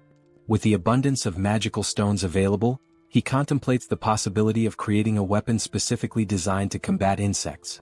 As he navigates the system, he discovers that enhancement items can be strengthened after upgrading the subspace to level 5. The system window displays the status of the subspatial laboratory, indicating that objects can now be viewed as holograms. The first concept that comes to Kim's mind for an insect extermination tool is an electric trap. While this device would work well against small insects, most of them are considerably larger than the trap itself, rendering it ineffective. To address this, he uses the holograms for simulation, designing a larger trap. However, the efficiency remains low as the cost would be prohibitively high. This realization leads Kim to consider that developing such a device might be more challenging than it initially appeared. Regardless of how hard he thinks, no viable ideas emerge, partly due to his lack of specialized knowledge in mechanical engineering or electricity. Confronted with the limits of his intelligence, Kim finds himself stuck, unable to proceed even with the simple task of protecting the helicopter. Furthermore, he lacks familiarity with 7th-level flying insects, and according to his new allies, the situation becomes increasingly dangerous the closer one gets to the gate, as the insects grow more alert and aggressive. While analyzing the hologram, he notices that the maximum range of the packs is 100 meters, which means staying relatively close. Reflecting on this, he mutters to himself that if it were solely up to him, he would produce pesticides and eradicate them all. At that precise moment, someone approaches and asks whether he truly spoke about creating pesticides.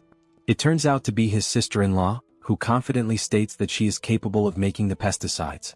Recalling past events, Kim remembers that when he brought his entire family into the subspace, everyone managed their food consumption carefully. The water supply, on the other hand, resulted from Sun's awakening as an alchemist, something his older brother had mentioned quite clearly. Realizing that his happiness over reuniting the family had momentarily made him forget this detail, Kim becomes more attentive to the situation. Excitedly, his sister-in-law reassures him that, although her alchemy skills are not as advanced as his, she is also an awakened individual and can be of assistance. She further explains that she has been using the laboratory while Kim has been preoccupied with other matters. He expresses his approval, granting her permission to use it whenever needed. Grateful, she inquires about the specific type of pesticide he requires.